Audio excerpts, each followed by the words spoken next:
Hello, Knights, and welcome back to Wishes of Nibiru, a game set within an alternate Earth where planes collide and the rules which govern them bleed into one another. Tonight, we join the young adults Cyrus Young, Layla Flamison, and Trevor McCaleb in Rose City, California. Do not harass. Hello, everybody, and welcome back to Wishes of Nibiru. Woo woo! What? Our notekeeper last time was Trevor, so Trevor, if you want to go ahead and tell us what happened last time in Trevor's voice and mannerisms. And while you do that, I will roll an inspiration card for you. Alright. Well, both Cyrus and Layla took off to go do their own things. I mean, not really by choice necessarily, because, Cyrus fled the scene of the crime kind of to a degree, and went to a cafe. I, on the other hand, got rushed with my dad to the hospital, the Rose City Memorial Hospital, and kind of hung out there with him while he went through a lot of surgery stuff. I got a blood draw because, apparently he needed blood for this, blood transfusion or whatever, and found out a little bit later, and kind of during, that the guy pulling the blood was actually a Forces guy, and likely not giving it to my dad. Later on, I found out pretty much that was the case. Layla also got taken by ambulance, but apparently she got taken to Autumn Lake. She texted me that, being like, "Oh shit, Autumn Lake." So I tried letting Raz know, just to, keep an eye out, in case something bad happened to her, and I guess it didn't. She was out under various examinations and stuff like that, and I got a hold of her, I guess, physician at one point, and supposedly she was all good, and they were going to release her. We headed back. She eventually got out and took off. I think got picked up maybe by somebody from her family, and there was some phone tag, and then I got a call from Cyrus. No, actually it was from Gary. So I checked in with him as well to make sure he should get away from the house there, and he did. He listened to me, which is good, and he's taking all of his stuff with him. But also, I guess he left a couple cameras there to kind of monitor the place, and find out quickly that Cyrus was potentially in danger because Shadow Bitch showed up again at the cabin. So I called him. Kind of happened, I was going to try to warn him, but, he was already engaged, and I kind of got to listen, and it sounded like the fight went well, because he eventually came back and didn't die. So, hey, plus. We head off. I kind of keep staying around my dad for a while. He turns out he recovered, as best he can. He's in a rough shape, and it'll take a couple of weeks potentially to get him back on his feet. But everything went well, at least. I guess Cyrus texted me as well, kind of let me know that he's going to a hotel instead, because we don't want to really stay near that bed and breakfast any longer. It's probably going to draw too much heat, and it's probably best to get away from places that Shadow Bitch knows where we are. Even though I think she might leave us alone now. Hopefully, if she's smart. Eventually, Layla calls me back, and I missed the call because I'm already on the phone. And I call her back though, and we find out everything's all good there. She's going to be meeting up with her dad and stuff like that, and doing stuff at the house. So we kind of let her do her thing, and eventually Cyrus calls again. He's now trying to figure out shit with that the necklace and the orb and all that stuff. I give him some advice on what little magic knowledge I've got, and I hope it worked for him. It was pretty vague though. I keep calling the Forces a couple of times to figure out some stuff. Try to get some protection for my dad, find out what they know, things like that. But I really get the rigmarole from the stupid various office lines, which totally sucks. I'm never going to work in an office if I get a choice. Then eventually Layla says the staff is giving her like a pointer kind of deal going on. So she's all like, we gotta go check this out. And I'm like, oh shit. And I'm like, that's probably not good. That's either the tree's in trouble or the tree wants to talk to us for something else. We weren't sure. So we take off after a little convincing to my mother that I leave. And Little convincing. yeah, just a little bit of convincing. And we meet Layla and Cyrus over at the park. Well, not the park, but like the other side of the woods. Because we can't get over by like my house area because that place is holy hell covered in forests. So we go through the forest instead and take the long route. And there we learn a little bit about Cyrus. You know, apparently he likes Marvel more than DC, which is some bullshit. But you know, whatever. Eventually we get to the tree and we find that the tree's not pointing us at the tree, and we're continue following it south. And it leads us to my goddamn house. And after all that walking, so we sneak over there, we get into the backyard, we find some weird ivy like spirally kind of thing with plants and stuff in the backyard. I'm sure Robin would know more about that kind of stuff, but I don't know. Layla thinks to plant the staff kind of in the middle of that spiral, and it kind of like digs in and kind of grows into that ground there. And looks like it's a happy place for the staff. I don't know. We'll figure out more, but I'm exhausted at that point, and it's late, so I decided to stay there. Cyrus and Layla, I think, take off and probably go back to where they're gonna go, and I go to bed. All right, awesome. Would anybody like to add to that at all? Sounds like a no. I can't tell if you're clearing your throat because you have something to say or just because you need to clear your throat. Food fun. Just to clear your throat? Okay. Alright. So, everyone, we are in Rose City. Yeah. With our 3 compatriots, 2 of which know each other a little bit better than the third. In the middle of California, and you guys are waking up from a full rest on a new day. Trevor, do you want to come see what your inspiration card was? Sure.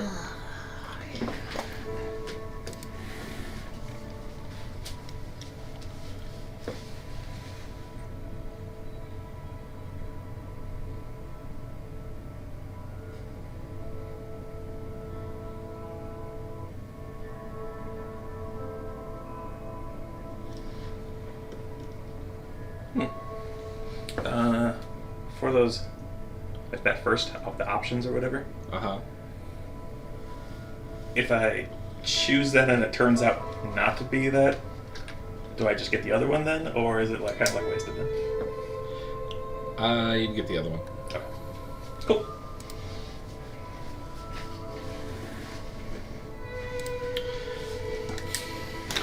Alright guys, go ahead and roll initiative and we'll see who we're going to start off with. Are we adding Dex mod or? Sure, why not?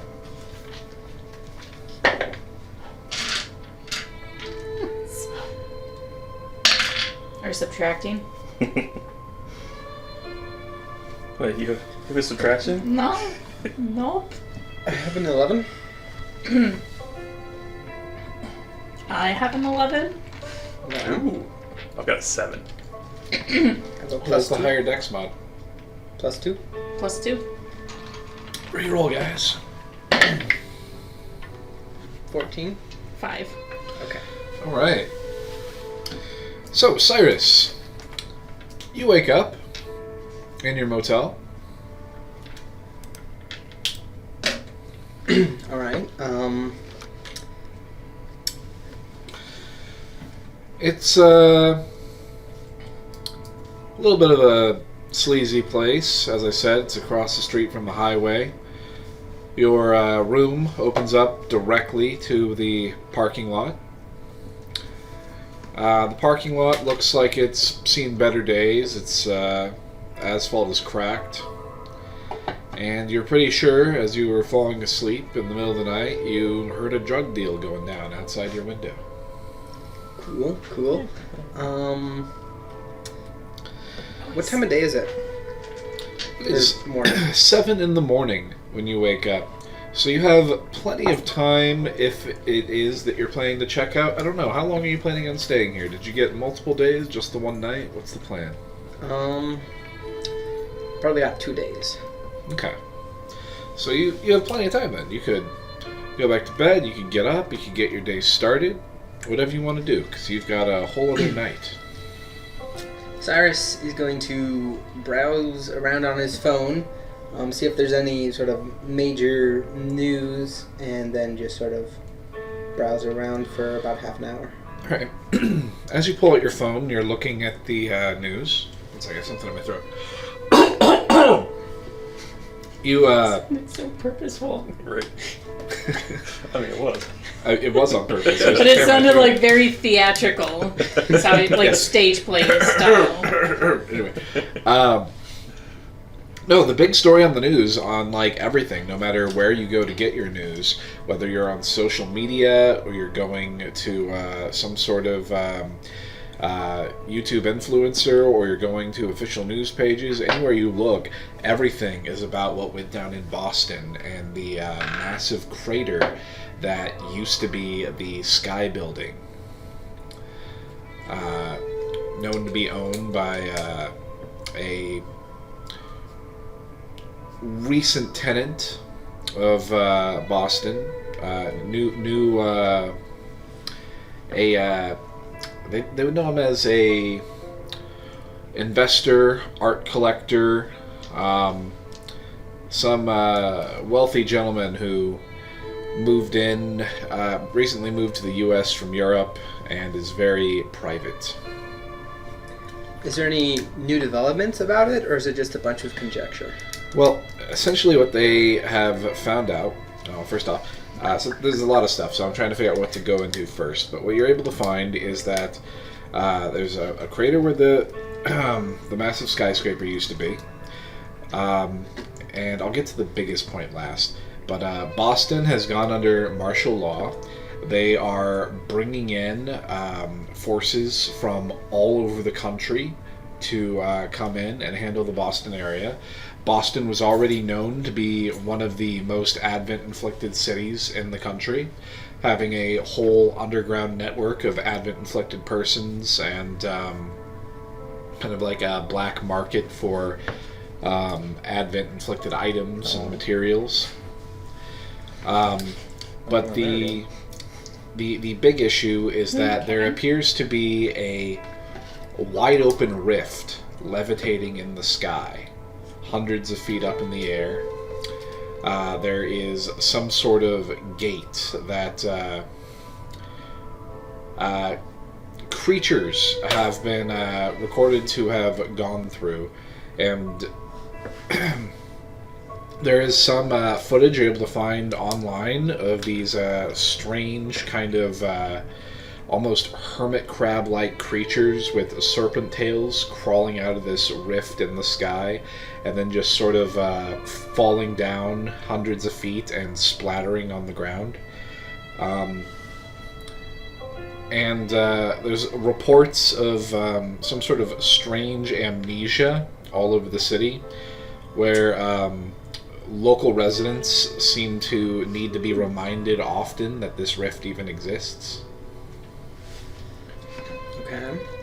And they're not sure what's causing it, but they're not letting anybody enter or leave the Boston area or the surrounding cities and villages because they're afraid of whatever it is spreading. Alright. Is there anything interesting on more local news? Well, even local news is talking about that, but there's some interviews with some local forces higher-ups from the Autumn Lake office, and they say that they're still unsure whether or not anybody from Rose City is going to be deployed to Boston, and that they recognize that any significant loss in numbers here in Rose City could be problematic since they have partially replaced the police force here. Okay.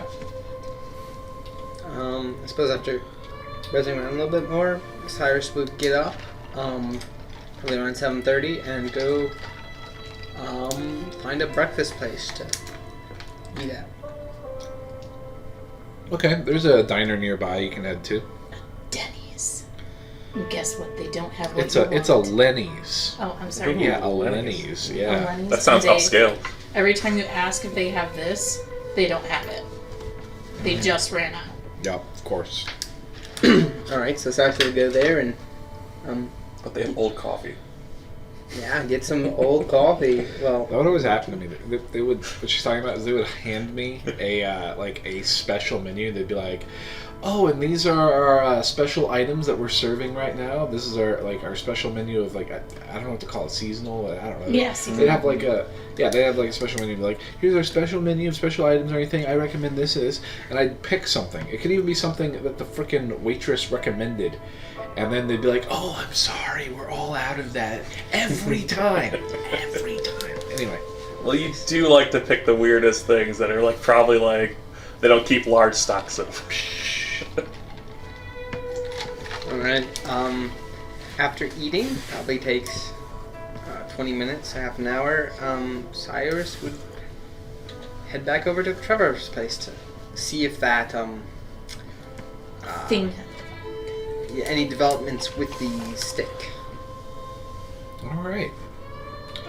Then I'm going to jump over to Trevor. You know what? I'm actually going to switch what music we have playing here right now. Let's go with. Let's just see where he started. Should have called it initiative. Sorry, we had the surprise round. You didn't. You're an hour away, too, so. 30 minutes. 40 Trevor. minutes. Oh, You wake up in your own bed, and you feel very well rested. The sun is shining in through your window, but not in a sort of like invasive way. It actually feels calming, kind of waking up to the sunlight. You feel well rested. You feel like you slept well. It's nice. And it's kind of like a warm, piney, so almost citrusy smell in your room. And yeah, you can just see the sunlight kind of pouring in. Your window, you're not sure whether or not you did this, but is cracked open slightly, and there's a nice breeze coming into your room. Oh, I did the wrong color first. God, I hope I did that. Okay. He'll kind of stay in bed for just a little bit longer, and he'll pull out his phone. Okay. Kind of see what's going on in the news, just to start. See if there's anything about what we did at all, or our area. You know, like what's going on. You know, just down the street and stuff. Sure. So, looking in on it, no, there doesn't appear to be anything noteworthy, but if you look more into it, look closely, if you specifically seek out stuff regarding the school area, it is noted kind of in like a back page of like an online news page that there was a gas leak near the school and the park, and so they had to close off the area while they were working on it. Okay.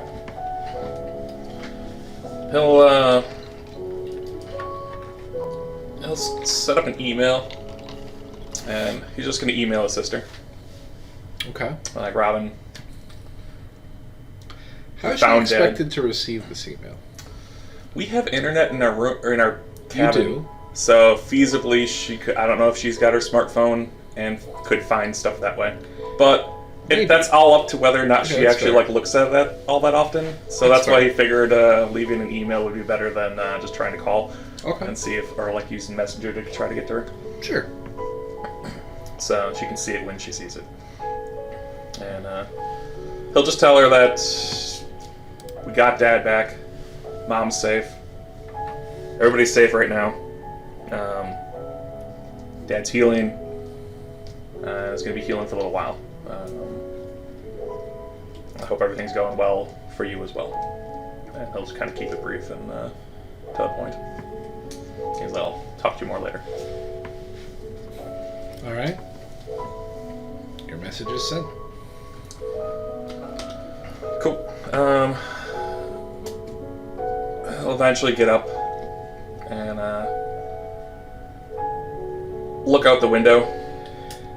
Out the window, looking into your backyard, you can see that many of the vines encircling the staff have begun to grow bulbs and bloom into some white flowers that are kind of all across the ground and growing up onto your fence.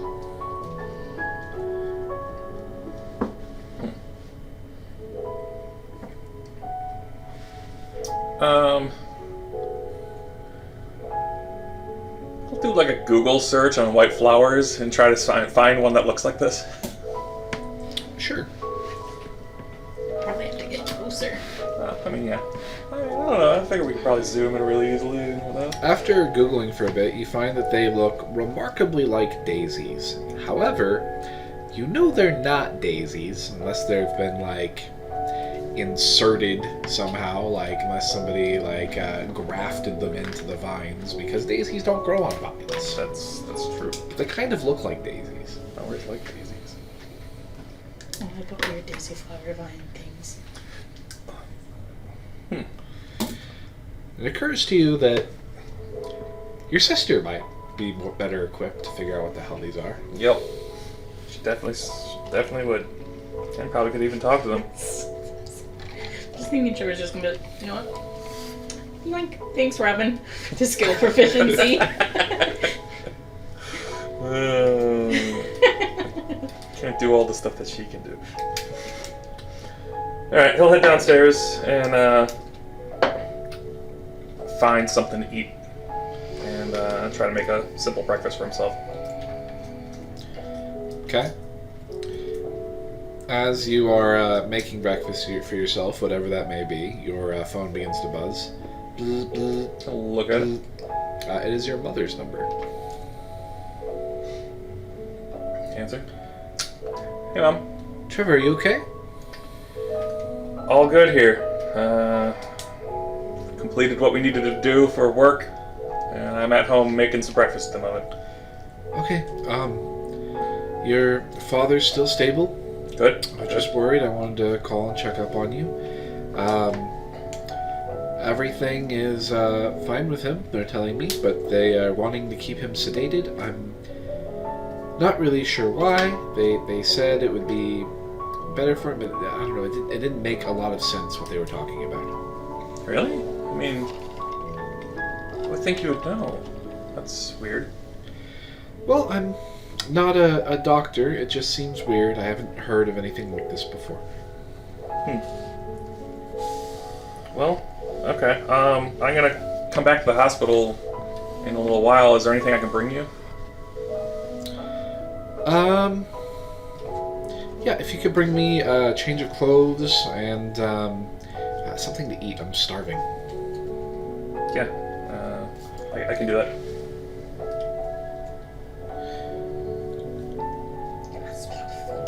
Okay. Household food's garbage.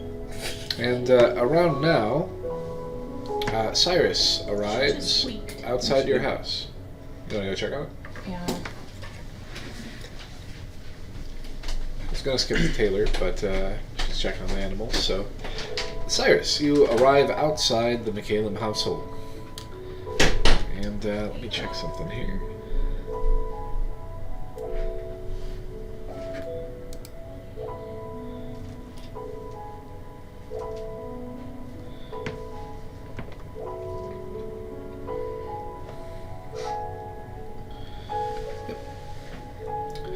You got the schematic of my house. Is kitchen facing towards front or back? I assume How do you back. determine which way a kitchen is facing? What it has windows towards. Yeah, what it has windows towards. So its I its think windows it are has- towards the backyard. Okay, yeah, that's what I kind of figured as well. Yeah. Okay. So I probably wouldn't notice them showing up. I mean, if you don't have the curtains down in the front, I mean, the front of your house doesn't. The living room faces the front yard, and there isn't a wall between the living room and the kitchen, so. Open concept. Get an open space kind of stuff. Okay. Cyrus arrived? Yes. Yeah, I got a pass with 14 perception. Okay, maybe I might notice. What is? Probably on a motorcycle as well. It's pretty loud. So, Yeah, Cyrus will head up to the door. Is it locked? You check it. Is it locked? You think locked. you would have locked it? Is it? I probably would have locked it. Okay. Then I'll knock. You hear, then knock, knock, knock. And then we'll go to Layla. Oh, yay. Layla, you wake up at 7 in the morning in your incredibly large 4-poster bed. She does the princess waking up in the morning, like, stretch and sigh of, I had such a good sleep.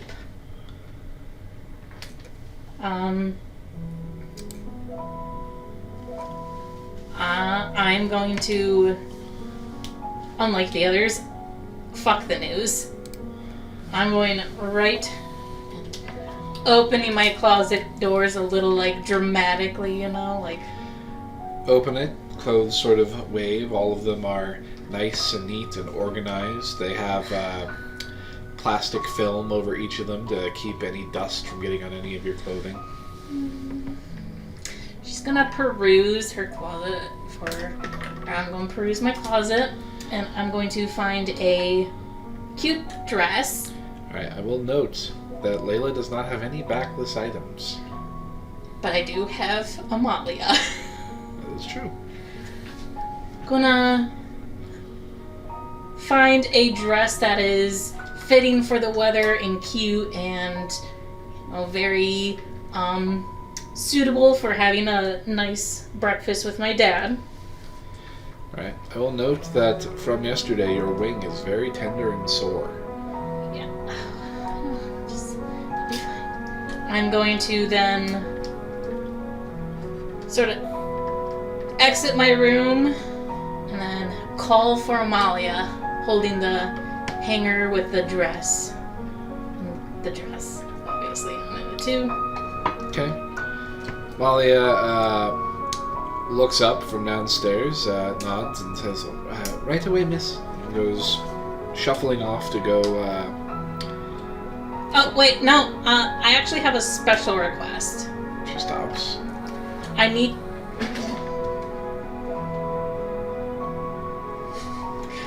you to modify this dress, actually. As soon as you can, like, pronto. I need it to become backless, basically. If you need to, like, come up here and, like, take some tacks or something to, like... Because, you know, I have the thing. And the corset was wonderful, but, you know, it's a little tender, so I want to, like, let it rest today. She nods. She comes up. She beckons you to follow her to a sewing room. Though you're not sure you've ever seen her herself in this sewing room before. And she finds a measuring tape and begins taking your measurements. Alright. Once she is done, she takes the dress and she says that she will have it altered and she'll get it back to you as soon as she can, but probably won't be until later in the day. Like, try real hard to rush this, like... She nods. Thanks. I'm gonna go shower. Okay. The hot water feels good on your sore wing, bruised from having been bound. Oh yeah. And probably on my other bruises too.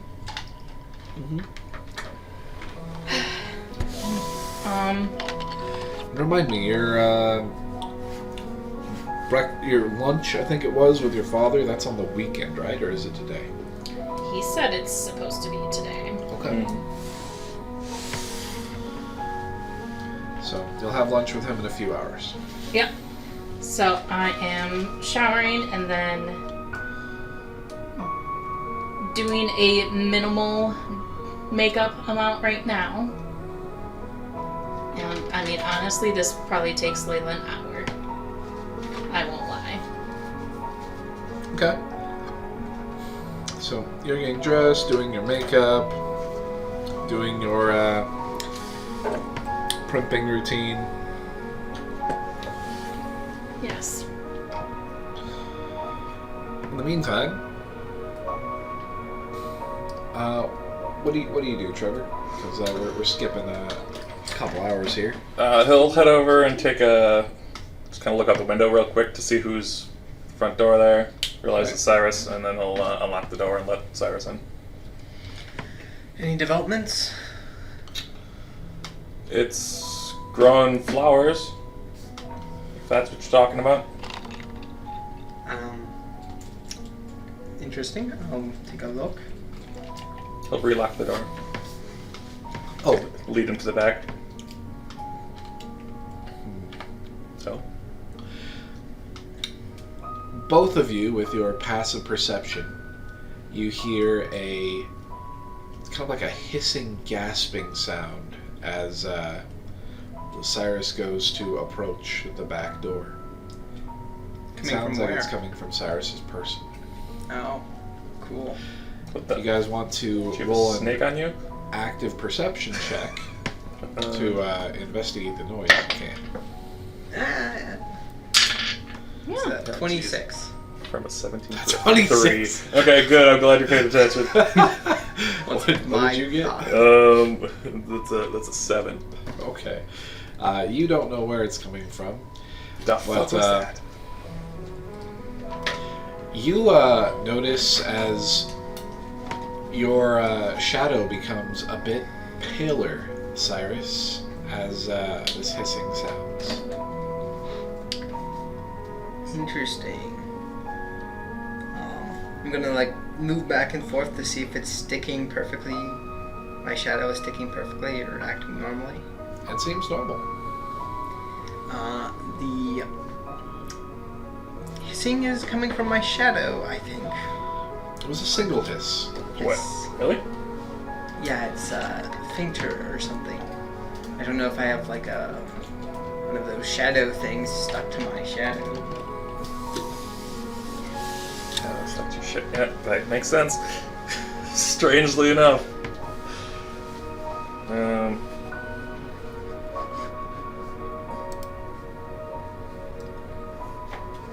I'll continue going out towards the stick.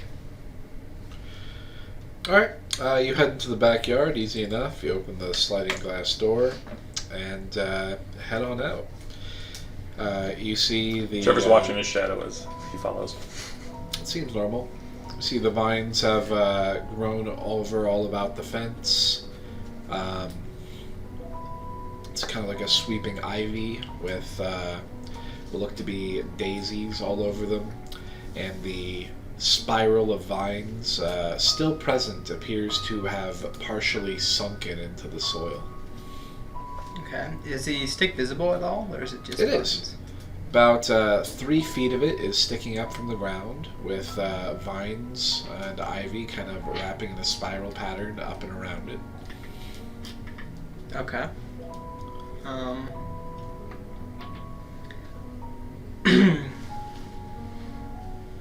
I guess I'm gonna try to touch it, see if it does anything.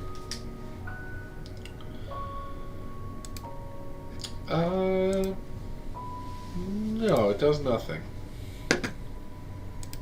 Okay.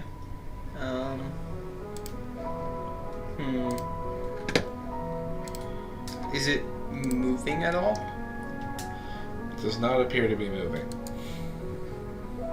Okay.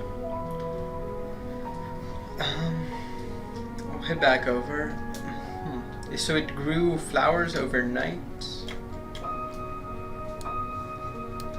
It looks like it. Well, it doesn't seem to be doing anything now, but It smells nice. It apparently keeps hissing shadows away. yeah, I suppose so. Trevor's gonna move over to like backyard hose, if that's a thing in California, and Sure.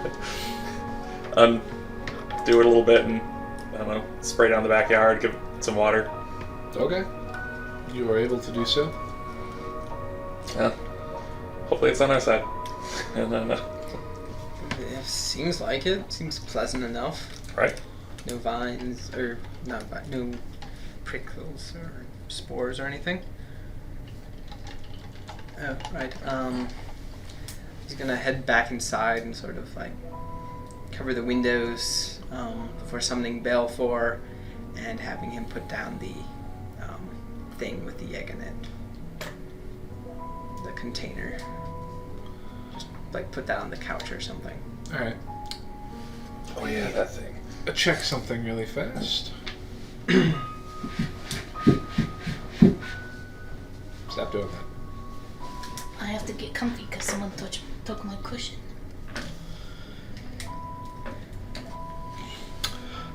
You find that you are unable to summon Balfour, Oh. Cool. which has never happened to you before. Yeah. So, might be alarming.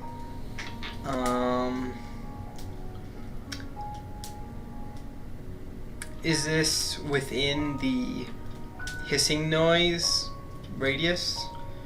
Is it like past that, or? It's within it. You only had to walk about 15 feet or so into the building for the hissing noise to happen. I will then go to where there's not the hissing noise, or before the hissing noise, and try to summon. It works. There's a eerie splitting and cracking in the air as Balfour tears his way through space, ripping it open, and this massive creature steps into your house. You notice as the carpeted floor almost sort of like bends and creaks beneath its steps as it stomps into the house. I'll have Balfour quickly put down the container, and then I'll dismiss him.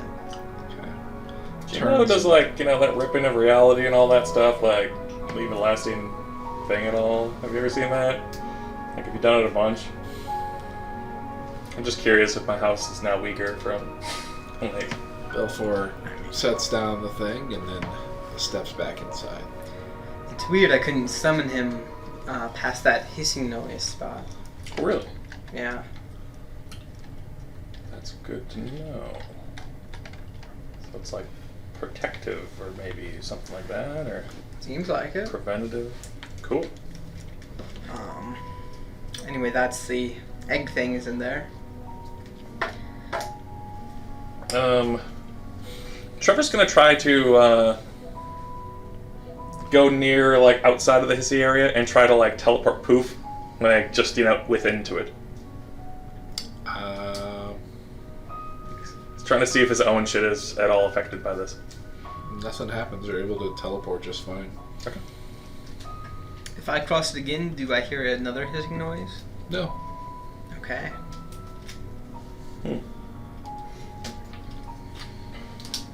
Weird.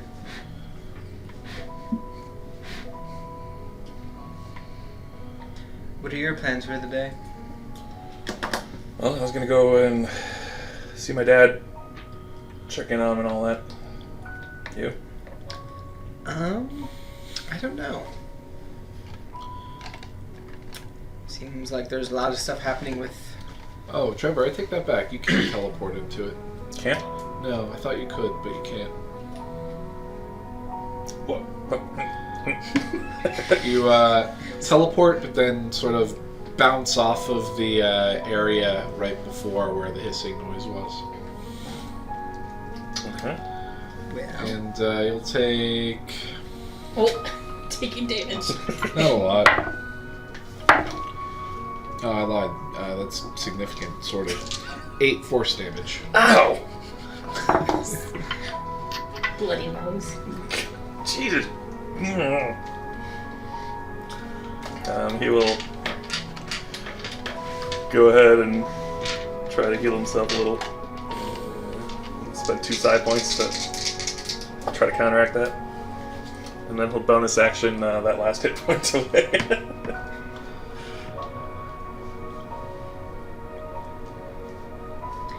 Well, that's interesting. Okay, so I can't bail to that area. Okay, remember not to try teleporting to the backyard. Very interesting. I wonder as the plants continue to spread if that will also spread the effect. Seems likely. He'll look back outside, and how much does it seem like the house is getting covered by the ivy vines? The house isn't really covered by the vines. It's not really growing up the house that It's much. not creeping or anything, okay. Yeah. Okay. It's maybe more of a radius or something. Interesting. Well, makes me feel a little bit better about things coming into the house then. That we don't want to come into the house. I suppose, yeah.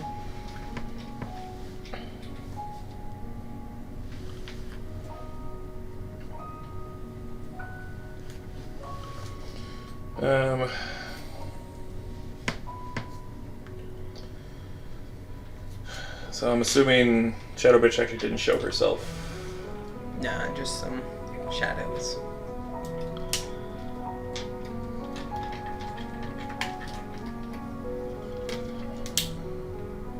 What'd you do to her? Nothing. Well, She's hunting you. yeah, more so Balfour. He was some sort of guardian of some imprisonment in a different realm thing. It was weird. Weird day. Cool days.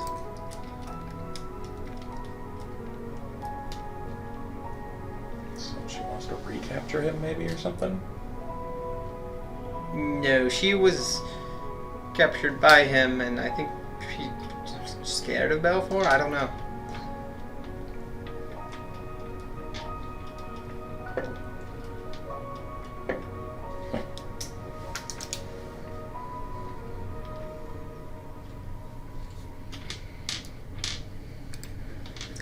Your phone begins to buzz again, Trevor. Bzz, bzz. I'll look at it to see who it is. You're not sure. You don't recognize the number. Or rather, it's going to be caller ID blocked. That's about hello. Hello, Trevor. Can you put Cyrus on the phone? Who is this? It's Rachel. Oh, she actually said that? No, I'm telling you. You Yeah. can recognize it, but she'll say, you know who. Oh, hey. What do you want? Pass the phone to Cyrus. You bailed on me the other day. Where were you? No, I didn't. Well, you didn't show up at the tree. I never said that I would show up at the tree. You were supposed to assist me in convincing her to release my dad. We can talk about this later, sweetie. Please pass the phone to Cyrus.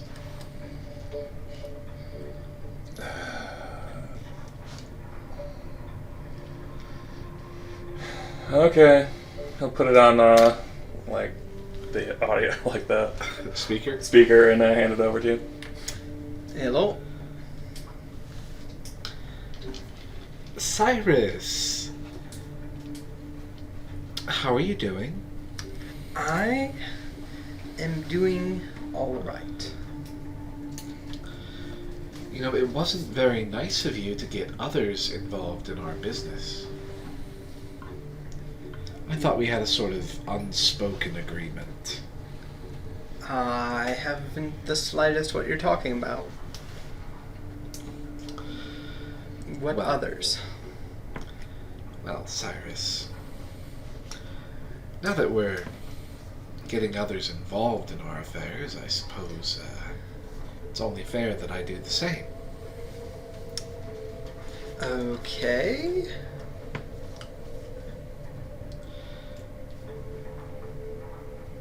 I have my shades watching your family now. Okay. And here's the deal. You get your two little friends to make sure that the larger portion of the forces are kept ambivalent and unaware of me and my business. I don't want travel to become more difficult for me. You keep things to yourself. You keep our business, our little game of cat and mouse between me and you. We don't involve any larger authorities. And so long as that's the case, your family stays safe. I think that's a pretty good deal. I will, I suppose it's a deal. I can pass your message along, I suppose. I'm playing coy, but this is a message. If the forces start breathing down the neck of Rachel Castor, your family's dead. And the phone hangs up. Well,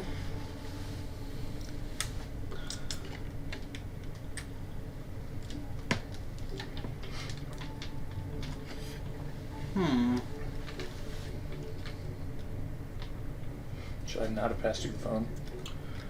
probably not. Okay, sorry about that.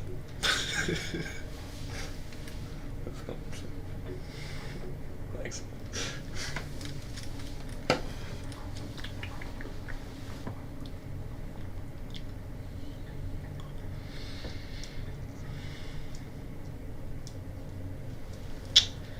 Well, You feel me, huh? yeah. I don't know, it just feels like you almost like a loner. I just kind of figured you maybe didn't. No, I have family. Hmm.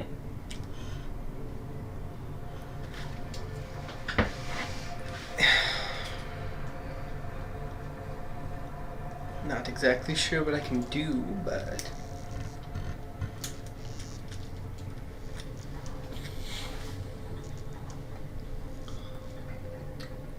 So clearly she wants to continue the game of cat and mouse, as she so put it. yes. One which I kind of want to end. Understandable.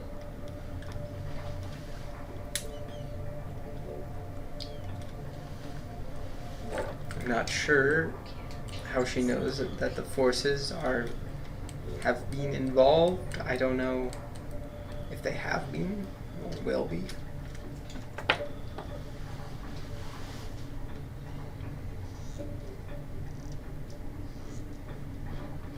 Maybe because she assumes that since we are sort of with the forces, that means we could bring them in if we felt it was necessary. And she's channeling us not to do that. Not sure does she know you're with the forces? I don't know how much she spied on us, but there's been plenty of times that we've been like, hey, please people back the fuck up because we're forces, and then they generally don't. But, you know. Yeah. Huh. So, like, if she's at all seen us doing that, then she could assume. Huh.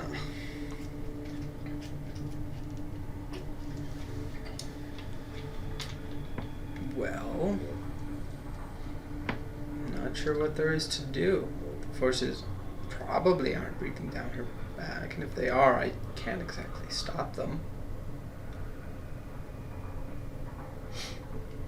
Well, I'm kind of got some authority with the forces for the next 6 days.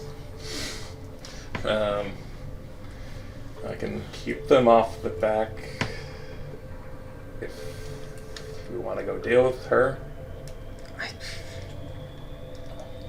I wouldn't know where to start, really. It's more... She initiates the conflict most of the time. Where is your family? Obviously, she seems to know. Yes. What was the city called again? I'm from? You guys are either from Inkwood or what's it called? Or Blister Hills. I think you guys are from Blister Hills. Yeah. Yeah, Blister Hills. Terrible name. Yes. Not sure who came up with it. Somebody that had climbed a hill a lot and got blisters. Probably. I don't think... General Heathcliff Blister of 1942. What are you doing? Oh, of course. How did I Wow, forget it's a about young city. Heathcliff Blister?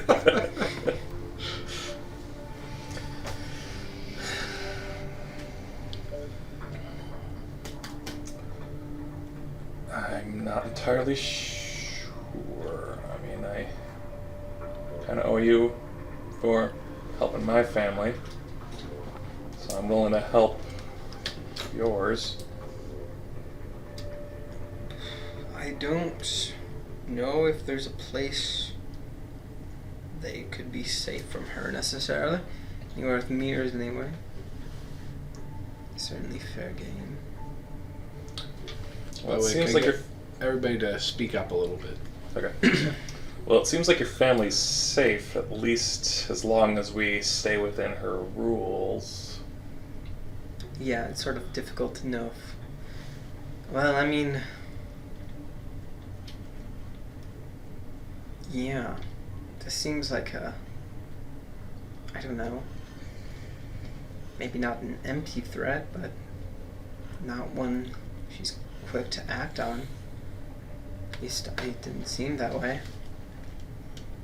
I feel like there's a degree of... I wouldn't necessarily say trust, but like understanding that she will kind of play fair to a degree, as long as we also... She let my mom go as part of the deal of letting her go. I mean, she could have easily just trapped us in that shadow realm and probably just turned the lights on and sicked everything on us that was there. I mean, she could have betrayed us at any point during that time. I suppose so. And she even said to me at one point that she believes in, like, kind of like the word or stuff like that. That sort of stuff. Well, I don't think there's much to do about it now, unless... Yeah, I don't know.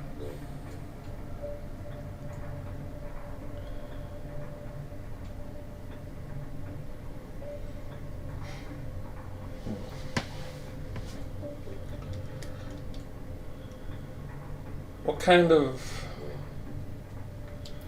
I see Baleforged always tearing holes in space and reality or whatever. Can he at all tear a hole to the shadow realm if you tried? I mean, I don't know how I would try, but maybe. Practice? I don't know. I'm just trying to come up with thoughts of here that could do something. Not sure how helpful that would be. Well, I mean, if we can get to her, then we can do something about her. Yeah, can you locate her or something? You have magical things? I mean, I could tell you if she's on our plane of existence or not. And if she is, I can tell you then where she is, but If she's not on our plane of existence, all I'll know is that she's not on our plane of existence. Well, it's safe to say you probably can't get signal from a different plane, so It's also possibly true, yeah. she's probably around here now. Sadly, it kind of takes me a while, but I'll give it a shot. Sure. I don't know what. Yeah, sort of at a loss. Okay. He'll get comfy on the couch or something and start concentrating and trying to locate Rachel Castor. Alright, this takes an hour, right? Yeah, I have to concentrate for the full hour. Alright, I'll move over to Layla. Yeah. Layla, you are done primping and preening. It's 8:30, 9 o'clock-ish now. Alright. Alright, what can I do? There's a lot I can do while I wait. Speak up. Yeah, sorry. I'm wondering what I can do. And I'll finally go get my phone. And out of habit, just check to see if there's any new messages. Probably not.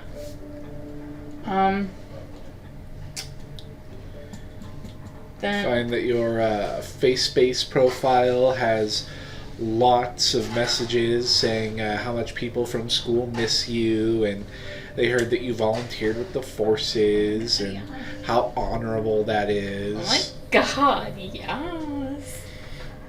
Alright, cool. I'm like totally eating this up.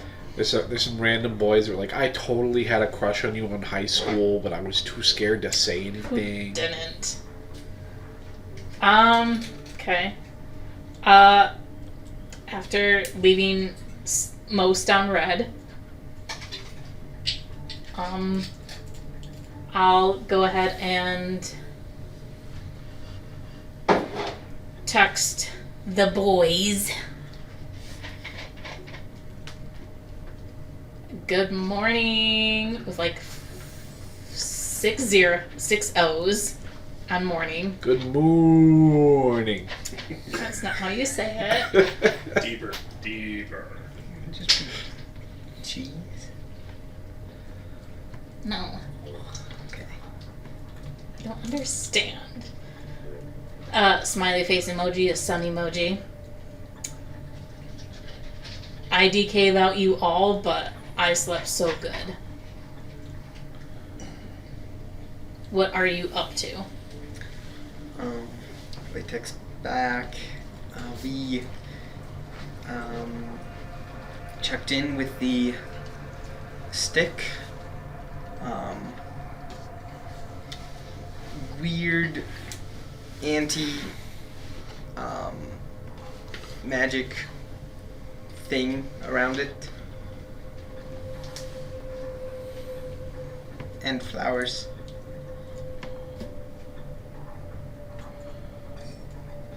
Trevor will go over and take a picture of one of the flowers and put it in the text chat. Okay. Ah, cool. And Rachel threatened murder family. His. My. Okay, good. Oof, that sucks. Not sure what to do. Trevor, gonna scry. Just gonna start an individual text with Trevor. Wait, we're going to do something about this? I thought we were done with the tree.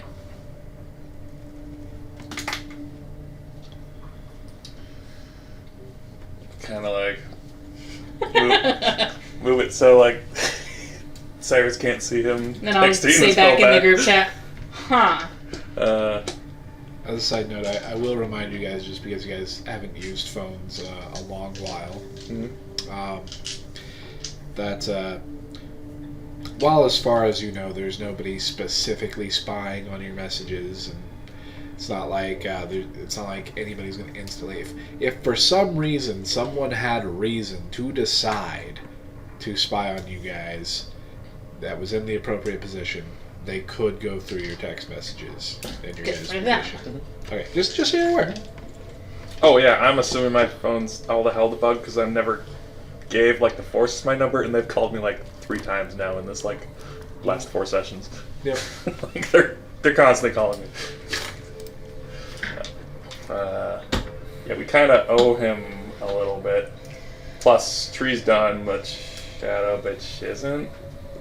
Send. Yeah, that sucks. He'll put into the other one. Individual text. Ugh, when did you get like so honorable and like knightly or something? I don't know. Question mark, question mark. IDK. Eggplant. No. Just no.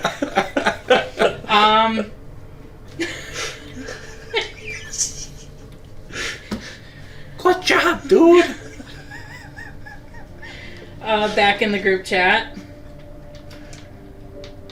Okay. So we have force. Well, so Trevor and I have clearance, right? Yep. Okay. Till the 26th. Do you think we should go to the forces base and acquiesce some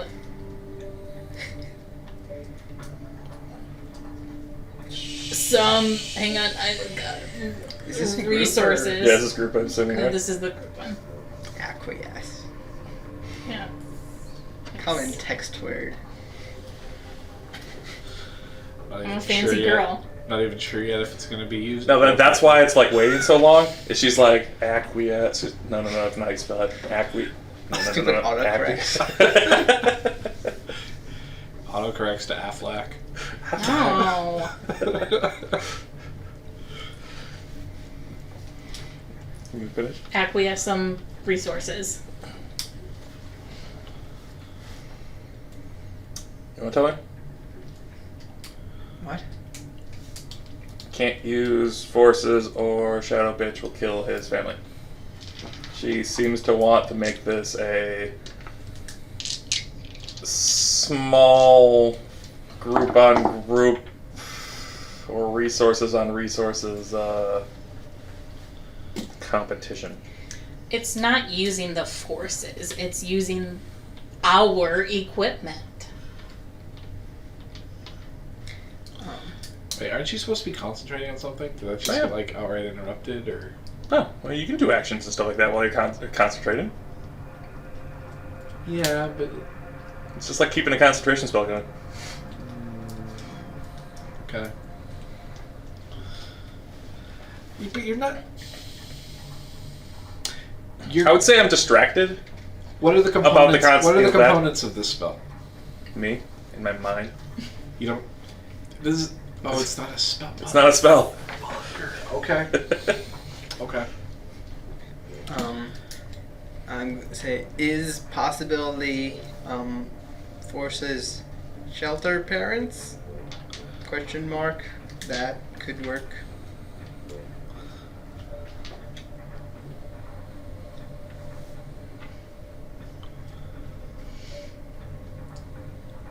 I mean,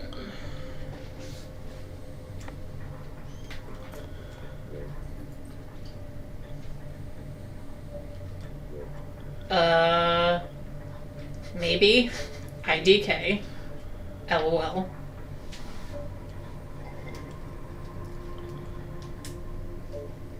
It's a possibility. Wait, where are your parents? Lister Hills. Ew. What kind of a name is that? Right? Anyway, where are we going to meet up? Because I have plans. Do whatever. Nothing planned. Okay. Keep me posted on Trevor's weird mind shit.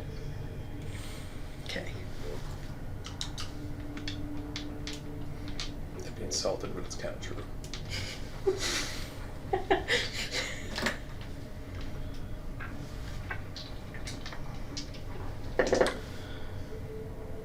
Alright, Layla, so what are you up to? I'm going to. I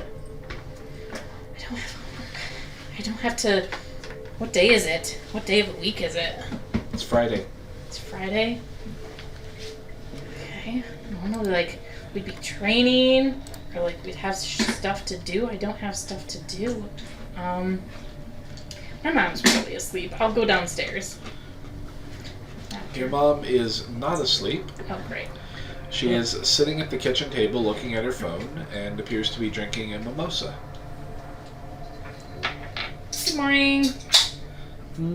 Oh, good morning, dear. You want to sit down and have breakfast with me? Sure, I'll just have something light. Like mother, like daughter. She just kind of sips on her mimosa, which appears to be the only thing that she's actually eating or drinking. So there's not like any fruit or anything? No, she's just drinking a mimosa. Let me go to the fridge and or wherever our fruit is stored and grab like a banana. Sure. That would just be hanging. That would not be in the fridge. Banana and now, do we have strawberries? Mother looks up and says, I don't know, dear. Check in the fridge. Okay, I check in the fridge. Sure, you can find some strawberries. Alright, and then just gonna rummage through the pantry or whatever looking for some chocolate. Sure, you can find a selection of chocolate. You guys have, in fact, a chocolate shelf. Ooh, nice. Then I'll look up a recipe on how to make a smoothie and attempt at making a smoothie. A strawberry banana chocolate smoothie. Okay, you're able to find that. Oh, you're so domestic, dear. Yeah, totally know what I am doing.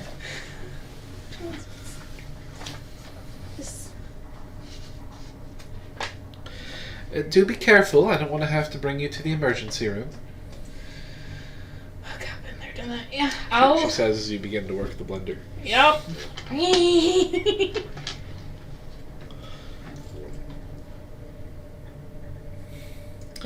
Clean that out when you're done. That's my margarita blender.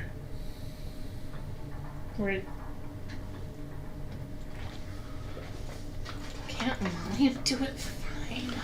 Alright, you're able to get the smoothie made. Puts it in the sink for now to first enjoy before cleaning. You're pretty sure that by clean it, your mother meant to just put it in the sink or something. Oh, okay. Yeah. Okay, then I just put it in the sink. So, what are your plans for today? That depends. Your father said that he's having lunch with you today. And he wasn't sure, because we were having it at the house, if this was more of a father-daughter date or a family thing. Well, I mean, yeah, you can come. I mean, obviously, it's just, I have some, obviously it's like some family time, but I also have some things to ask him about. Well, does she notice the wing at all, or is she totally glazing over it? she hasn't really looked up for the most part. You think Okay. maybe she glanced up once possibly, or she could have just, been going off the noise of the blender. You're not sure. Okay. She's mostly staring at her phone, and then occasionally looking away to add more champagne to the slowly shrinking amount of orange juice. Anyway. That's what I do So it. yeah, you're totally welcome, Mom. I mean, obviously, I was thinking maybe going out on the back porch or something, if the weather's nice enough. What is Layla wearing? Probably honestly, a sports bra and some yoga shorts Okay. right now. Alright. And what did you just tell her? Just if the weather's nice, have the little lunch outside You do notice that your mother today is wearing a backless sundress.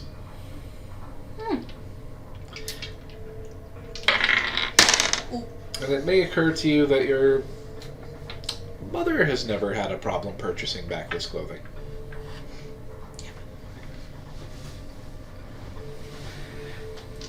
Okay, noted. All right. Yeah. You mentioned some get together with your friends next week.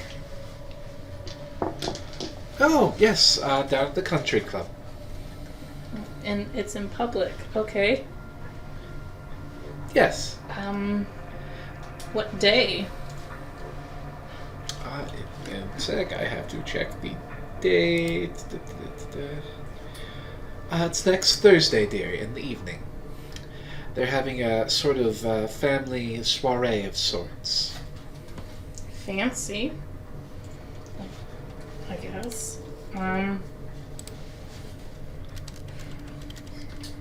I'll see if I'm able to make it. Yeah, I mean, I am part of the forces now, Mom, so I have like a duty.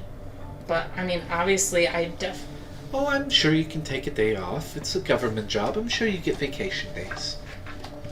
Yeah. Yeah. Like I said, I'll see what I can do. Definitely. So it's August. Oh, it's August 26th. And Right? No, August. Next Thursday.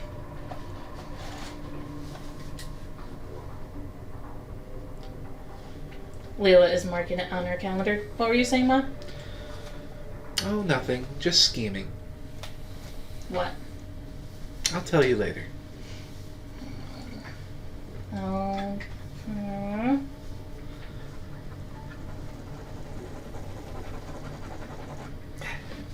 Oh, it died?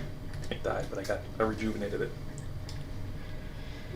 Oh, it is going to be the 26th. Okay.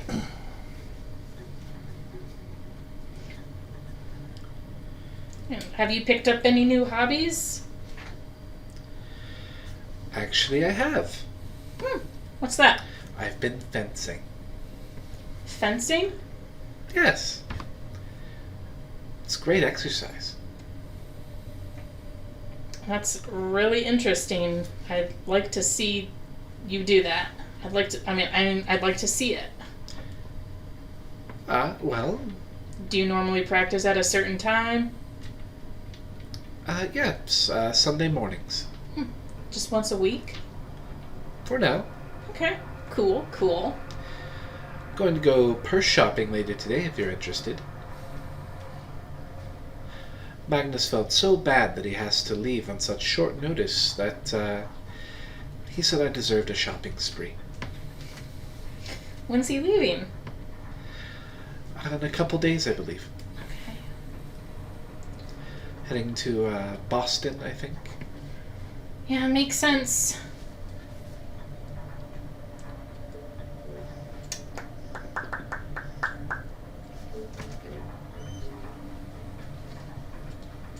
His whitey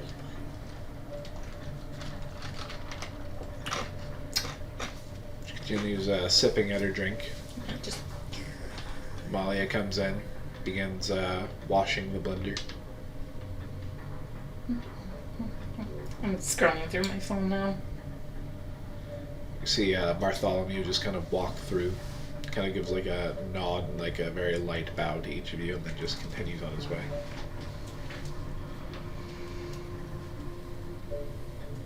And you've been feeling well? Oh yes, much better. Cool. Since I had that fainting spell, the storm in the kitchen, I saw the strangest thing. What'd you see? It's this, I thought I saw this blonde woman walking through our garden with almost dark pits for eyes.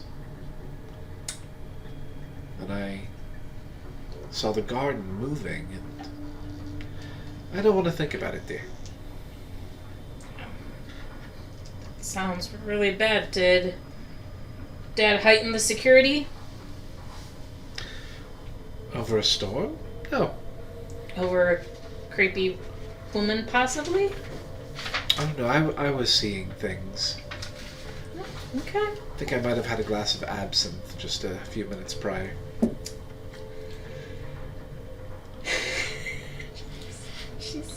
She has such a variety. Alright, I'm going to go check some things out upstairs.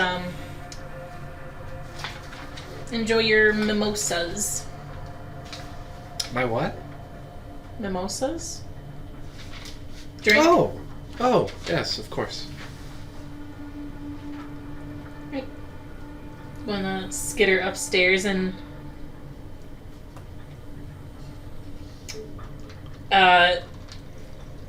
like she's obviously trying to be quiet as she goes into her God, wait, I don't know where Dad is. She's gonna pass by her dad's office real quick and do a listen there. Sure, make a perception check. So good at these. Alright. I hear all the things with a 6. You don't hear anything. Okay. Alright. Crap, he might be in this room then.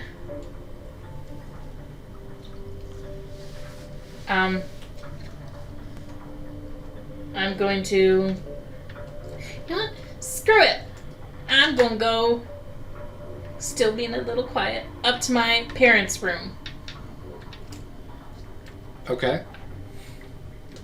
And I'm going to stealthily go into the walk-in closet. Roll stealth first. That's better. It's a 21. Oh, okay. As you crack open the door to your parents' bedroom, you see that there is a human form lying beneath the covers on the bed.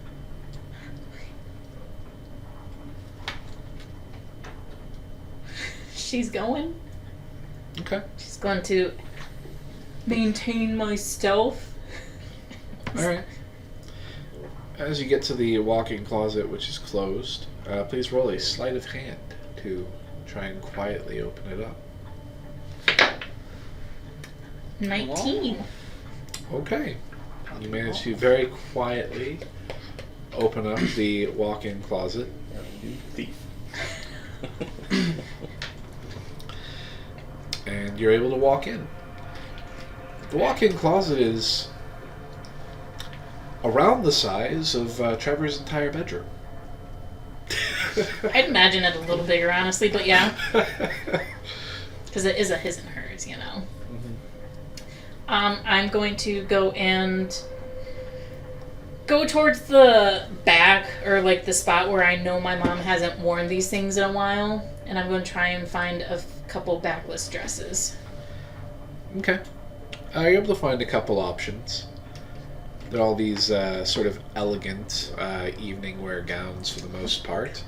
And then in the back, in the front, there are a whole bunch of more day wear like sundresses, but those seem to have been brought all out to the front recently, like they're being intentionally worn at the moment. Some of them seem new. A couple of them still have tags on them. God, these are too dressy. The sundresses aren't especially dressy. She's going to grab the not as dressy ones. Okay. Like 2 of them, and then make her way back out. Okay.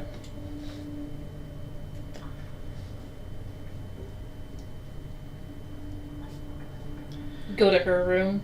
As you are heading out, make a perception check for me. That's right.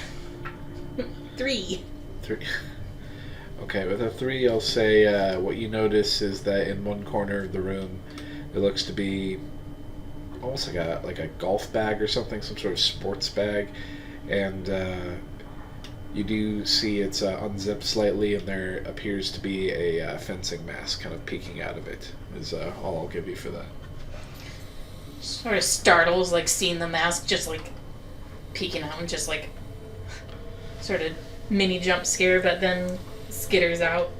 Okay. Then she's gonna go to her room, try them on, make sure that they mostly fit. Okay. They're all warm, bright summer colors. Cool. Okay. And then I'll set an alarm for like close to noon.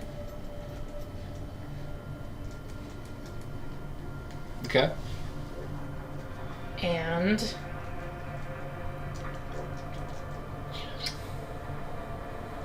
what would Layla do? She's gonna bring out another duffel bag and start packing some things, I guess. What do you want to pack? Some more clothes and like anything else that she might want to eventually bring to the island. She's dumping out the Molotovs for now, like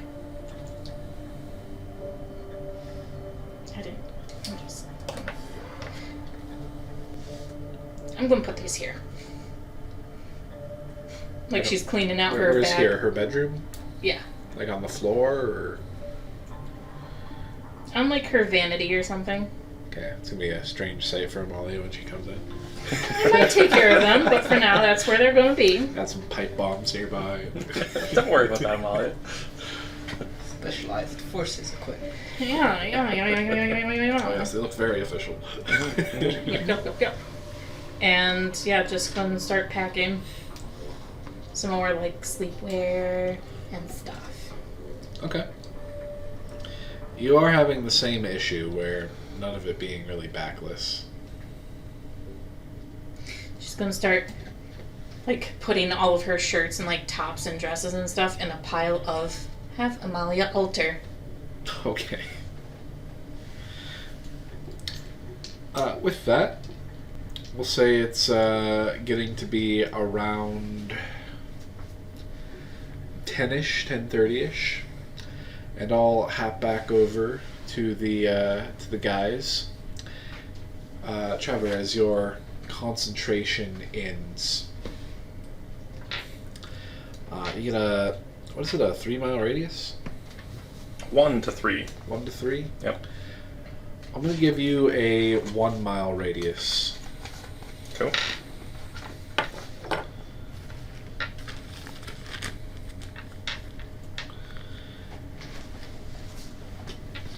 This is still a very vague map. I'm going to fill in more later. This is It's our old school map. Yeah, it's an old school Rosalie map. Heck yeah. Layla's way up here. Yeah. Yeah. I'm the closest to Autumn Lake, kind You of. are. You are. That's probably why that's your hospital. Trevor's over here. Yep. And Cyrus is with you. But his apartment would be around here. Or his motel. The motel? Okay. Yeah, around this Alright, area. never mind, he's the closest. Oh yeah, second Witcher. Well, he's not there right now. And then in a 1-mile radius, let's see here, right around here is where you sense that she is. Right in the Near sort the of Lotus, near the theater, near... Okay. yeah. I'll pull up a Google map. Like... here-ish? It's kind of in the heart of Okay. Rose City in the downtown area. It's more on the south side of town, but that is also the most built up part of the city. Well,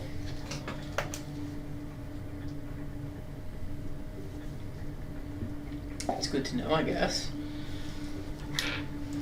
You would know it's kind of in a business area.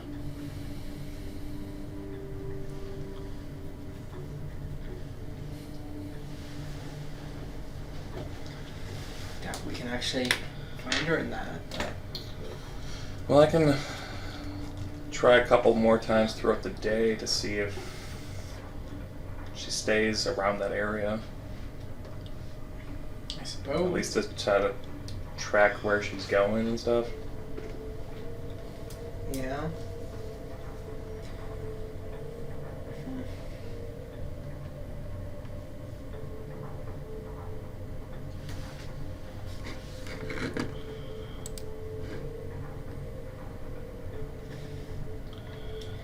Well.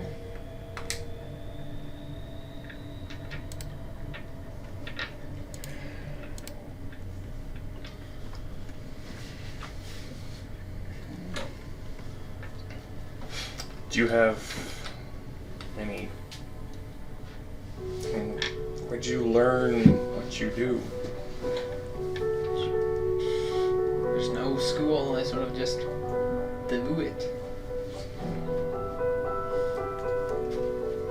Okay.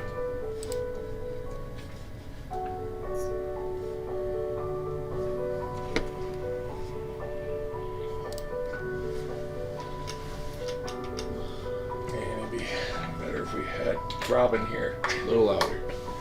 He just laments that Robin's not here and some of her spells that allow location.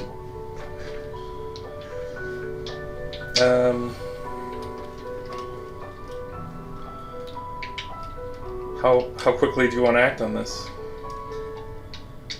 I don't know. It seems like we have time, but then maybe not.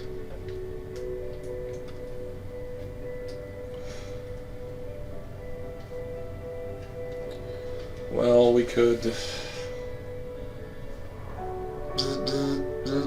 your phone again, Trevor.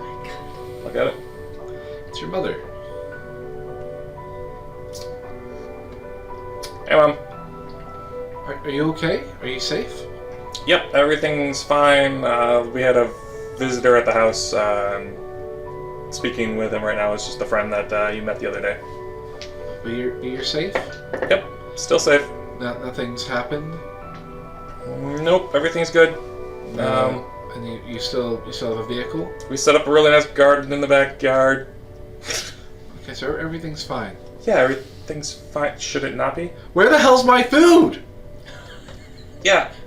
Like I said, I had a house guest. Sorry, I gotta... I'll be there in a little while. No, I'm just gonna eat at the hospital now. I'm starving. Okay. I thought you were coming by with food. I had expected to as well. I'll still bring you clothes, though. You didn't even call me. Well, I didn't think you'd stay this long, alright? You told me to get out. I kept kind of giving him the gist and stuff like that to leave, but, he didn't, and, So you kick him out and you get my food.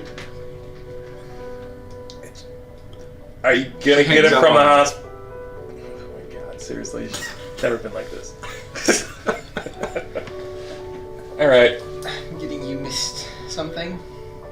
I said I'd bring my mom some food for breakfast, and it's getting a little past breakfast now, and she thought I might be in trouble or something after what's been going on. It doesn't sound... actually, roll insight for me. It's 12 plus 16. Yeah, you know your mother pretty well. You don't think she actually thought you were in danger? You're pretty sure that was all a dramatization to building up to the where the hell's my food. Okay. She's getting hangry. She is angry. Right. Well.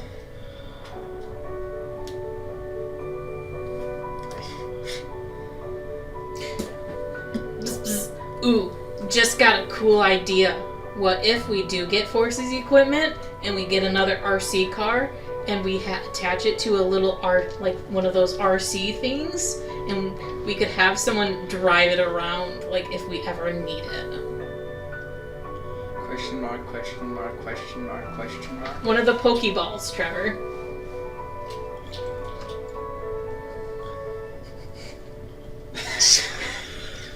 Doesn't respond. He's getting some food together. You get another text. Look. Okay. There's a series of random numbers that don't seem to mean anything to you. but then in all caps it says, Agent Afterthought, report to Autumn Lake immediately.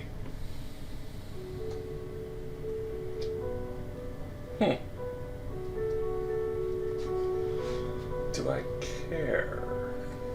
About what? Forces seem to be trying to pull me in to go to Autumn Lake for some reason. They're not in charge of me. You can take them to the tote with the egg thing if you want. Okay. That's not a bad idea. Did some curry some favor, possibly? As a note, as you look over at the... What did you put it in? You put it in a backpack? No, it's like a plastic tote. Yeah, Yeah, with the okay. lid. You note that some kind of bony, wiry, very thin, very, very thin branches seem to have grown out of it, and they're kind of attached to the sides of the plastic container now. Probably should deal with that soon. Oh, jeez. It's trying to get out. It's not, I mean, it's not moving. It's grown out. It's moved at some point. Something's happening. Okay, yeah, maybe I should take that there. God damn it. How close is the hospital on the... Is the hospital at all on the way to Autumn Lake?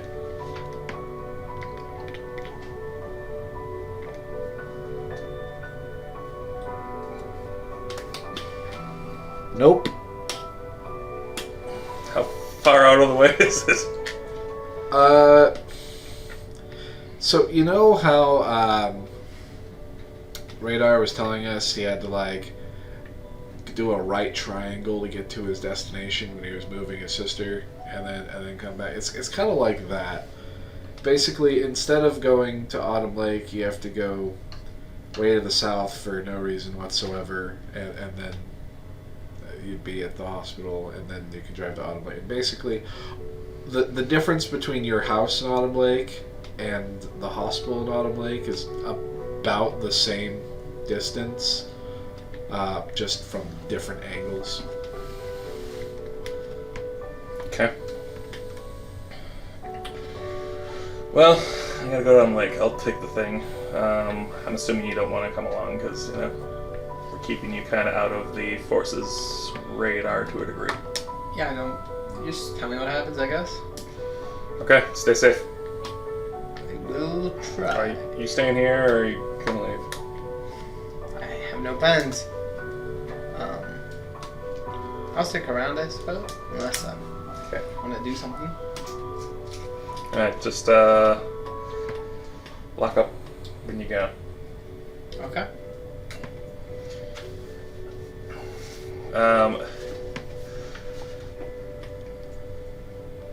He'll step outside and start concentrating to summon a car and then go back inside while he's concentrating. Okay. And Trevor leaves, then comes back. Yeah, and then go back upstairs. He'll pack up some clothes of his mom's and grab some like snack packs or something. Okay. And then wait outside for his pickup. Okay. Kind of vehicle. Yeah. What's sort? Well, I gotta go to a hospital, so I'm gonna go with Angelic. And something not showy, like I'm on sedan or something. Okay.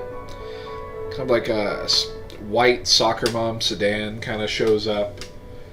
The license plate is Halo 777. It has a hood ornament that looks like a little like baby angel. Sure. And it just sort of like drives up into your driveway and parks. He'll hop in. What if your parents' car is actually here this whole time because your mom technically was just driven around by? It probably is. You get in. He gets in and says, "Take me to the hospital. I got the other one. The Rose City Memorial Hospital." And he'll give directions if it's necessary. Yeah. It begins driving off, and the radio turns on. It is playing various like church choir songs, things that you're pretty sure no radio station is actually playing. And if you pay close enough Gregorian attention, chanting. no, more, That'd be cool. more like, Mary, did you know? And like, Christmas music. and the like. I'm not sure that that's strictly a Christmas song in so much as other than it's about Jesus' birthday.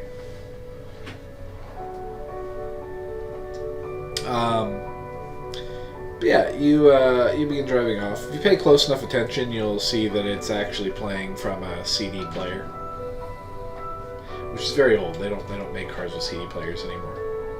Yeah, that's... What is this? Like, who uses this? It's like an old person's car. Right. And yeah, you eventually make it to the hospital. Okay, he'll get in like the kind of short-term parking area or whatever for quick visits, and he'll rush to get up to his dad's room. Okay. You get up to your dad's room, and your dad is just laying there. He is unconscious. He is being fed fluids. Your mother is not in the room. I kind of look around. Any cameras, anything like that? No. I mean, there's lots of devices you assume are being monitored from elsewhere, but you don't see a camera. Okay.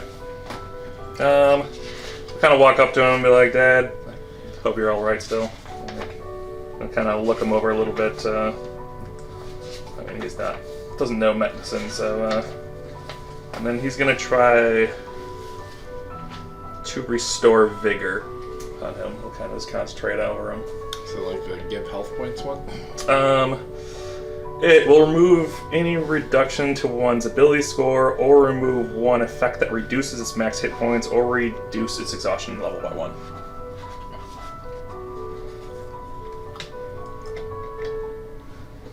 Okay. I don't think anything happens from that. Okay. And then he'll also just to try the restore health as well.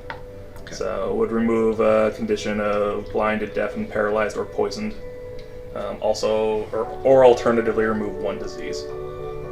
So he'll attempt the poisoned one first for the conditions, and then also he'll do it again for disease as well.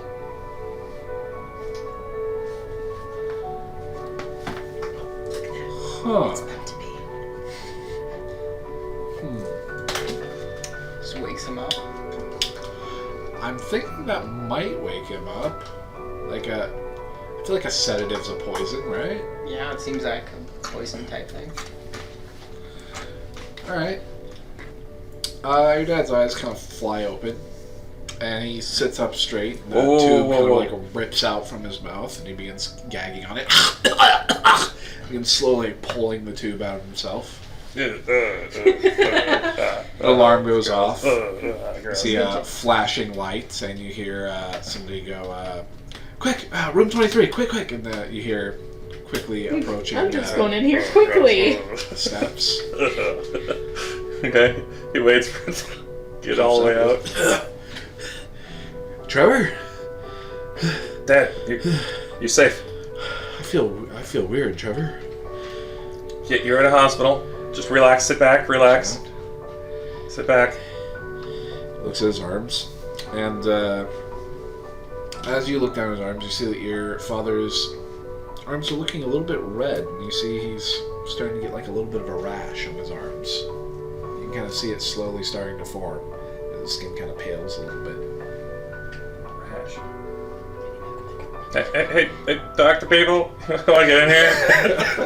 A nurse runs in, says, He'll just kind of hold his dad's hand and be like, you're alright, and then he'll also feed him like 3 points of healing.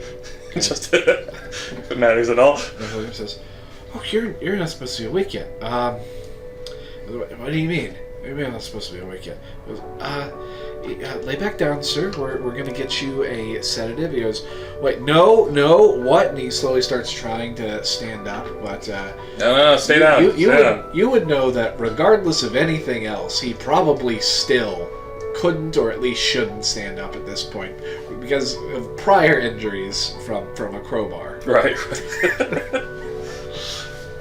Whoa, and let's mentally switch to athletics as well and kind of like put his hand on his chest. Check. He's gonna try to force past it. I am going to give him disadvantage because he's still starting to get up. So let's see how he does. I think he's better than you, even if you have proficiency, but the disadvantage might count for something. Hold on. Are you checking to see if you can like boost it with side points? No, I'm doing the advantage one instead of proficiency one. Oh man! All right, 6. He's too strong. Yeah, he easily just like shoves you away, Trevor. Not even much effort. Sits up. He goes, wait, and the nurse goes, can somebody assist me? Security?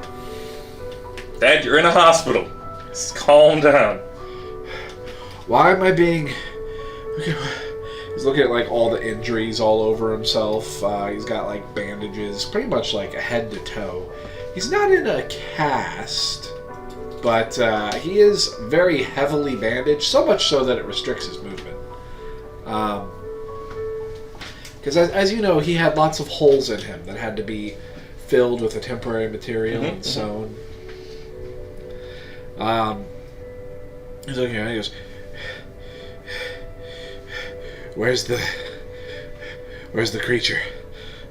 We took care of it. Make a persuasion check.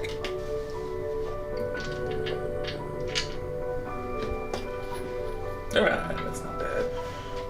+0, so 15. Alright, he calms down a little. He goes, Trevor, he like puts his hand on your face and he kind of winces. Oh man, it hurts to move. Yeah. Hurts to talk. Something wrong with my jaw? Probably has small holes in it. Okay. You see that some red is beginning to form in some of his bandages here and there where he's been moving around. As in blood? Yes. Sit back. You're hurting yourself. Okay, he leans back, takes a deep breath. Somebody from security eventually gets there. And I'll hold his hand again and give him another 10 healing. And it goes, okay. You see that his eyes are very, very bloodshot. You see kind of like this, these like black kind of veins forming in his eyes. And he looks around a little bit. He goes, his eyes are also very crusty. You see like yellow crust all across his like eyelashes and whatnot. Like his eyes had some difficulty opening. Nurse says, Mr. McCallum, I'm a friend of your wife. You shouldn't be awake right now. It's doctor's orders that you are to be given a sedative and you're to relax for a couple more days and then you're going to be released. So can you please lay back down and let me give you this shot. He kind of looks to you for reassurance. Don't worry, Dad. Everything's good. You're safe. We're safe. He nods slightly, and the nurse comes over, and she doesn't give the shot to his skin. She applies something to one of the tubes that are going into his arm, and just puts the liquid directly into there, which feeds into his wrist. You see as your father... What did the monster look like? Pass back, he says. It's like a tree. Okay, you're safe. You're safe. Okay. Passes out. Did you see which way my mom went? Nurse shows up to you. Oh, I think she went down to the hospital cafeteria. Okay, thanks. I think she was upset at you. Yeah, probably. She gets that way.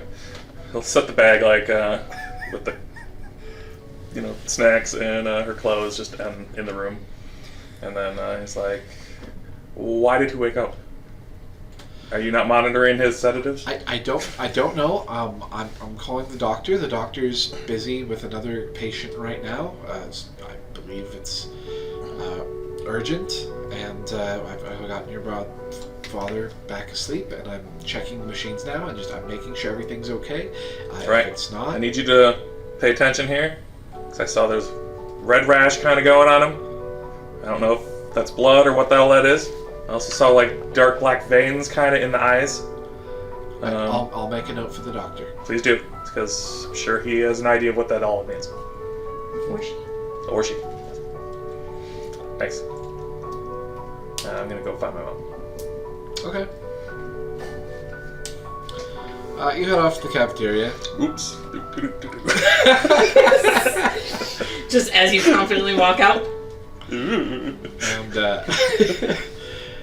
she's easy enough to spot. It's not a particularly large cafeteria, and she's it looks like she has a like a peanut butter and jelly sandwich that is like 90% bread with like a tiny sliver of like peanut butter and jelly, like a white bread, and then she has like a hard-boiled egg next to it, and then like a little carton of low-fat milk. Yeah, that looks like vendor machine stuff. Yep. Hey, Mom. She's like, oh, now you arrive.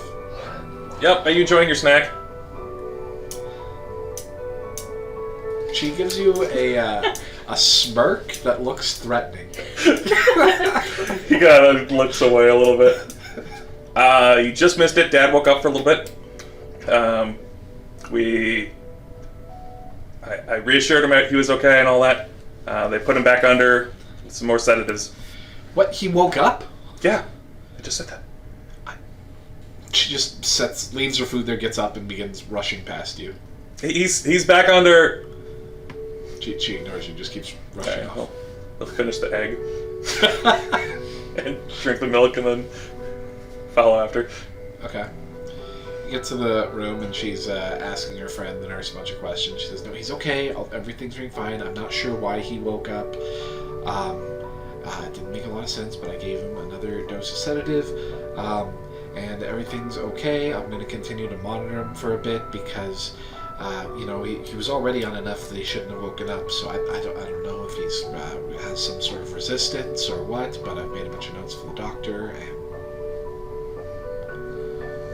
And I'll kind of move over nearly cord and like, oh, I think the cord's a little tied, and he'll like fiddle with the thing a little bit. I'm like, yeah, maybe it wasn't dripping Mother right. walks over and just smacks you upside the head. Just get away from there. Okay, Jesus. She's still angry. Yeah. I brought you your stuff and some snacks, She looks to us. "Thank you." but I gotta go again. Work's calling me in again. And it looks like he's okay now. She looks annoyed, but she just kind of like grabs her pudding you brought her and just pops it open and takes a spoonful while staring at you menacingly.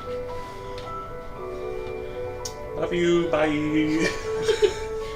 "Love you too," She she backs says. out. Watching the hand. Alright, then he'll rush down to the car and tell it to take him to Autumn Lake All right, sounds facility, or the forces facility. good. It begins to drive off. And then we'll go to Cyrus really quick. Cyrus, what are you up to? He is looking around Trevor's house, just sort of. Yup. All right, yeah. So there is a living room. Everything looks fairly clean for the most You wanna part. fucking talk. It looks like things are vacuumed, dusted, like clean, but at the same time, in some areas, crap is just strewn about. Like there's DVDs all across the floor. There's let's see. The bookcase looks like it's had stuff like pulled from it, and then like books fell over, and then books were just kind of like set kind of sideways on top of other books, and it looks very used. It looks like all the space is very active, like people do things there. It's the best way to put it would be, it's not dirty, it's just messy. Okay. And let's see, there's a kitchen. You notice that the fruit bowl, the fruit is starting to get a little bit overripe.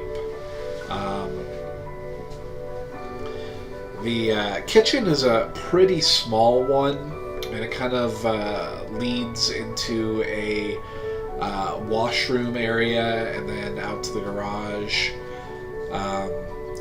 There is a staircase going upwards where there is an additional bathroom. There's a downstairs and an upstairs bathroom.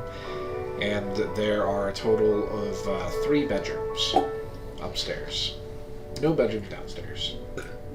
It's not a very big house. Okay. Though the front is a bit impressive. It has a very high ceiling in the front because not all of the second floor has been utilized. Okay.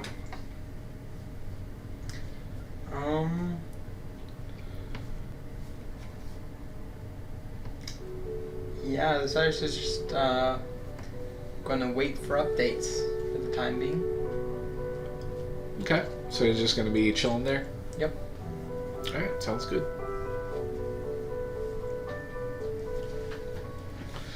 Layla, Yeah.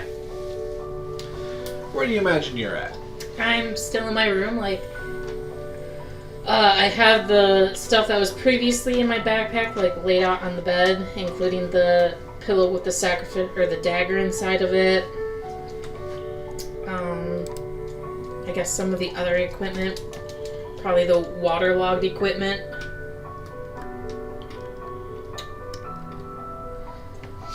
Just thinks to herself, no one's responded to my idea, but I know who thinks it would be a great idea. Agent Raby would have thought, would have appreciated it.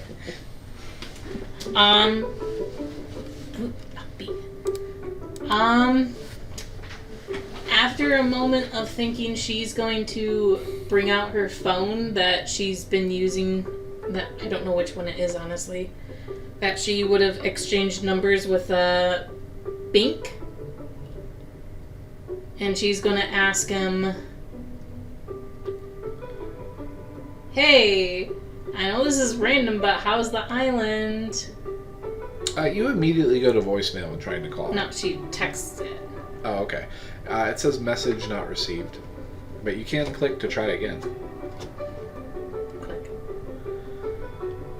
You wait a little bit. Again, it says message not sent, but you can click to try How does again. he pick people up then? Click. After a little bit, again, it says message not sent. You can click to try again. Has put the island under no contact allowed or something? I want to put a pass in. Well, that sucks. Okay. Oh, she's gonna... I don't... Would I have exchanged phone numbers with Fala, you think? I don't see why not. Okay, yeah, she'd also send one to double check, but she's pretty much assuming that she's going to get the fail to receive. You do. It's the exact same issue. Okay, cool. Okay. She's going to meander over to the stitching room. Okay. Sort of like peeking. Sewing room. Okay. There's nobody in there. Nothing seems to have been moved. You do not see your dress in there. You see nothing in there. She's gonna... Other than bits of fabric and sewing equipment, a sewing machine, lots of yarn.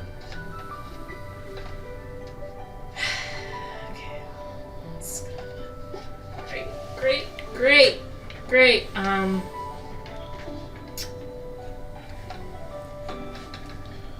While she's walking around the house, she's gonna open up like Amazon or whatever and start looking at how fast she could get like backless dresses and tops delivered to her place.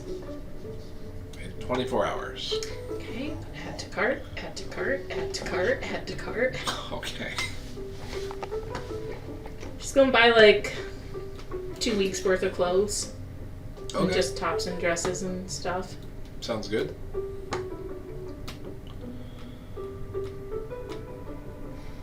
I'm waiting for a price. I just thought you were putting in your dad's card. Okay. Considering it's you. It's you.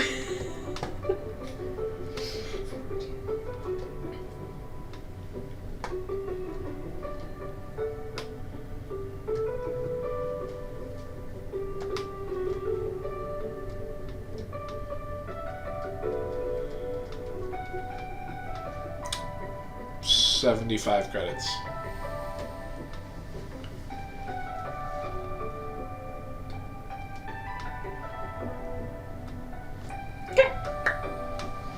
Just gonna walk around the house, see if she can spot Amalia.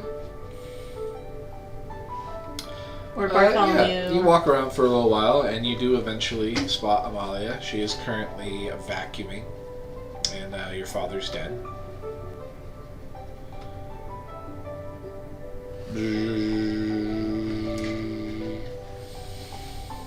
Sort of leans against the doorway, like waiting.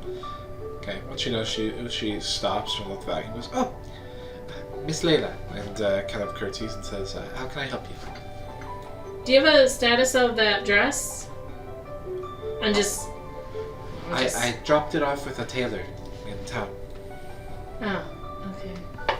She checks the time. I guess now it would be around 10:30ish maybe. Okay. Okay. Did you put in a rush order, right?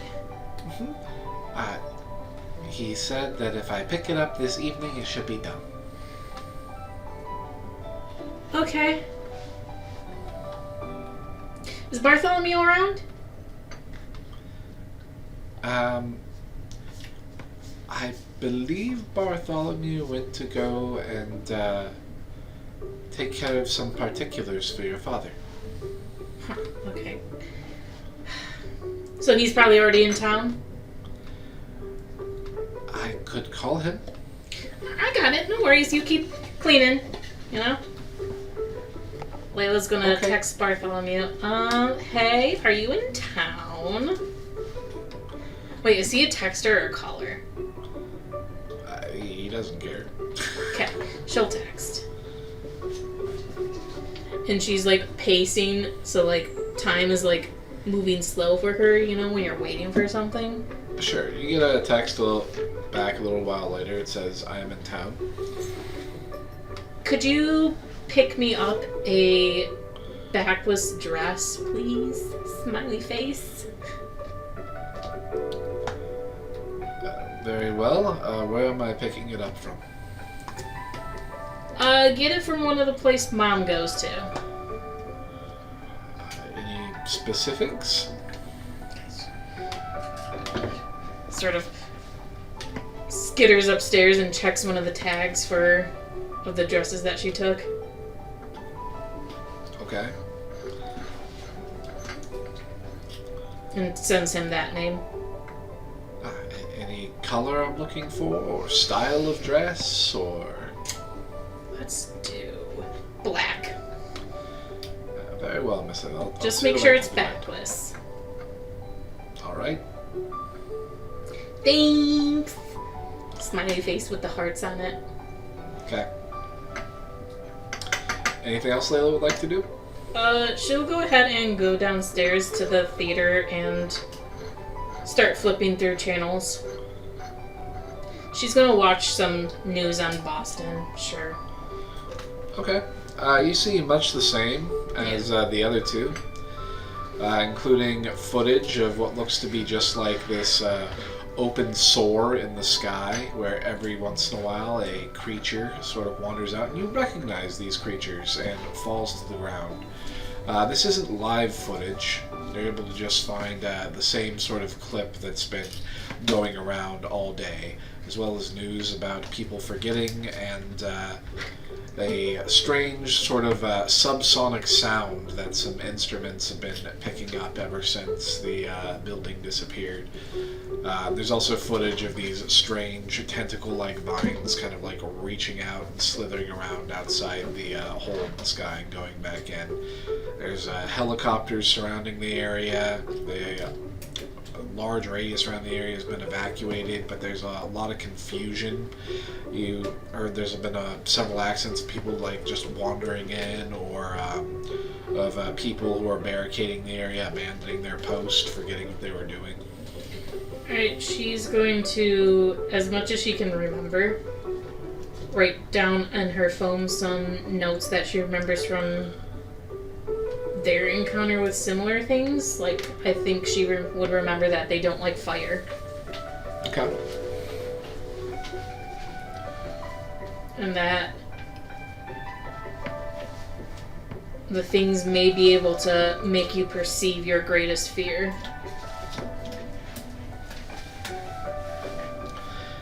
Okay. I'll hop back over to Cyrus again really quick, just to double check with him. Is there anything else you want to do? No, not really. Okay. Then, Trevor, you arrive at Autumn Lake. I assume you're pulling up to the gates of the facility, which are a while down a dirt road. Mm-hmm. I was going to hold his badge out. Okay.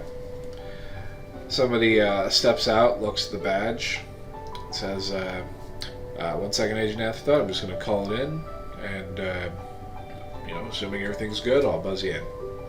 Okay. Head back into I'll just kind of double check on the egg while he's waiting.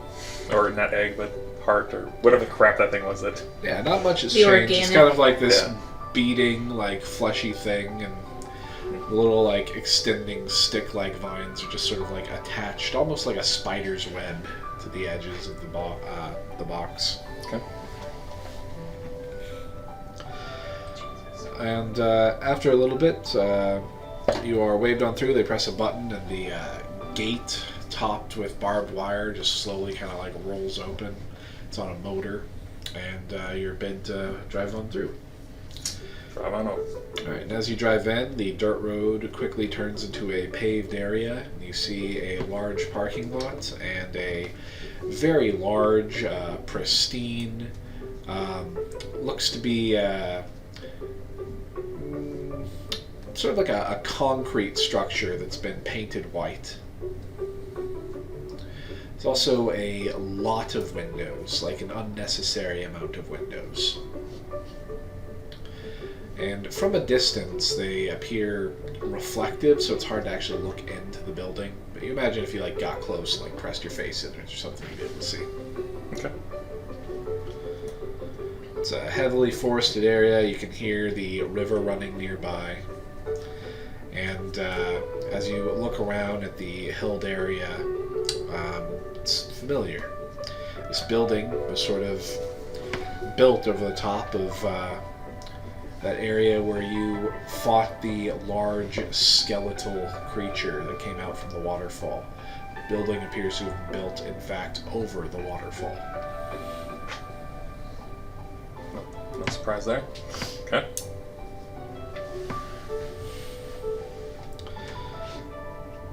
So, I imagine you park and head inside. Yep. I'll park, head inside, with the container under his arm.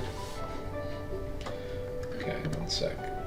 Actually, he'll carry it more carefully. He doesn't really want to touch any of the little spiderwebby crap. Okay.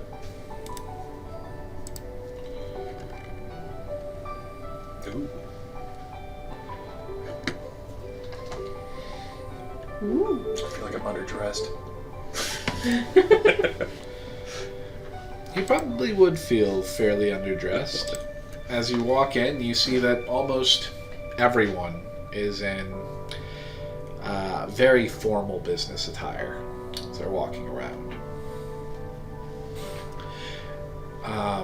As you are starting to walk in through this sort of tiled area, past these pillars that appear to have kind of like a very strange, elongated, like plasma screen on the front of the pillars, in a glowing like a bright blue.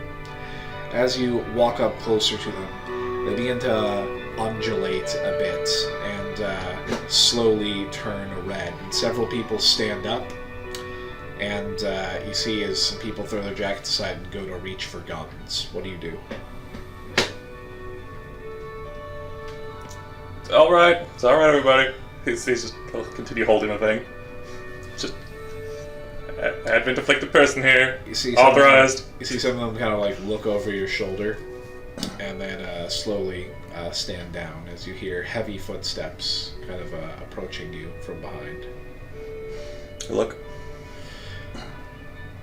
As you turn around to look, you see a very tall man, about 6.5 feet tall, very heavily armored in like full forces SWAT gear, with like massive shoulder pads, bandoliers filled with bullets. You see 2 large rifles on his back. He looks out of place in an office environment. Looks terrifying. He's got a helmet on, and in the place of a visor, there appears to be grafted into the helmet an oversized skull with a glass piece kind of over the eye that kind of lights up. Is this the Galvin guy that we met before? It is! Yeah, I thought so. He'll nod. Galvin. Kind of looks down at you. And again, looking close, you can see through the gaps where the neck armor meets the helmet and a little bit of flesh under the eye. No, it's kind of like a greenish tint to his skin. Okay. Not like bright green or anything, just kind of like this weird sickly greenish tint. Looking well. Kind of snorts. Says, follow me. Begins kind of stomping heavily forward. People just kind of back out of his way and move. He'll just kind of look out the windows. Sure. Just to see, pretty clear on the side, looking outside them. Yeah. And he'll just kind of mentally throw a anchor outside the facility about 80 feet from the front. Okay, as you do so, there's a wah, wah, wah noise as all of them turn bright red. And you feel as your it starts to form and then it fades. Oh, jeez, what was that? Alvin turns to look at you and says, "Don't do that here." Huh. Oh, must have been whatever this thing was. Continue. Nick can't really do his voice appropriately, but it's a very it's almost like his voice has kind of like an echo almost. He's got a very kind of like a vibrato behind his voice. Okay. Almost like he's like speaking through a fan, sort of. Okay. Not quite like that, but almost. Closer. Yeah. I get it. Interesting. And he leads you down a hall through several doors and kind of away from any windowed area. You have to pass through a couple of turnstiles as you're moving through. Okay. And he's just kind of walking in silence, and the hallway is mostly empty. And you just kind of hear the echo of both of your steps as you're walking down this long hall. So you think you're going to get deployed to Boston? Roll persuasion.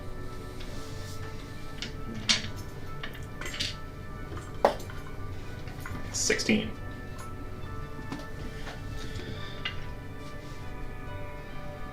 He says, as I understand it. Yeah, some crazy shit going on there. I doubt it. You don't think it's crazy? I didn't say anything.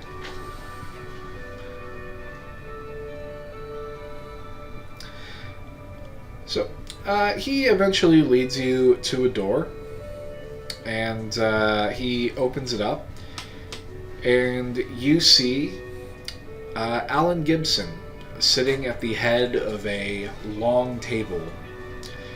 You see that there is a door behind him. It is a long rectangular room. And on the opposite end of the table, the opposite end of the door behind him, is you. So essentially, rectangle room at the short end of the rectangle, door, him, long table, and then the door you guys came in. To the left, on one of the long sides of the rectangular room, are large double doors. And to the right is a very, very large mirror. Like something like a 20-foot long by like 5-foot tall mirror on the right side of the room. Are there like chairs along the long side of the table, or is it really There are only like chairs front? And... all around the table, all around. So there you could seat I think 10 people at this table. Okay. And there are also 2 forces agents in full SWAT gear that are standing at either corner on his side of the table behind him, in the corners of the room. Galvin continues to walk. He walks past the table and then stands in one of the corners next to one of the forces members at the far end of the room. You can follow him that way, you can sit at the table, you can do whatever you want, but he's just sort of sitting there with his hands steepled, kind of looking at you. Alright, he'll start walking around the table to get to one of the chairs, like, not the chair next to Alan, but like putting a chair between the two of us. Okay. Let me see here, check something. So, when you are about 3 chairs away from him, you feel this sort of tingling sensation on the back of your neck as your hairs kind of stand on end and you get goosebumps. Okay. So he kind of You looks put your around back for to like yours. one of the projectory disruption, any sort of device like that. Well, Galvin was wearing several of them. You see that the forces and full armored get-ups in the corners are wearing them as well. Do any of them look active? Make a... Nobody's hiding anything. No, none of them on their belts look active, but make a, what do I call this? Make just an intelligence check with proficiency. Trilby included? I'm Do I gonna- feel Trilby? I'm actually not sure whether or not you feel Trilby. Right, that's why I was just like, oh crap, actually now that I think about it. Maybe Trilby's not active. But I'm not going to give you Trilby for this check regardless, because I don't think you'd have any way of knowing. Okay. At least not yet. Int. Straight up int, you said? And proficiency. Yeah. Ooh, that's pretty garbage. 12. Okay, I'm not going to give you anything for that. Let's fine. check something. That was a terrible roll. 3.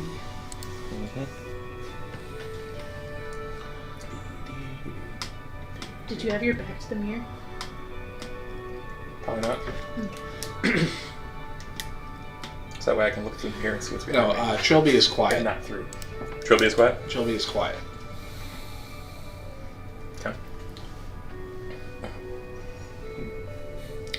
Alright, so you sit down. Yep. Have I described Alan to you? Do you guys know what Alan looks like? Yes. I feel like you did a while ago. If you don't mind just giving a quick refresher. Sure. So, he's a middle-aged gentleman. Appears to be in his late 40s, early 50s, with, looks to be kind of like tawny hair that is gray at the roots.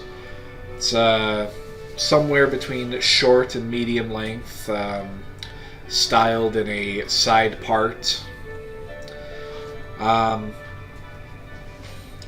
He has one kind of gray-blue eye, and the other one you imagine used to be the same, but is clearly damaged somehow. He has a scar across his face, and his eye is kind of whited out. He's clearly blind in one eye. He has a cane leaned up against the table next to himself. And this cane might be of particular interest to Trevor, just because it appears to have a couple sections with kind of like this tubing that connect from the head of the cane to various parts along the body that have a glow sort of similar to the crystal that charges your Force's hand cannon. He wears a long black coat in a similar style to the blue Forces jackets that Raz hangs out. It's just sort of draped over his shoulders, over a bright white suit with a gold tie. And he looks very, very serious. He has dark circles under his eyes. And he doesn't wear an eye patch. He appears to stare directly at you with the damaged eye. Does it still seem to follow what his other eye does?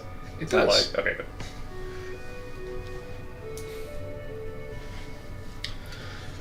Mr. Gibson. He'll seat himself.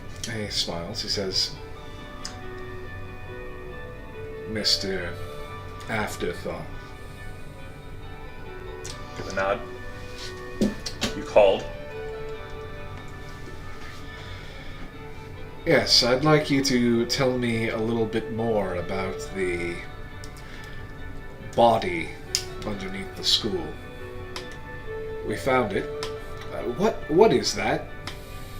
Could you explain a He's little looking bit at your- more which body you're speaking of? He's looking at your box. Ah. This is a heart of a monstrosity, possibly some sort of advent creature that came to this area at one point. That much is evident. It seemed to control the other ones. When he kind of thinks about it, that's kind of like what we're seeing in Boston. These creatures that are coming through.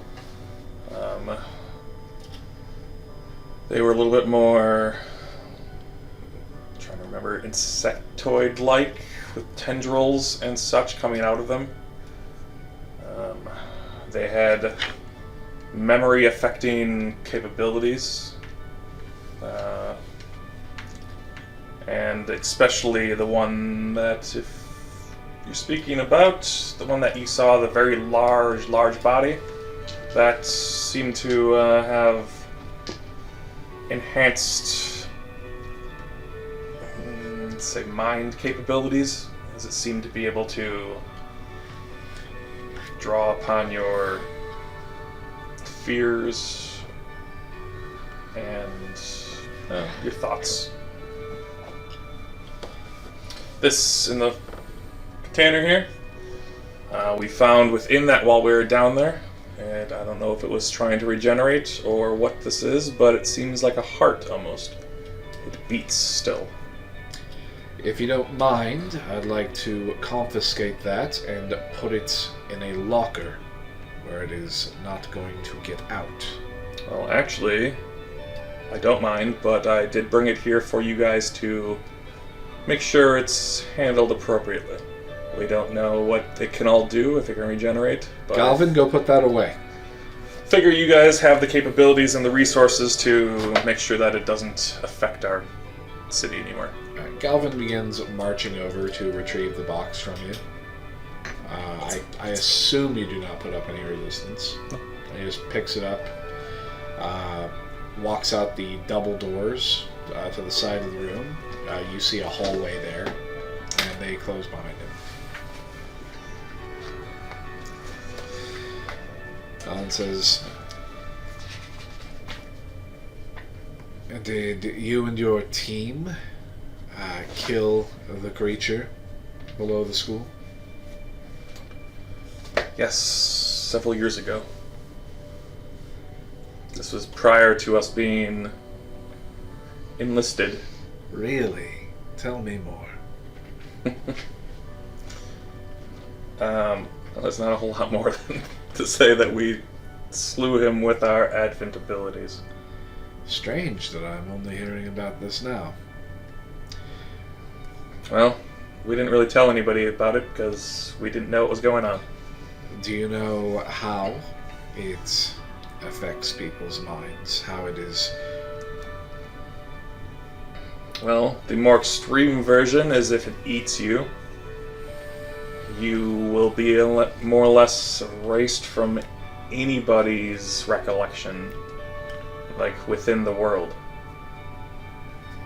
Really? Yep. Is that what is causing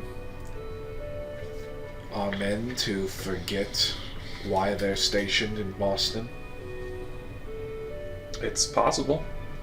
There might be other variants of this for all we know. I don't know. Do you have a pen and paper? I do. He Don't looks mind. behind himself, and a forces officer heads back into the door on that side, and after a while comes back with paper. Okay. He'll attempt to draw a crabby version of both of the creatures in their full majesty. Make a sleight of hand check with intelligence. Okay. With intelligence. Yeah. That's a 10. That's can't be. With intelligence, 15. That's pretty good. All right, sure, why not? And you're drawing what? The live version of the dead body? What the dead body looked like when it was like upright and all that stuff and being like all imposing, and then the little ones, that had like the little tendrils and looked a little bit more, it's kind of insectoidy, like however the hell you want to describe those things. Much of the body looked burned. You burned it. Yes, we found fire to be highly effective against these. How did you protect your mind from being affected? We didn't. It affected us on multiple times. It's just luckily we outnumbered it at that time. I see. But it did affect us at times.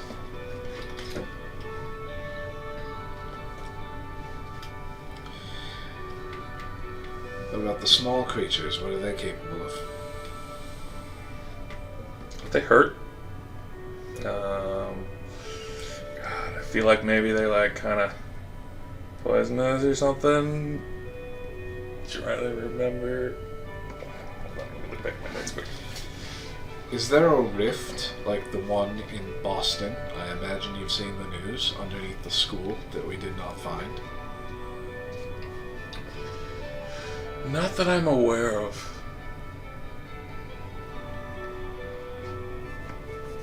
They just seem to be utilizing that place as a den, perhaps?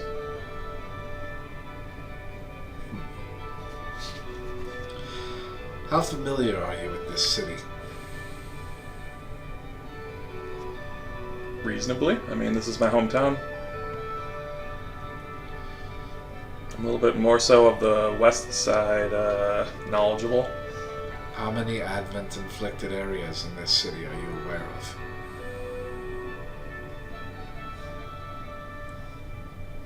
Can you better explain what an Advent afflicted area is? It's just something that had a location where it's had an event happen? Yes.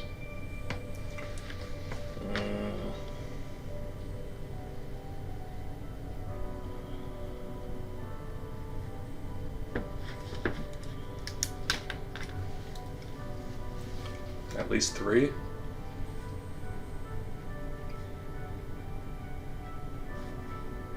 And where are those? You're built on top of one of them here. There's an old junkyard that is kind of near. I'll give a description of where Byron's old junkyard was. Mm-hmm. And then the school as well, under there. Obviously, you've found everything there. Trying to think of other ones that we might have come across. There's also the downtown mall, a warehouse area to the south, a farm up north. Does the farm ring a bell? Make a history check. Without Trilby? Yeah, Shelby wasn't there.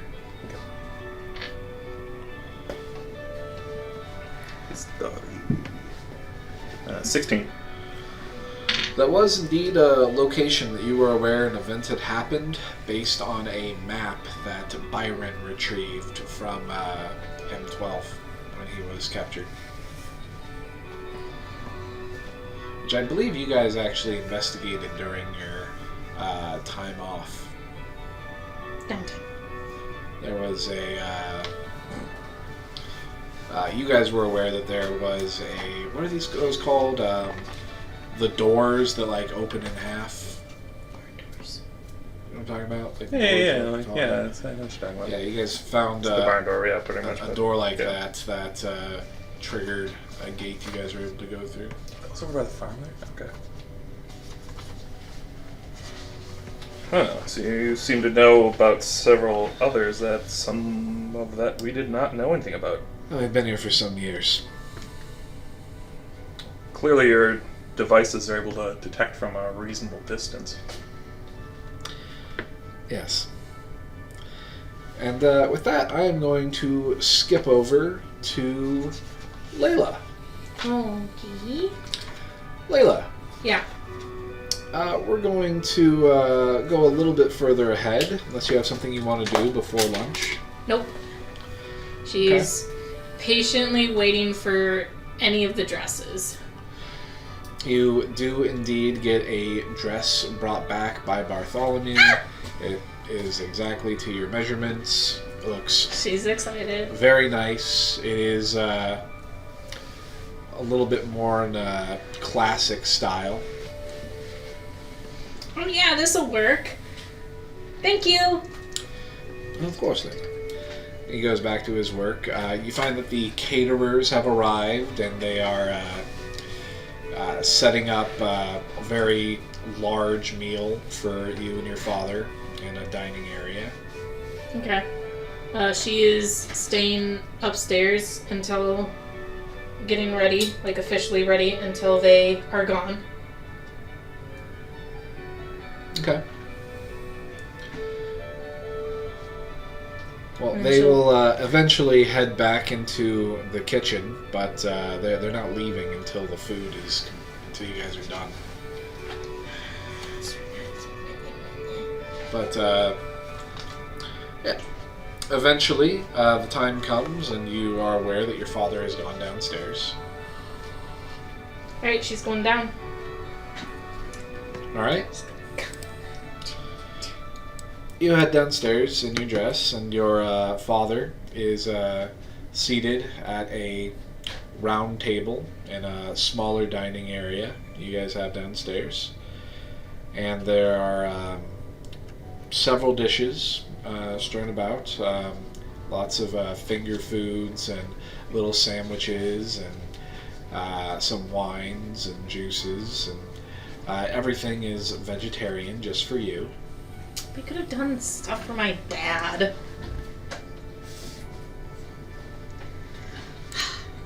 Okay. She'll go ahead and sit down across from him. Or like to his... No, she'll sit to his side. Okay. He actually gets up and pulls out your seat for you and then sits back down. Oh, thanks, Dad. Says, well, good afternoon, Princess. How's your day been? It's been very busy, but productive. Huh? Sorry, I feel like his voice is a little too deep. But, Too deep. Okay. uh-huh. Very busy, but productive. Going to be heading off to Boston soon. Yeah, Mom said you're leaving Sunday? Yes, I'll be traveling with Mr. Gibson. Do you guys know if you're going to meet Raz there? No, that comes beforehand. What do you mean? He's already there? Roll persuasion. Okay. Okay. So thing. Good, mess this roll up, right? I use a sorcery point and I'm gonna re-roll that. I wish I could do that.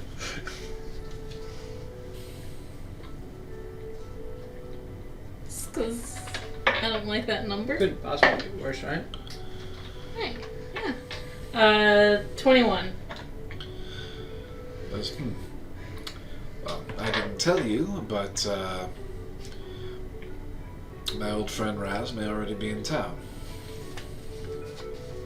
Here? Nods. She sort of pales and starts fidgeting. What? Why? Well, Alan wanted to make sure that there was an appropriate sitter in his absence. Wait, in his absence. So Raz is gonna be staying here while you and Mr. Gibson are in Boston? No. No? Okay. Okay. Who's babysitting then? I don't know. Okay. It's not really... It's not really my part of the... Right. Says, no. All I know is there is a lot of trouble going on in Boston, a lot of confusion, and there's going to be a lot of paperwork. There's going to be a lot of damages. There's going to be a lot of formalities to go into. There's paperwork we're already filling out and sort of handling on behalf of the forces, agreements they have to make as everything goes under martial law. Things had to be approved by the president. Just a lot of things happening. Sounds like a handful. Definitely make sure to stay away from that area. I may have dealt with those things before, and I'm sort of familiar with what they can do, so...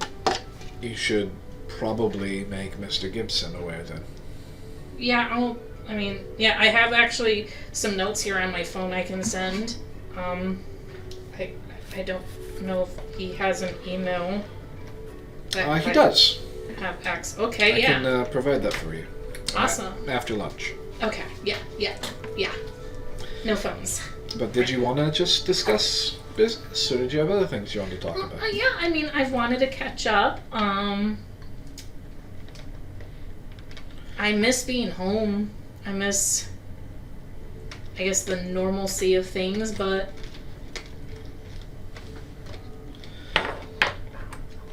it's changed so much. You're friends with Aemond's son, aren't you? Trevor, yeah. Well, if you weren't aware, his father had been missing for some time and recently turned up safe. That's... I'm very glad to hear that, yeah. It's really good to hear. I couldn't imagine going through that. Well, I don't think you'll ever have to. I'm fairly cautious. Good. I also don't put myself in harm's way. It's very good. But, I know you said you can't talk about stuff, but is there anything else going on with work? Like, I know you said that you do a lot of stuff with, like, property damage and stuff that comes to us, but, like, do you have to do anything, like, for onboarding people and stuff? No. No? No. I mostly negotiate contracts between the forces and Nova Corp, handle the immense amount of lawsuits against them, handle legal paperwork, deal with changes in jurisdiction, and act as an advisor to inform them what they legally can and can't do and or can and can't get away with.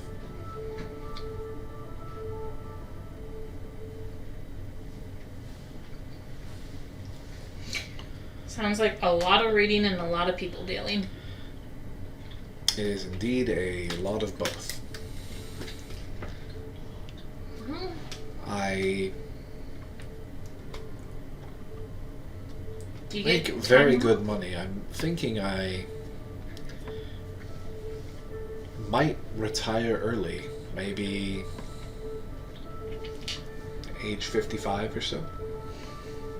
That sounds good, yeah. Sounds like a nice rest of the life. I forgot what I asked. Oh yeah, do you get, like, time off, or are you allowed any of that with how Of course. much work there is? Of course. And, like, I'm assuming you have a team, like, you're not shouldering everything, right? Yes, we have the whole firm, Layla. You know this. Oh. Yeah, totally.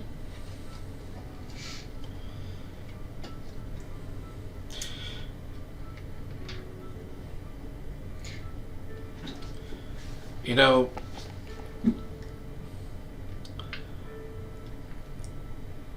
I didn't always think that this was what I was going to be doing with my life. But I'm happy that I've been able to afford the best for you. I just want you to know, Layla, that if you ever feel you are lacking for anything, you should let me know. I'll do my best to help. Well, you see, there might be something that I do want to know if you can help me with. What's that? Well, I mean, obviously you can tell that. She's gonna make sure that none of the catering employees are around. Okay, I mean, you can see you're wearing a dress. No, I know, but the next point of discussion. Okay, sure. All the catering people are out. Well, you know, because of my aberrant inflicted, properties, I don't know if that's the right word to use, whatever. You'd like me to find a doctor to remove the other wing? No, I was wondering if you might be able to get in contact with the doctor who took care of the previous one, actually. Why would I do that? I want to see if they can advise on what they did with it. And I don't know if they kept it for like a weird trophy sort of thing, you know? Who would do that, right? But if I could... told him he could keep the wing if he performed the surgery on you. Radar, what are you doing? Every crackle is on the microphone. Sorry, that's the water fountain in the background. Clearly. Well, could we, like, maybe, like, if he does have it, like, be like, we'd like to purchase it from you. And make it a very strong, we would like to. He gives you a strange look. There's a possibility that maybe it can be reattached, you know, Dad? Like, I know that's really super weird, but, like... It's been years, Layla. I'm pretty sure the limb is dead by now, even if it was kept on ice. I'll see if I can track it down. This is a very weird request. Yeah.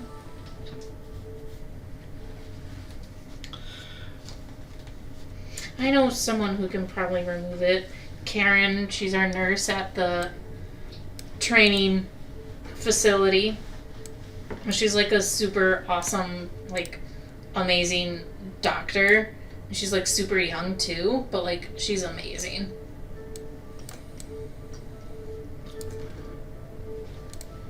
She's offered before to take care of this one. Well, that's good, I suppose.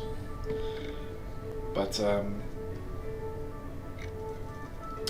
let me look through my notes when I get back to my office, and I'll see if I can find you the gentleman's name.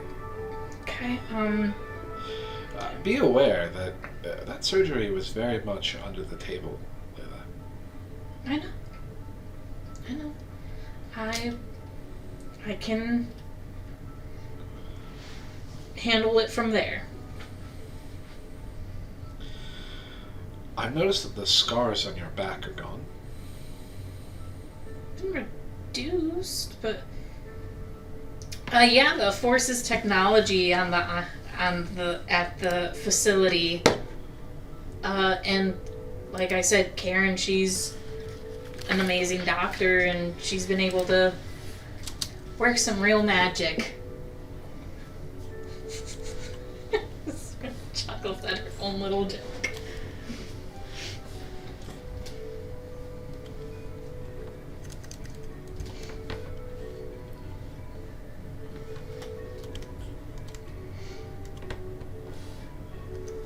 He pours himself a glass of wine, sips. Says, was that the main goal of this meeting? Was to learn more And about the to doctor? catch up, you know. Taylor, come on, think. Taylor, come on, think. Yeah, you know, I miss being a family, and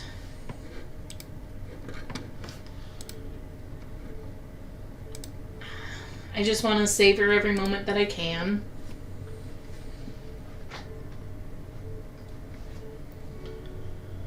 You know, seeing David for that short amount of time just made me really miss home and stuff.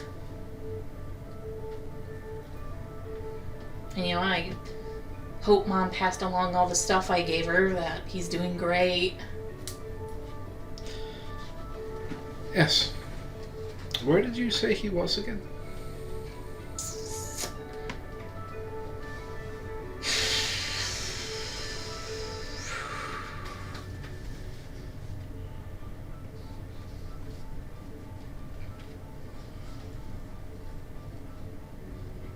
Did David say anything to Layla to tell their parents if No. they ask? Nope. Oh, come on, David, you were the smart one. Nebraska. You know,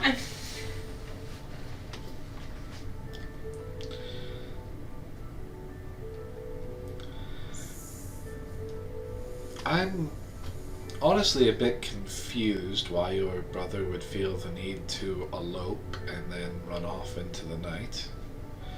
I know you're mother never approved of. What was that girl's name? Nadia. Nadia.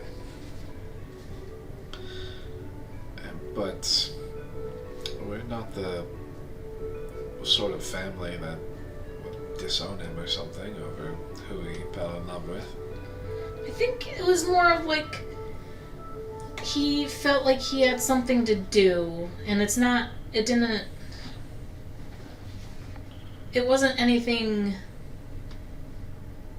about our family that pressured him, or like that he felt like he had to leave us. He's doing some, I guess, soul searching or something, and just needed to do this on his own agenda, unfortunately. But now he's not alone, you know?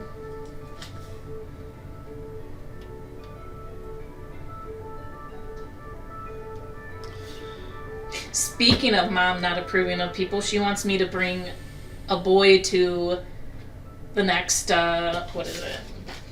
The thing at the country club, like the little family soiree. You really don't want me to know where he is. I can tell you, I just don't know if you'd believe me. Why would I not believe you?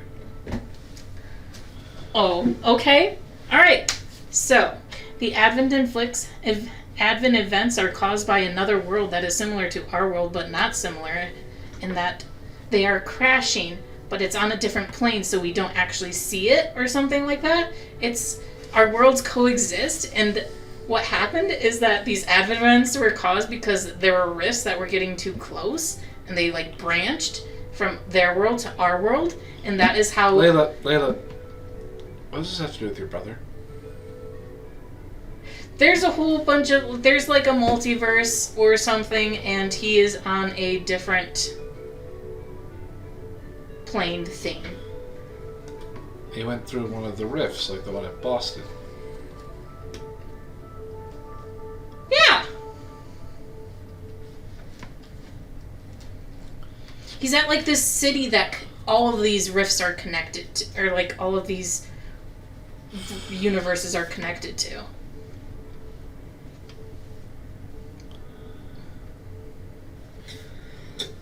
You're saying he's safe? Yes.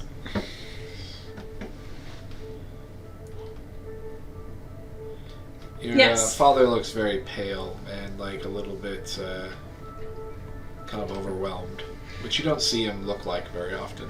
Yeah. I'm sorry, I didn't want to lore dump you because like it was very overwhelming for me when I found all of this stuff out. Like, it was crazy, and... What is he doing there? He is there searching for pieces of a previous life, I guess. He looks even more confused. Can you get a message to him for me, Layla? Yeah, let me pull up my phone and so I get it word for word. Okay.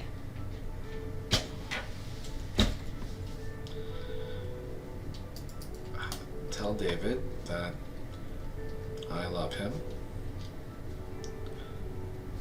I hope that he is happy and well. And to please come home.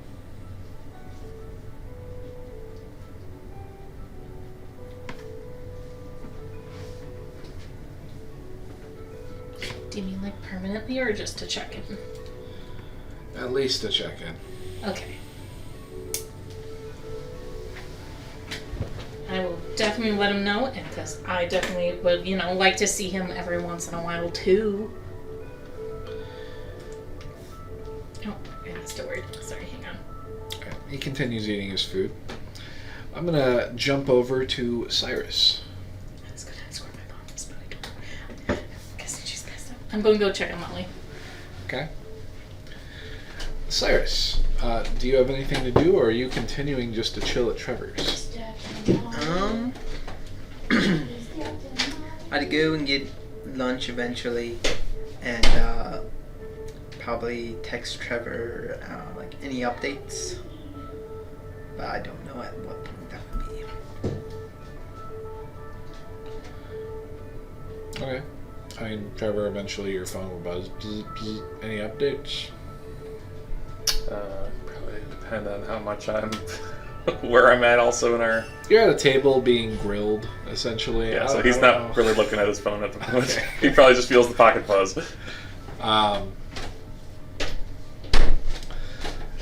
Alright. You don't get a response. But you're out eating. Oh, shit.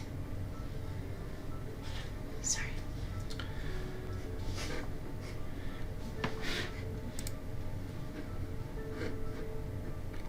Check this.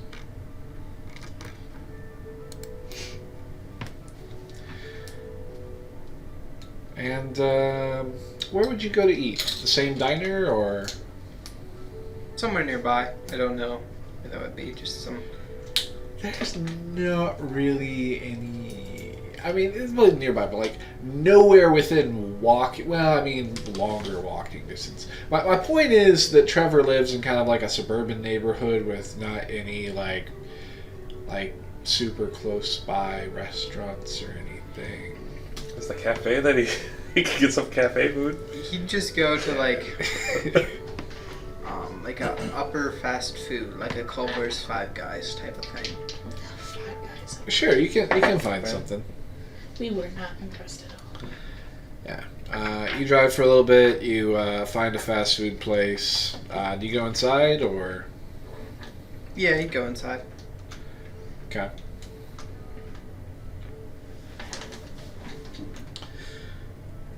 As you are inside eating, what is your passive perception? It's a 17? 17. You notice a couple kids walking up to your bike and kind of poking at it and taking a look. Your bike. How old of kids? They look to be somewhere between anywhere from like 12 to 16. I'm just going to probably eating a burger. Like pick up the fries in one hand, burger in the other, and then walk out. Sort of just Okay. going like very nearby. As you're walking closer, you hear a beeping. Beep, beep, beep, beep, beep, beep, beep, beep, beep, beep. And then it suddenly stops as you're beginning to get closer. Beeping from where? It seems to be coming from the kids. They're looking at your bike. One of them is kind of wearing a gray sweater with a sort of like red jean vest. Has kind of like a bowl cut with kind of like bleach blonde streaks in his darker brown hair. And How many did you say there are? 2. Okay. So you said 3 first, okay. Said a couple, I think. Oh, okay. Then a young girl who's wearing kind of like a pinkish dress. It's got pigtails. Okay.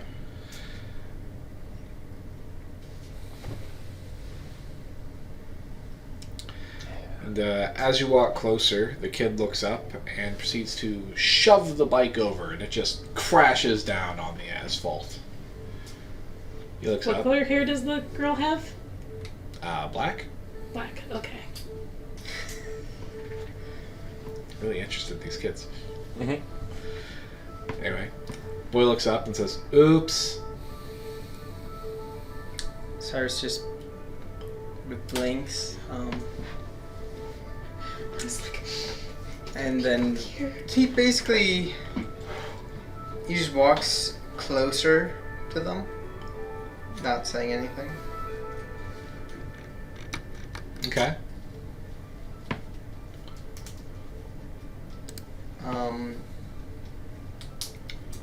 I don't know what's nearby, but he'd sort of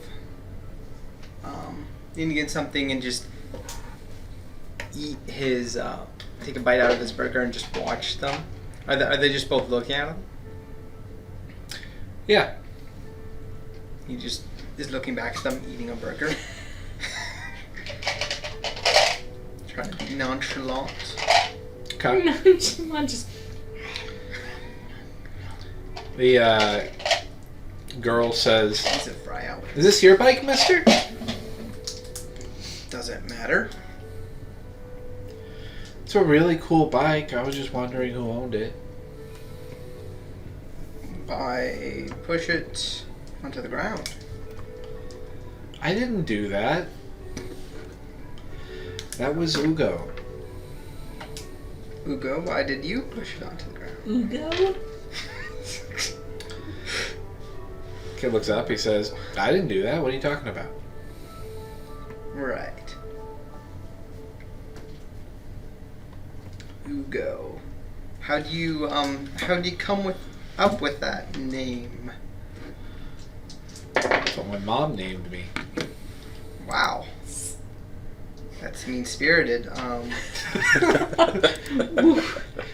You better shut up or I'm gonna kick your ass. Right. He just takes another bite of the burger. Okay. Do you live around here? Nope. Kind of new to town. Okay. Where you from? None of your business. Cool. That's, Where are you from? You from here? No, I'm from around. Around Blister where? Hills. From around where? Blister Hills. I don't know where that is. Alright. It's in-state. California? Mm-hmm. Okay. You stand still right there for a second, mister. He reaches into his vest and he pulls out a little handheld machine. Machine? Yeah, he points it at you. Beep beep beep beep beep beep beep beep beep beep beep beep beep beep beep beep beep beep beep. Yeah, I thought so. What type of machine is it?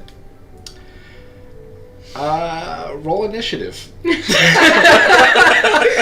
That type of machine. Why can't we get combat? I'm gonna get some. Are you? 10. 10? 10. Alright, give me 1 I second. forgot I was going to text you. Raz is here. Oh, Jesus. Yeah, remember to do that.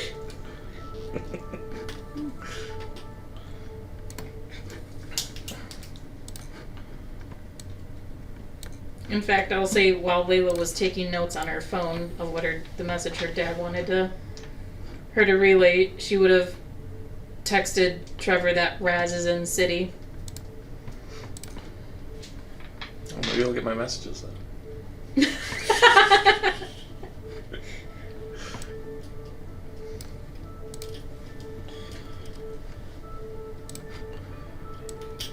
Guys, go ahead and take a break while I set up combat. Alright, everybody. We are back. Woo! Yee!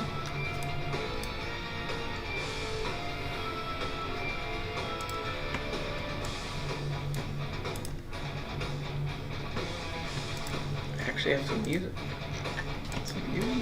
There's pictures! Do you think those are like the ordering stations or something? What'd you do, go to Sonic? Right. I said upper fast food. Sonic is like the dregs of fast food. There goes our Sonic sponsorship. I mean, Sonic is pretty crap. I would only go there for their, like, I think it was the Their dollar hot corn dogs? dog days. Yeah. Oh, this is very... Oh, I think maybe 50 cents. Alright. What did you get? A 10, you said? Burritos. Something like that. Yeah. Yeah, I believe that is what you said. So, the first thing that happens is this kid, Ugo, says, brace for impact, and the girl next to him, Generous of them. the girl next to him goes, ah! And kind of like curls into a fetal position on the ground right there.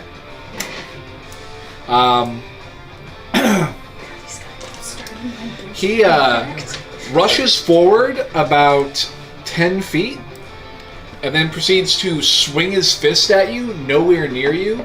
And you watch as his whole arm lights up with like golden energy and flames, and this massive golden burst of energy goes flying out of his fist and then just explodes into this like strange resonance, just like this like pulse of energy that goes in all directions for like 20 or 30 feet. When this happens, I need you to make a strength saving throw. I'm You got proficient. that. That's a over 20. You are going to make it. However, this girl in the back is not. You're going to take a total of 21 force damage. Ow.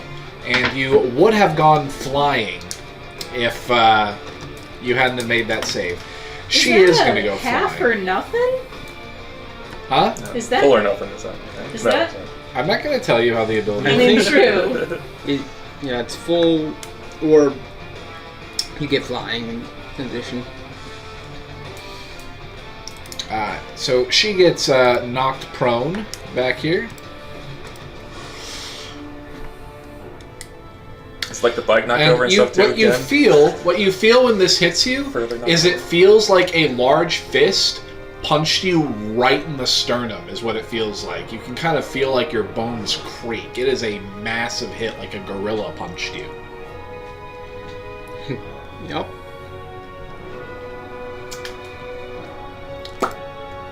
Cool. With your 17 in passive perception, you're able to see as another young girl leaps down. There should be windows there. There's not. But there should be a window behind you, despite the fact that in reality there isn't on this map. But a girl hops down from a seat. She looks to be about the same age as the others and comes rushing forward towards the door. Okay.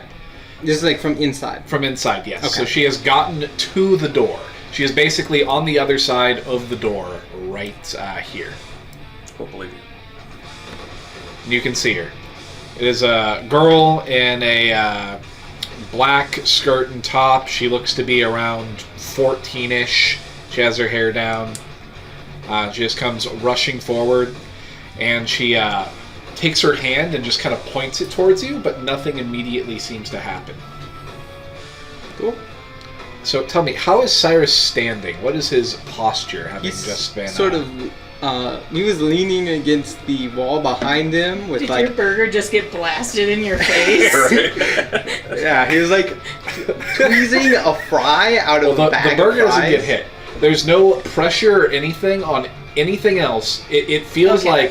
like, you saw like the pulse of energy, but it feels like the only thing that was hit was a fist to your chest. Yeah. And hers. And hers, yeah.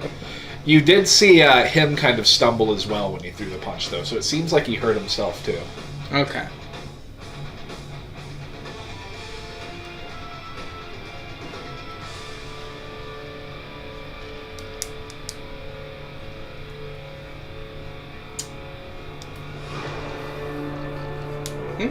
What? It's your turn. Oh, you should have said that. I thought I did. You didn't. You just asked how he was Oh, standing. my bad. Yeah, it is your turn. All right. Cyrus spits the fry out of his mouth. All right, you notice something immediately. Hmm. You appear to be attached to the wall where you were leaning on it. Ah. That's. Are my feet attached to the ground? They are. As you try to lift your feet, you cannot move them. You feel like you can control the muscles in your body, but you seem to... It's almost like some sort of intense magnetism or something, like you are stuck. Okay. Can I still move my arms and hands and stuff? Anything that is not currently touching the wall, yes. Okay, yeah. I would have my hands out in front. Yeah. Like So- so, pain. You notice, though, that your hand can't seem to let go of the burger, though you can rip the bottom. Okay. Yeah, so he spits, he throws his fries, and then he's gonna like try to grab. It's strange. Wherever your amulet. fries hit the ground, they don't like if the edge of the fry hits the floor, it just kind of sticks there, standing where it hits. So like if it was like ew. Yep. Yeah. So I'm gonna try to grab my amulet of non-detection. Can I do that with the stickiness? Is Yeah. that You can grab okay. it. I'm gonna grab it and Stuck I'm to gonna it like now. pull it out, and I'm gonna be like, wait, is this about this weird thing I found? What? I'm not a Advent inflicted person, and I'll just hold up this weird amulet thing. Okay. Are you done? Yes. I'll dodge, I guess. Okay. As much as you can as your You notice the girl on the ground sort of seems to warp and twist, almost like she's a mirage, and then she disappears. Does it look like she cast any spells, or just... Doesn't look like it. It just looks like she sort of warps and twists and then disappears.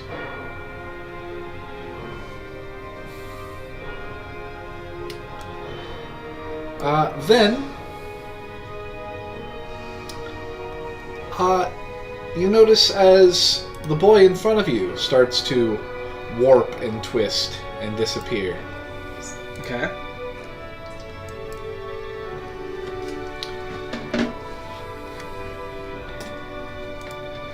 At this point, a boy comes walking out of the front door and says,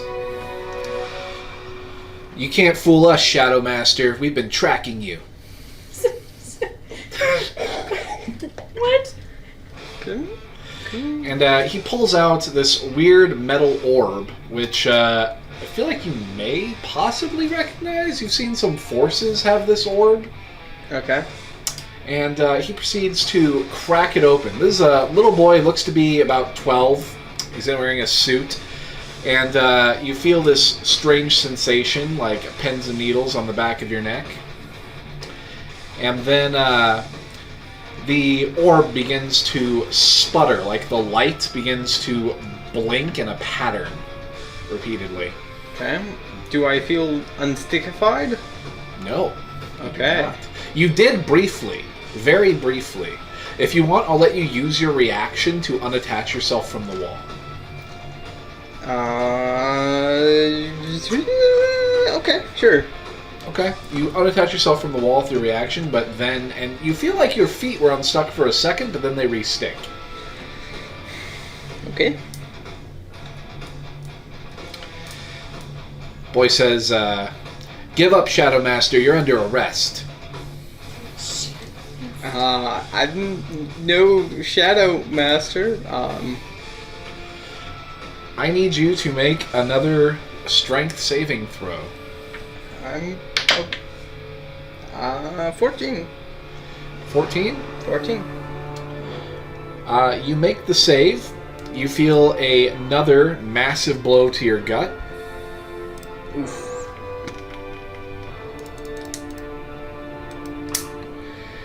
This time you take 14 force damage. Okay. And it, again, feels just like somebody socked you in the gut. The guy who just called you Shadow Master proceeds to cough, and his eyes kind of go wide as he goes flying backwards 10 feet. You see what looks like an impact to his chest as he kind of like rolls across the ground and falls prone. You got him good. You guys are very uncoordinated with your attacks. Do you say this out loud? Yes.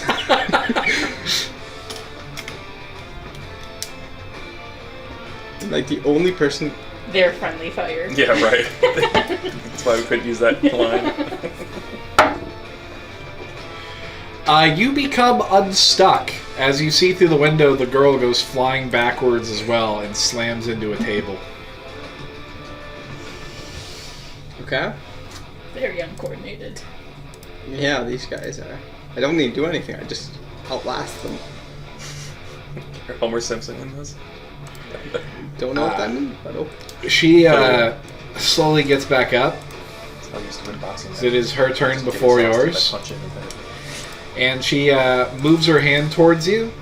And once again, you find yourself stuck to the sidewalk. Alright. As well, you now feel that your amulet is attached to your hand. Cool. Cyrus, you are up.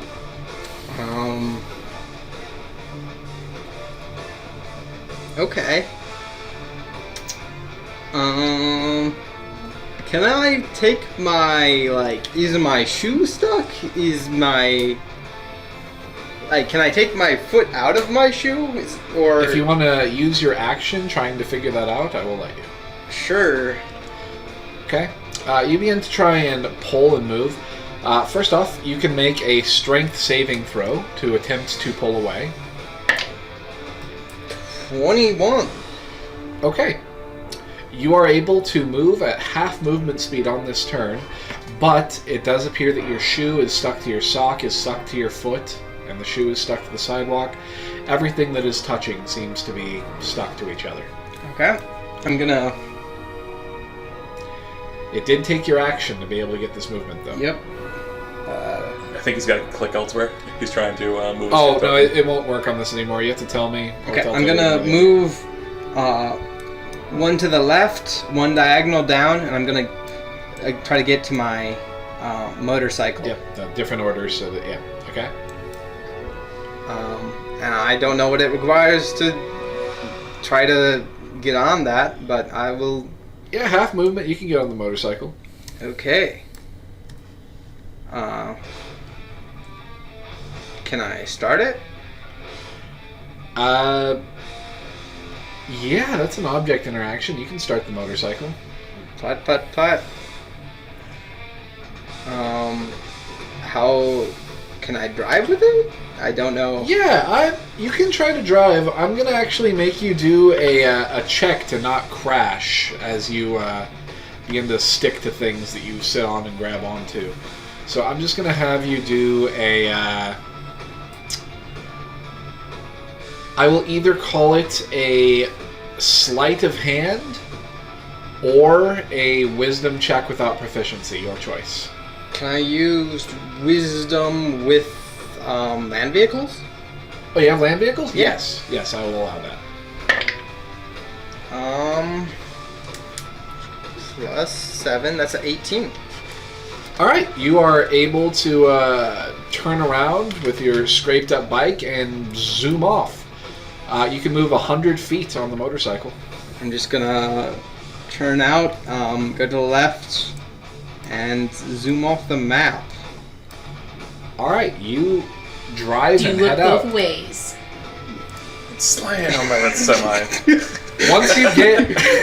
Once you get a certain distance away, you feel yourself unstuck from everything, and you're good to go. Okay, I'm just gonna try to get as far away from that place as possibly can. And I'm gonna go... Check getting away, Shadow Master. Yeah, I'm a real Shadow Master. I'm gonna go to the tree, actually, because that might mask my presence, maybe? You're talking about the one Stick. with the swirl of Yeah. thorns and shit? So my house again? Yes, your house. Oh, Trevor's house. That's, Lead him back to my house. that's not a tree, that's a stick. Yeah, it's a to-be tree. Okay. You go driving off back to Trevor's. You have escaped the adolescent children that have Very assaulted. irresponsible with their powers.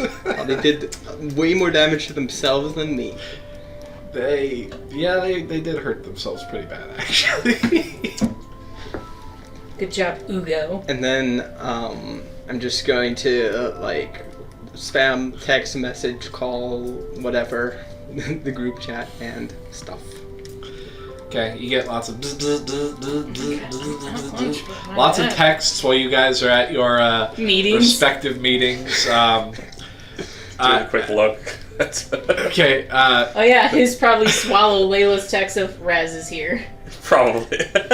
Yeah, as you are looking at or as it begins to buzz, essentially, Alan is just looking at you with like clear irritation that your phone keeps on going off during your guys' meeting. And you pull it out and look at it. Yeah, it's like... What does the text messages say? Basically like, attacked by forces, need help advice. How do you know they're forces? No. Well, I mean, they used a scanner and they had powers, so I assume That's they're true.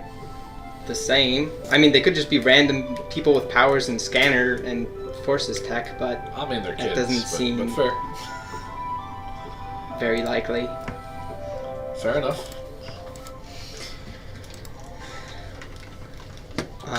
And I'm going to, like, as I'm driving just some random bushes, I'm just going to toss my non-detection thing into some random bushes along the way.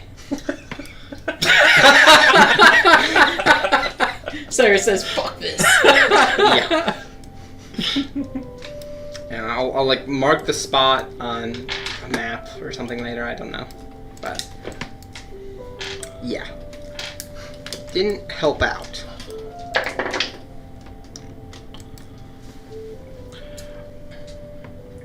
Alright, and really quick over to Layla. You're meeting with your father, who is sipping his wine and looks a little bit more confused than you normally see him.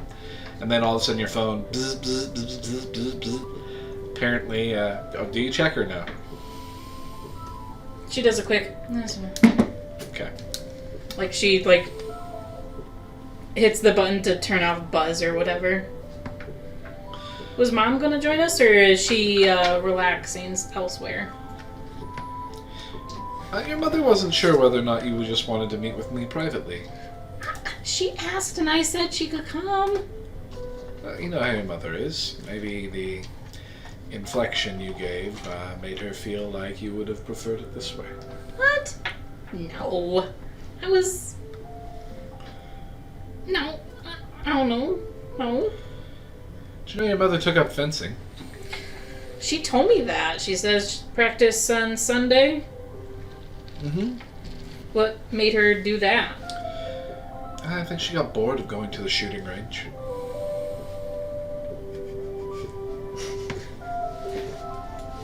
Does Layla know she was going to a shooting range? No, you've been gone.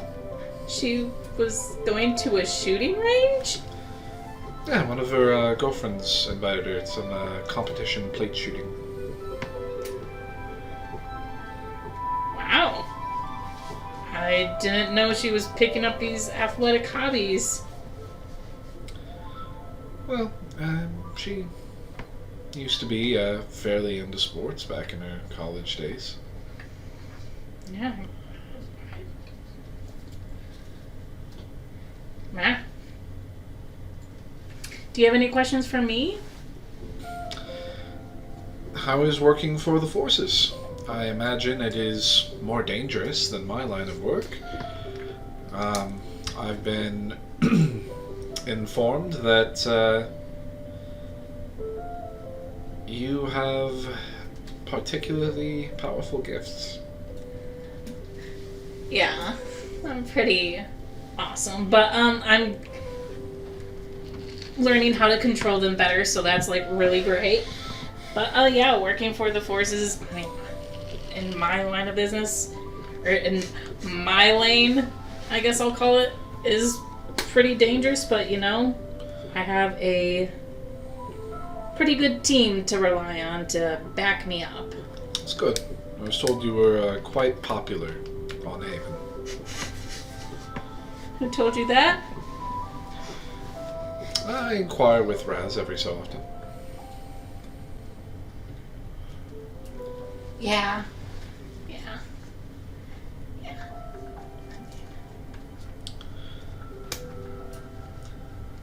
They told me that you haven't been neglecting your studies and that you're doing quite well. Yeah, they got a library there that, you can read. It's got a wide variety of books, and, I stop in there every now and then. That's good. Have you thought about what you're going to do when you're done with your contract? No. Okay, well, think about it. You only have a couple of years left. Yeah. Okay, yeah. Don't know if they'll let me do anything else outside of, or if they'll, I don't know. I guess we'll have to see how the world is with the Advent events after. I think things are calming down.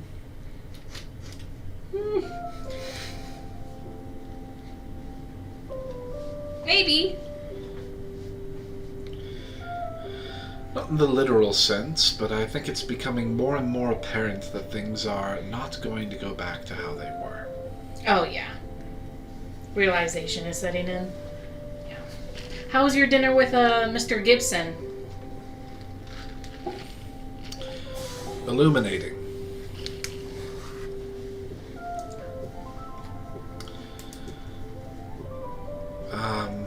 He gave you some intel?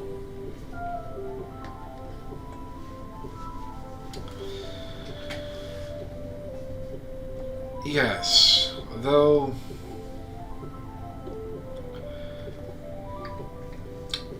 I don't think it's appropriate for me to be the one to inform you.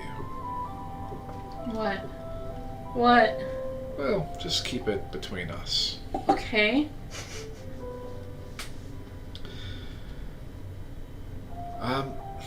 In high-density Advent-inflicted cities, Mr. Gibson is going to be having the forces take a more strongly supportive role in law enforcement in certain cities, including Rose City. They're going to be merging with, and in some cases, disbanding the city's police.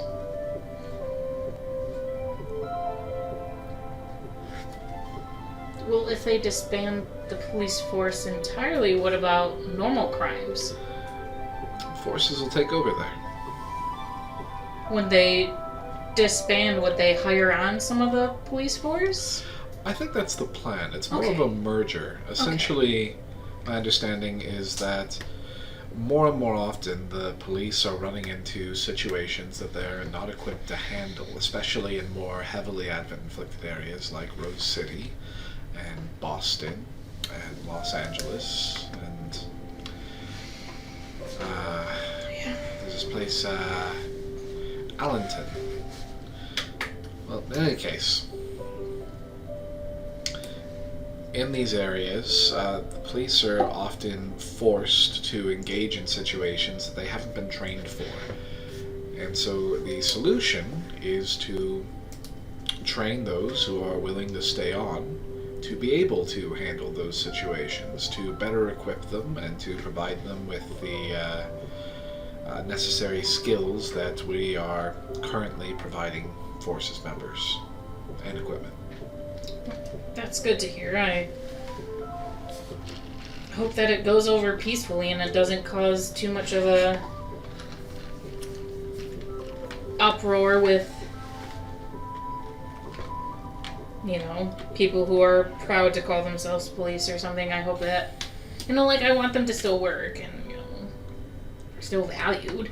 And, honestly, probably merging with the forces would be an upgrade. I think they'll be getting a pay increase. Yeah, that's what I'm basically But the work will be more dangerous because they'll be expected to respond to Advent events. Yeah.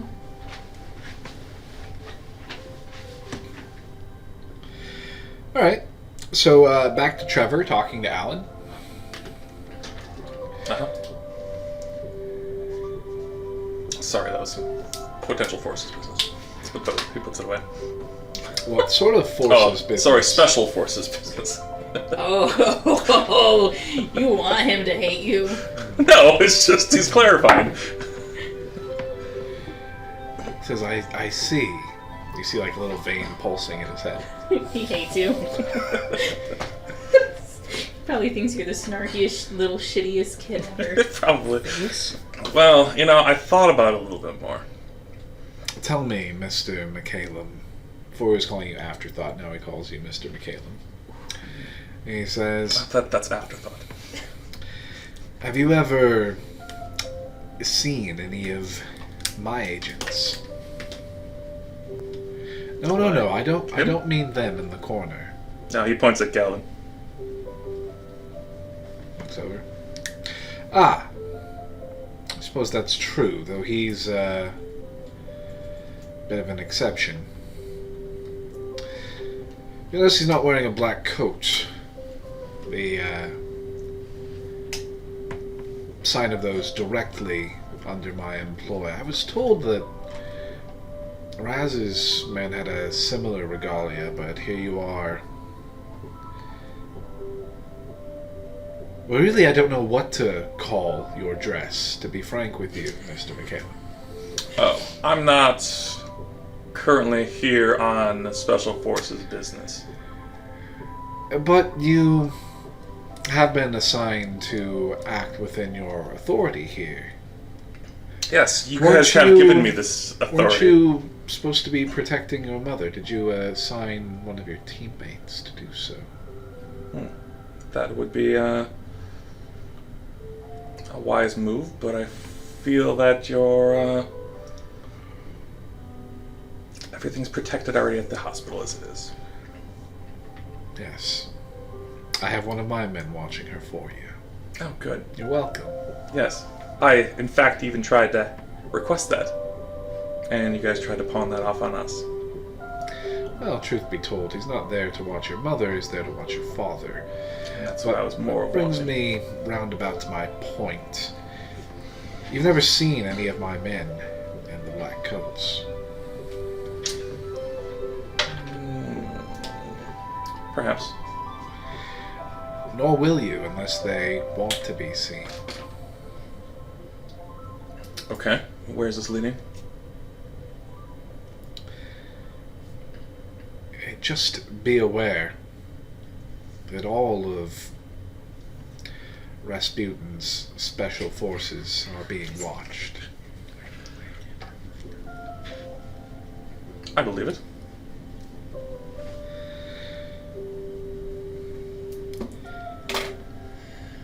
Anyway, I think it's getting to be about that time. He looks at his watch. Actually, I think we have to speak a little bit longer here. I recalled something about one of the Advent locations, and I misspoke earlier. Would you like to hear me further? Sure. Oh, God, he's got... Well, I do recall now a location on the high school that has a portal that you speak of. Go on. Since we're all friends here, I figure I will tell you about this. It resides... All of a sudden, the door that you went through opens. A bit loudly, just sort of like flies open. And somebody steps through. Or at least they will as soon as my computer unfreezes. Probably. Yep. Oh, hey! Sorry I'm late. Good afternoon, Trevor. Raz steps through, pulls out a chair, and sits down. Raz? How are you? So I got caught up in traffic. You know how it is. But secretly, we know that he just teleport. Yeah, I know how that is. It's traffic's a bitch. Language, Trevor, what are we teaching you? He's teaching me. Oh, or was that Rasputin? That was Raz speaking. Oh. Oh, of course. My apologies. Just the internal shiver up Trevor's back. Here, Rasputin. Gibson.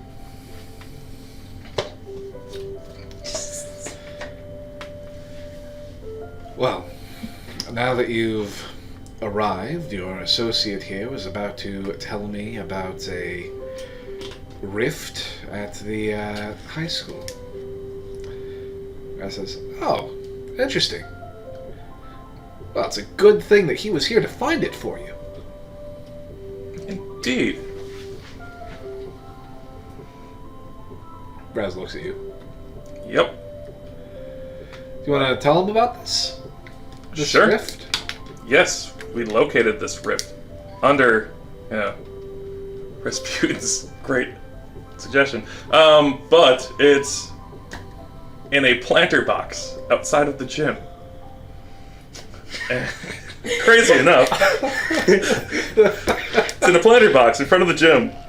If you happen to jump on the sprinkler while it is turned on, it will take you to a volcanic plain. We believe these creatures actually have some connection to that plane and could be part of the reason that they were in this area. Oh, interesting. Alan, why didn't you think of jumping on top of a sprinkler head? I don't know why I didn't think of that, but I think I know the location he's speaking of. We actually took the liberty of building some new classrooms over the top of that section and filled the entire area with concrete. So, I don't think anything will be getting through that particular rift anymore. It's quite a high radiation reading, so we sealed it off. Well, I hope that's enough. Anyway, Raz, do you want to tell us how it is that you plan on taking care of our fair city? Raz says, of course. Actually, I have brought a team from Haven that are going to be in charge of managing things and your wonderful facility here while you are gone. I think they are very much up to the task. Let's call them in now. It says, introducing Signal. Boy walks through the door. New people? No. Arc.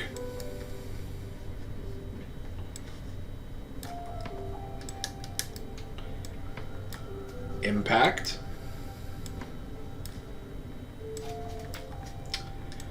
And Static. Agents, it is my pleasure to introduce you to General Alan Gibson. He's going to be relocating to the East Coast. He smiles. And you'll be in charge of managing his facility while he's gone. Alan looks very irritated. He says, you look all quite young. The kid at the far north, who was introduced as Signal, says, actually, I'm 14. Let me see. Can you zoom in on them? Yeah, sure.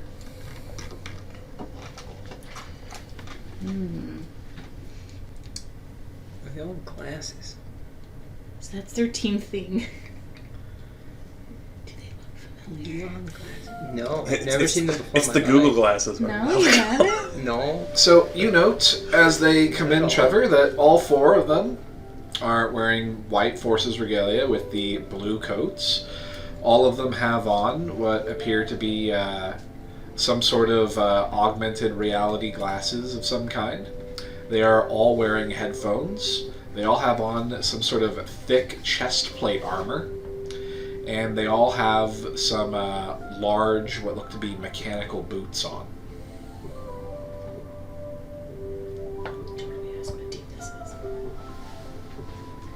Could be abnormal. Trevor's just gonna give them a nod like he knows them, like this isn't normal. Trying to keep Like this- pseudo facade. Like, yeah.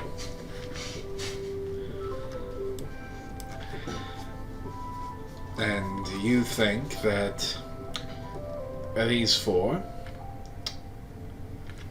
are appropriate to manage this facility, that they are knowledgeable enough, they have studied this area, they know how to handle themselves in dangerous situations. Raz says, well, don't worry too much, because our mutual friend Trevor here will be in charge of them.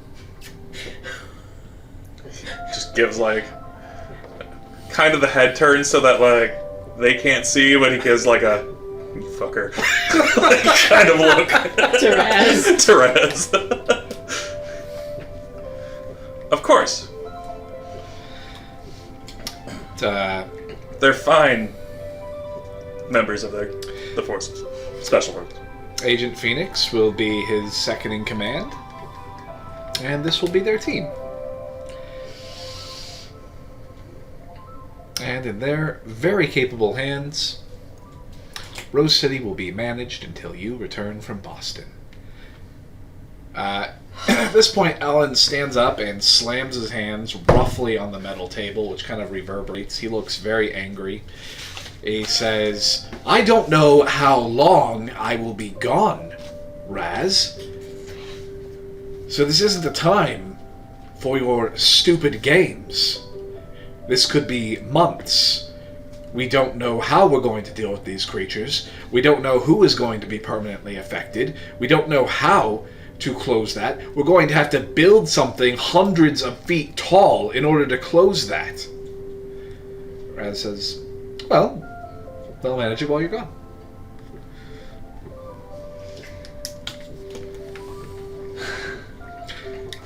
Won't you, Trevor? Of course.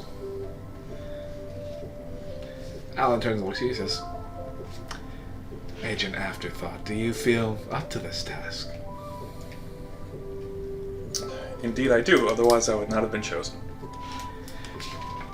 And you feel comfortable with your team here? Yes, with mine and Agent Phoenix's tutelage, they can handle this facility expertly. Very well. I will assign someone to give you a tour. Presses a, you can see him, like, press something under the table. And then somebody walks in through the back door.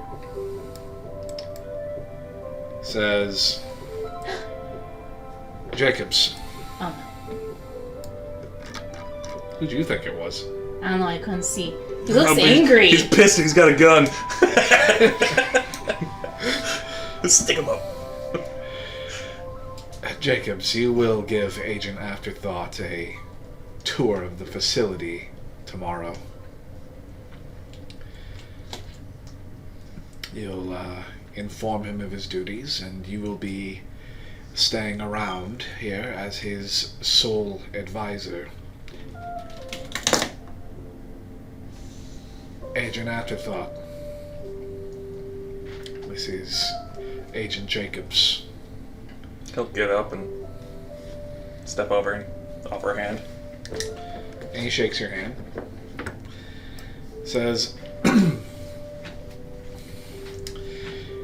Any questions? Is he you wearing have? a black jacket? He is. Okay, I wasn't sure if that was like a gray, like, overcoat kind of deal, or if that's actually like black. Okay.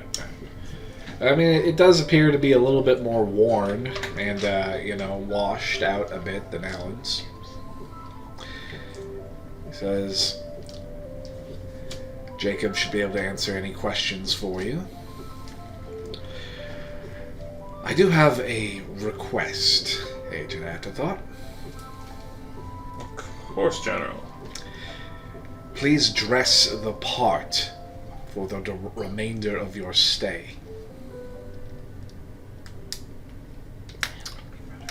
Of course. Improvise. I will refrain from wearing my undercover equipment. General Rasputin and I have some things to talk about. I'll see you. Well, Jacobs will see you bright and early tomorrow.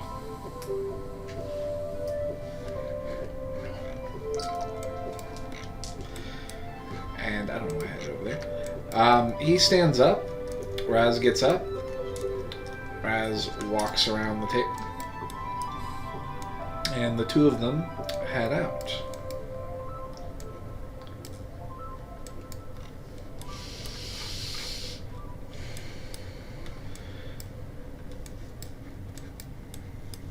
Jacobs looks at you, says, Agent Afterthought. Galvin turns and looks at you and kind of stares at you for a second, Trevor, but then follows. He'll give a little bit of a grin. Okay. And give him a wink. Be my pleasure to work with you. Same, Agent Jacobs. The tour will not start until tomorrow, and I'll be honest, I'm a bit underprepared. This was kind of thrown on at me at the last minute. I'm sure you understand. It's alright. I'm sure he doesn't tell you everything. Right, so I will need some prep time before I'm able to give you the tour. Make sure I understand what your clearance level is. Well, it should be top, right? Since we'll be running the facility. I think so, but I Yeah, don't so if you know. could just make sure that I'm set up, and same with Agent Phoenix then, for top priority, then, we should be fine. That's the plan. If you want to stay around, though, we can actually skip some of the paperwork and get that taken care of if you want to be here, like, in 30 minutes or so. I mean, you can go home and we can take care of it tomorrow. It's just that our lawyer is going to be over pretty soon, and some paperwork to take care of. Let me double check. I have some potential business, and I'll quickly text Cyrus back. Like, okay, hang low. Are you currently in danger? Send. At your house, I don't think so. Okay, stay there. I'll be there in a couple hours. Okay. You should be fine. Hopefully. Can you describe who you ran into? 4 teenagers with forces gear and powers. They were really bad at fighting.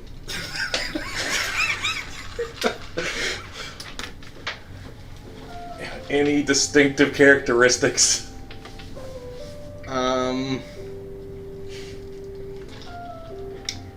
One. What distinctive characteristics would I have spotted besides their Or powers? heard. Here, I'll change them to their civilian clothes, and you can use that as a reference if you'd like. Okay. Yes, Agent Jacobs, I can stick around.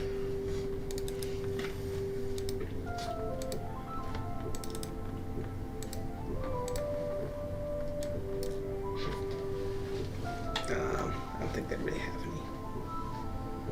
I mean, Let's embrace her impact. can't hear you, Tay. I'll just say, one turned things invisible, the other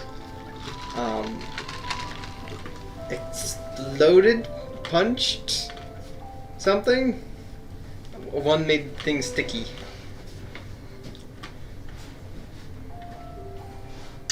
I can give you better description later. Alright.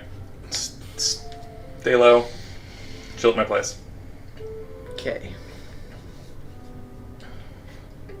And then you just... Raz is here. Ah, shit. Layla knows. Respond to Layla. Just met with Raz. We're now in charge. Send. Of what? Everything.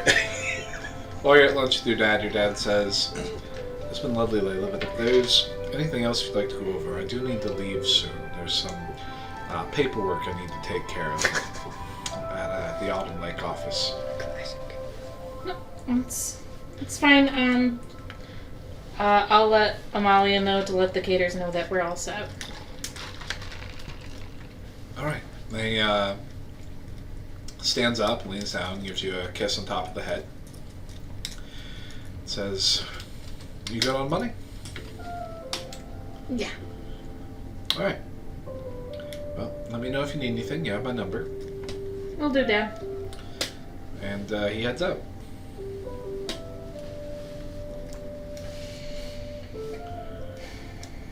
Pulls out my phone. See, we're in charge now. You also see a bunch of panicked messages from...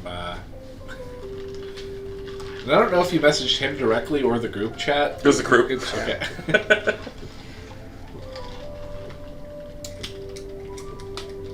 Oof. Did you describe the people who attacked you at all to Trevor? I said I would do that better later. Oh. Yeah, he just told me powers. Which too could go along with made-up names. But seeing that he's fine at Trevor's, I would just respond to Trevor's, "What do you mean?" WDY.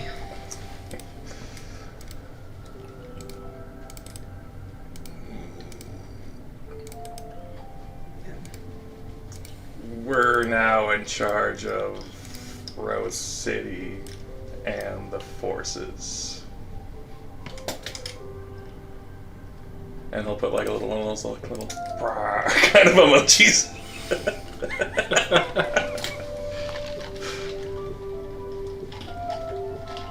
What'd you say again?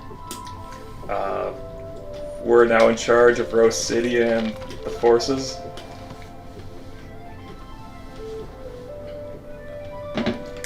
Mila grabs 2 wine bottles, Okay. heads up to her room. Amalia, we're done. Heads up to her room. Okay. Amalia nods and goes off to inform the caterers. Are you serious?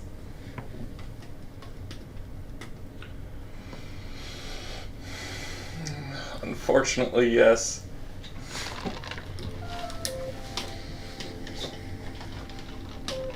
This is our punishment. Probably. Fuck. We have a new team. What? Are you just like standing there like... I don't know. Never mind. It's kind of like waiting because I'm assuming Agent Jacobs left? Yeah, he said he'd be back. Yeah, that's what I thought. Team, come over here. Sit down. Sure. Hey, we'll head on over to you. Let me pull that back up. How do they behave? They're all kind of just standing at attention. And he points at the 4 across from him, and he'll sit back down to the where he was sitting. Here? Yep.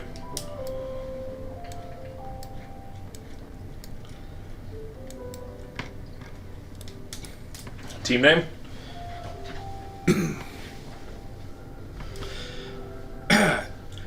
Team Forces. You. That is what the kid at your far left says, kind of confidently. And the kid directly across from you says, I know it's stupid, but we couldn't agree, and we agreed that we would just be Forces, Team Forces, if we couldn't come up with a name. Work on that. It's because we're all kind of a force of a sort. I get it. And who's the leader? Both of the boys and the girl over here all raise their hand. And then they all glare at each other. Figure this shit out.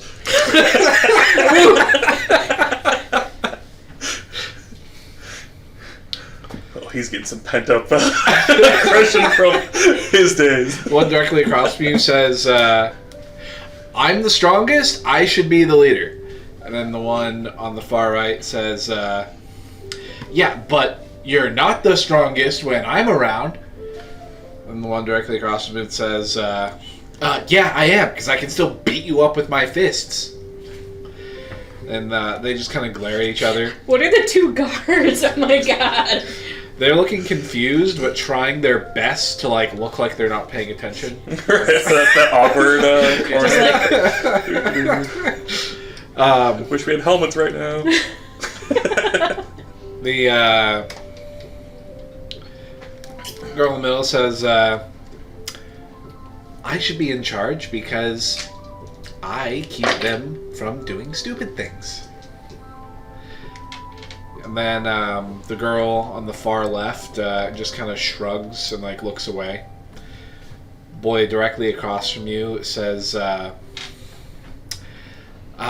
not really. You just make things more stupid than they were in the first place.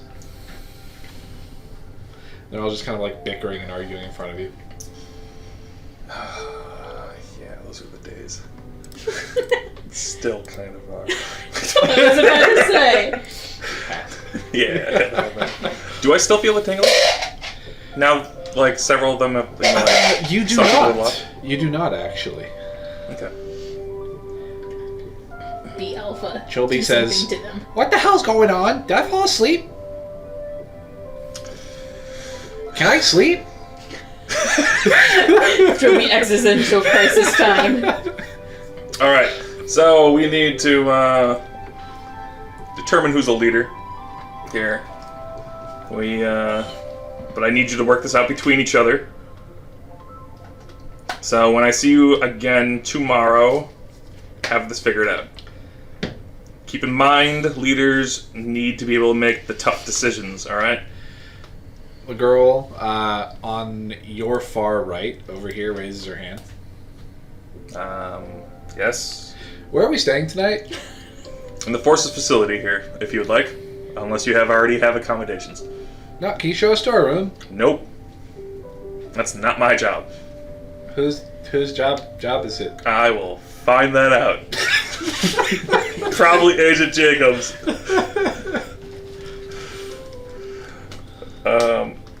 And he's totally using his actor feet right now to try to be not Trevor. Trying to think back on movies where there's authoritative people.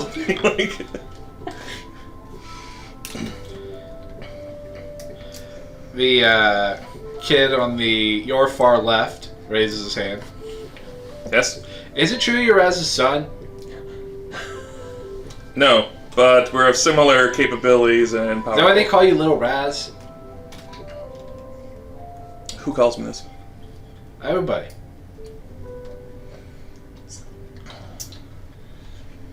A couple of them nod. Yeah, everybody, yeah. They do. But it's not true. Girl on your far right raised her hand. Uh-huh. Why are you wearing a fedora? Because it's badass. No, it's not. Alright, you're not leader. I didn't want to be leader. Yeah, that's fair.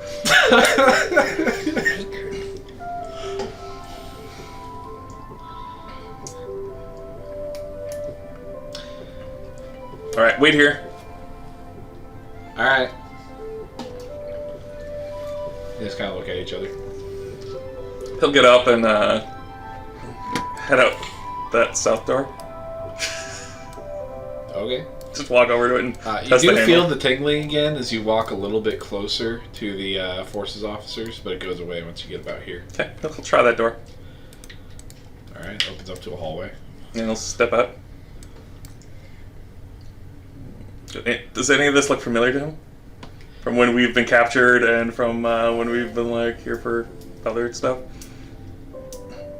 When were you captured here?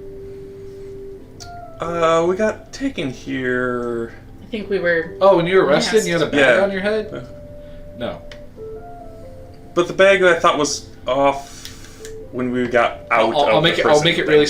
simple. Out of character, you would not have been brought through this area. Okay, fair enough. Did you close the door behind you? No, he just kind of glances out there and steps back in. He'll close the door again. Okay. Wait, why are they doing that? Okay. They're just kind of staring at you. And he'll head then, he'll head over to the other door that he came through originally.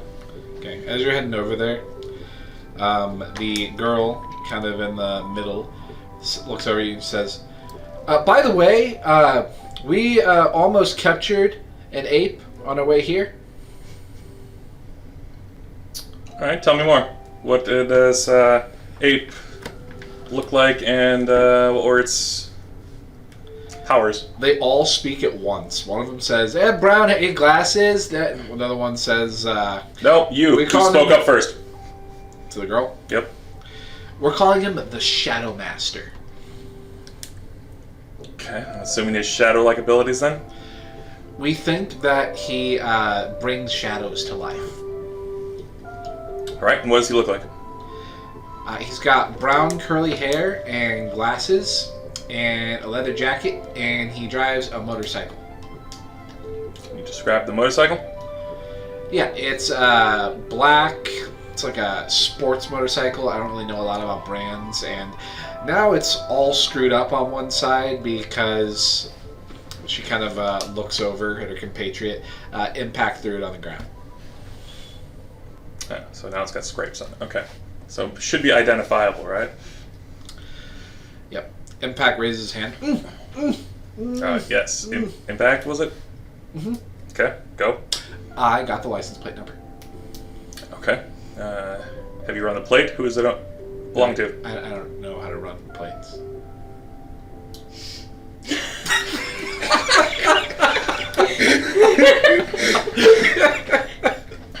Does anybody on your team know how to do this? They kind of all look at each other. They'll shake their head and look back at you. Alright. I'm sure we can get this figured out. For now, don't pursue. If you see him again, monitor. We want to know where the Shadow Master's going. There you go. Okay. Okay. We think we know where he is. Where? Well, we tracked one of the shadow things to a motel room on the southeast side of town. Okay. Do you have a name of this hotel or motel? Yes. Motel 9. Oh, okay. And this sounds like the motel that he's already told me he's staying at a motel for.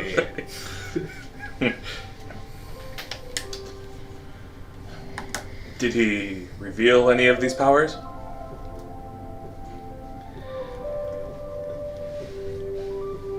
No, but we believe that he is super powerful. We're calling him a S-class AIP. We think he's incredibly strong. They kind of like look at her. Yeah. He's got to be among like the most powerful avid inflicted persons that have ever been around. He might be able to take on Raz. Well, then, especially don't engage, alright? Yeah, because I used my abilities on him, and he was able to resist, and nobody's able to resist my abilities. And you are alright? He looks over the rest of you, and you're Yeah. all in one piece. He didn't fight back? Or did he use his shadows on you? The kid that's closest to you says, "We didn't give him a chance, sir. Our teamwork is impeccable. We did not give him a chance to even get a move off. But unfortunately, he did escape on his bike." You let him get away? I wouldn't say let him, sir. He overpowered us. He was very strong. Also, we didn't have our equipment and our gears kind of important. Where was this that you encountered him? We were at the McDonald's. How did you... How did you come across him? No, the In-N-Out. Yeah, we were at the In-N-Out. Oh, okay. Oh, how did we find him? Yes. The kid that was just called Impact pulls out one of the scanners. We have a scanner, and thanks to Signal's abilities, we are able to temporarily remove our own radiation signature so that we're able to utilize this tool, whereas many apes can't. I want her on our team. Okay. Signal, you say. You can do this, huh? Yes, sir. Is it within proximity of you? Yeah, my abilities only work within a certain radius. Good to know. I can also use these. He holds up one of the what you guys call Pokeballs. Mm-hmm. He says, and I can mess with their sort of signal so that they don't affect my teammates. So, well, they affect them a little bit, but to make the effect lessen on my teammates, but still impact others. That's good. Don't rely fully on that, though. As you should know, if you're strong enough, you can overpower these. Uh-huh.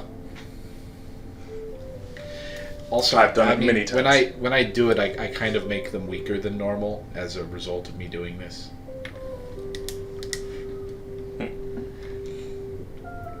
I can also make them stronger than normal, but I can't do that at the same time as making it not work on us.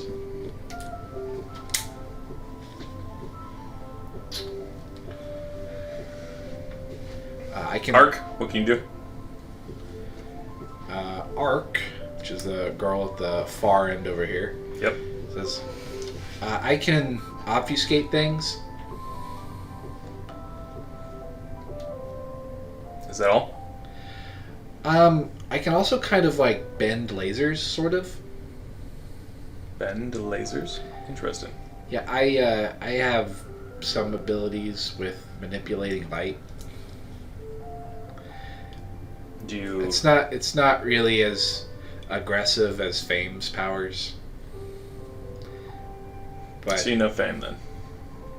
oh yeah. I was assigned a mentor with him for a little bit. What cabin are you guys? We are Taylor. You have the cabins pulled up? Yep.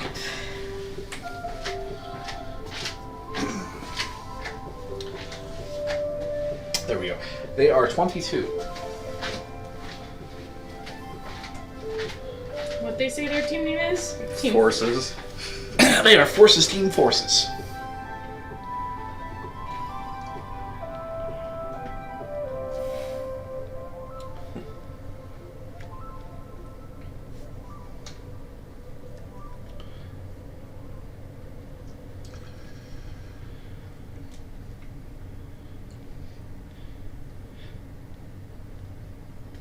We were told you were going to be our new instructor.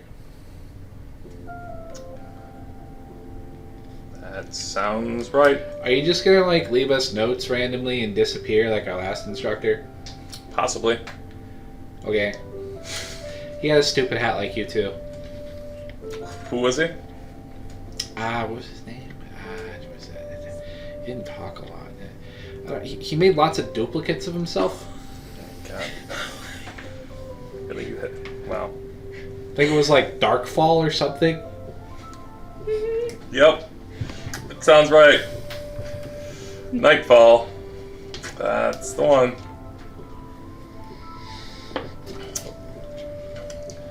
Yeah, he was probably occupied with Nurse Karen.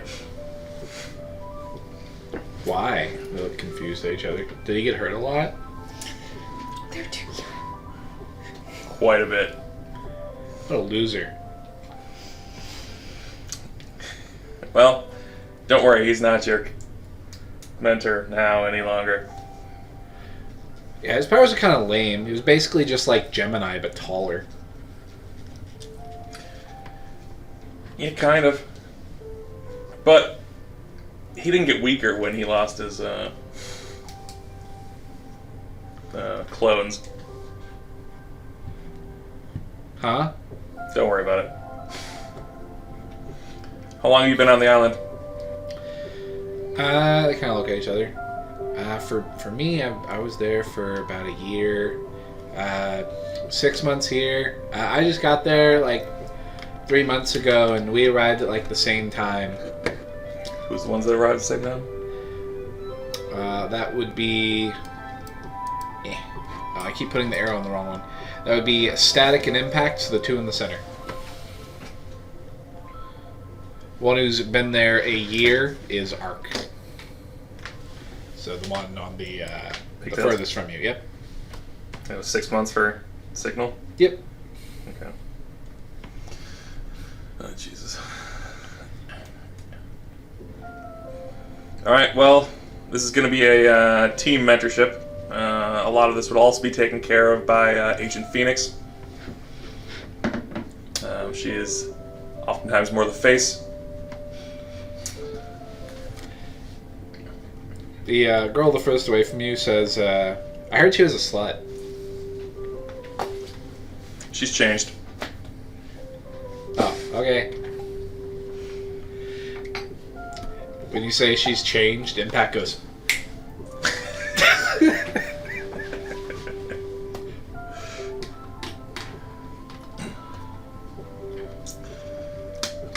Alright, sit at ease until Agent Jacobs comes back. At that point, move back to your previous positions and stand on at attention while I conduct the paperwork that is necessary. Okay. He'll get back on his phone and start, like, YouTubing.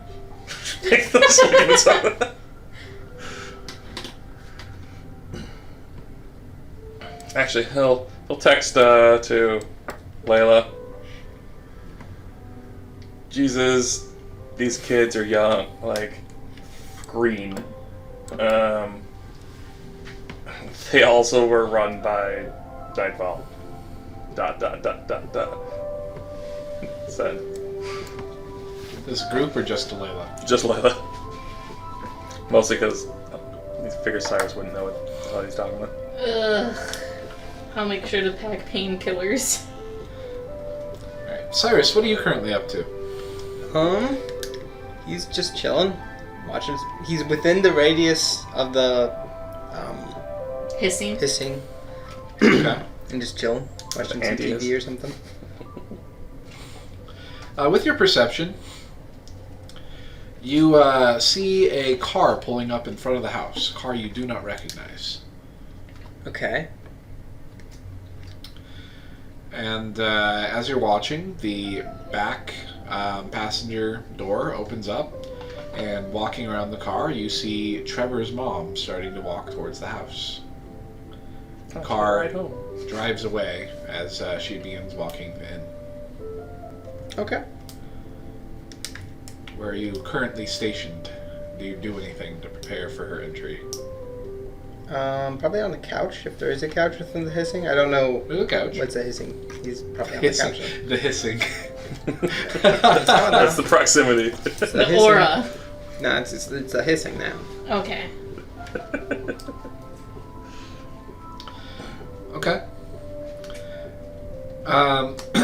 There's a key turn, and the door opens, and a woman comes walking in. She's got a large bag that seems to be really full. And as she walks in, she stops. She goes, "Dad! You're Trevor's friend." Yeah. I thought he said you left before he came to visit me in the hospital. Well, I did leave for a bit. You just helped yourself back into our house? Yeah. Get out! Okay. That is creepy. I mean, I guess? No, just get out. And I'm sorry, but no, if my son is not here, you cannot be here. Okay. Okay. She looks scared as you leave. Alright. As you step out, you see that she's immediately like looking at stuff, trying to see if anything got stolen. I'm gonna text Trevor, your mom kicked me out? Or the group chat, I suppose.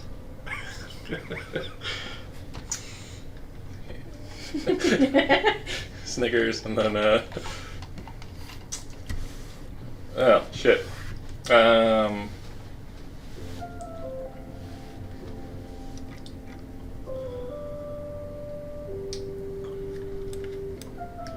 Just wait outside.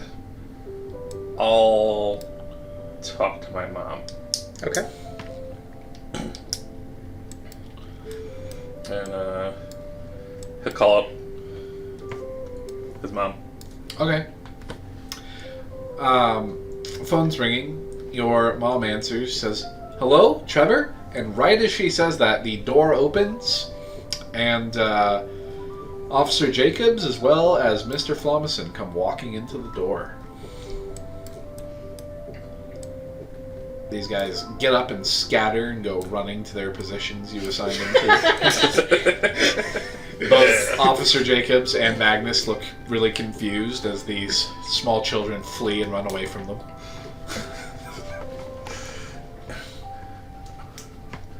Mom! Jacobs looks concerned, like looks at you and like, what the? And Magnus kind of like cocks his head. Okay. Trevor, your friend like broke into our house. I don't know what he was doing, but it was creepy. I got here and I opened the door and he was just like sitting on our couch by himself. Whoa. Okay. Hold on. I told him to go there. Let him back in. He needs some place to stay until I return, okay? What? No, he can wait until you get back. No, just let him back in. Why? Why does he... Why? Because he needs cover at the moment. What are you talking about? Forces stuff, alright? No, you can't just say forces stuff. You think I let your dad get away with that and just say forces Oh shit, stuff? the meeting's here. I'll call you back. Just let him back in. I'll talk to you later. Bye, love you, bye. You hear from outside, Trevor, you son of a... I mean... Calls you a son of a bitch, then she's a bitch. Right. That is true. Alright, what do you do, Trevor? He'll head back over to the table. Where would you like to sit? He'll sit across from Agent Jacobs unless they indicate me to sit in a certain spot. No, I don't indicate any particular spot. Okay, you sit down.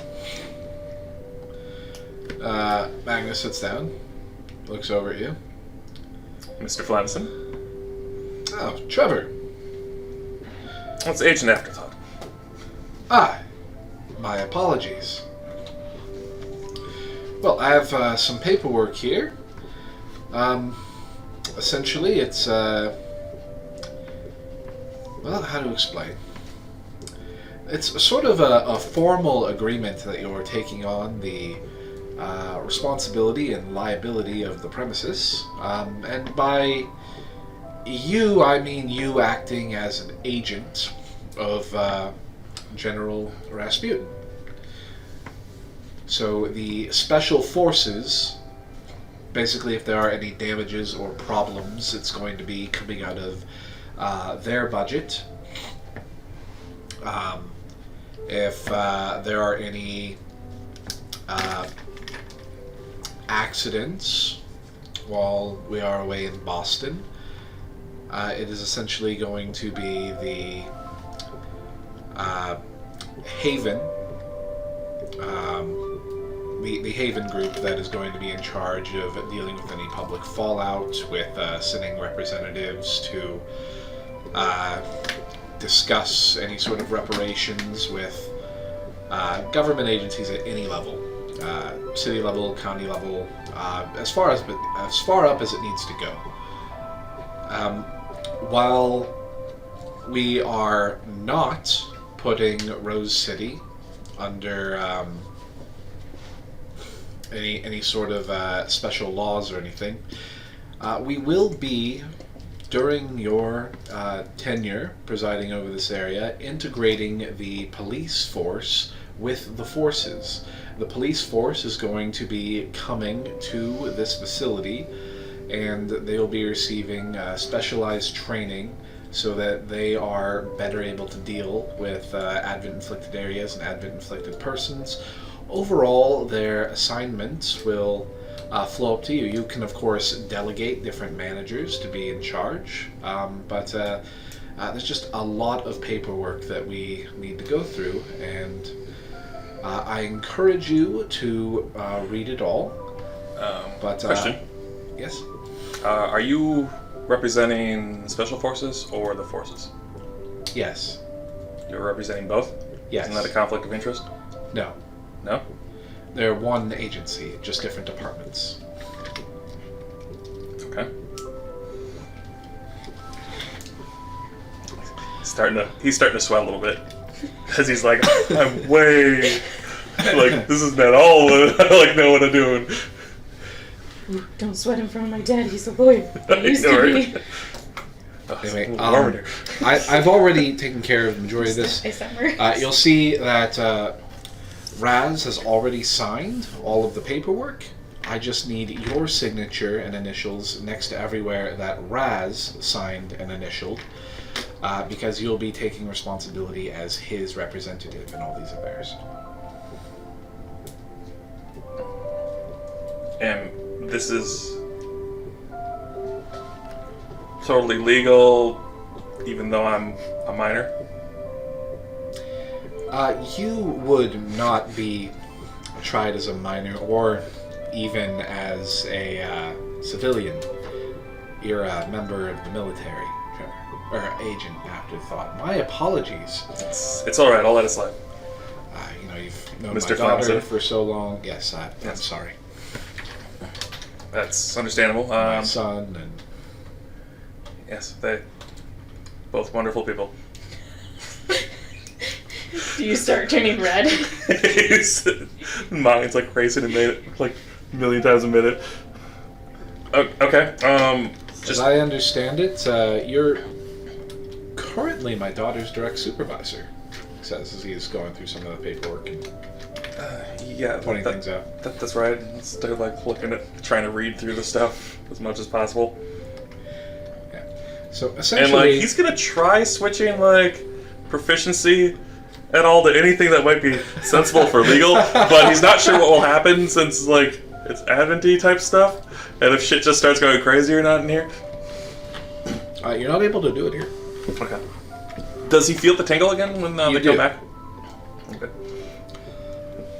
It seems the closer you get to these guys in the corner, it seems to affect you. Seeing the sweat, where is it? Signal in the top corner over here says, "Sir, would you like me to help you read over some of this?"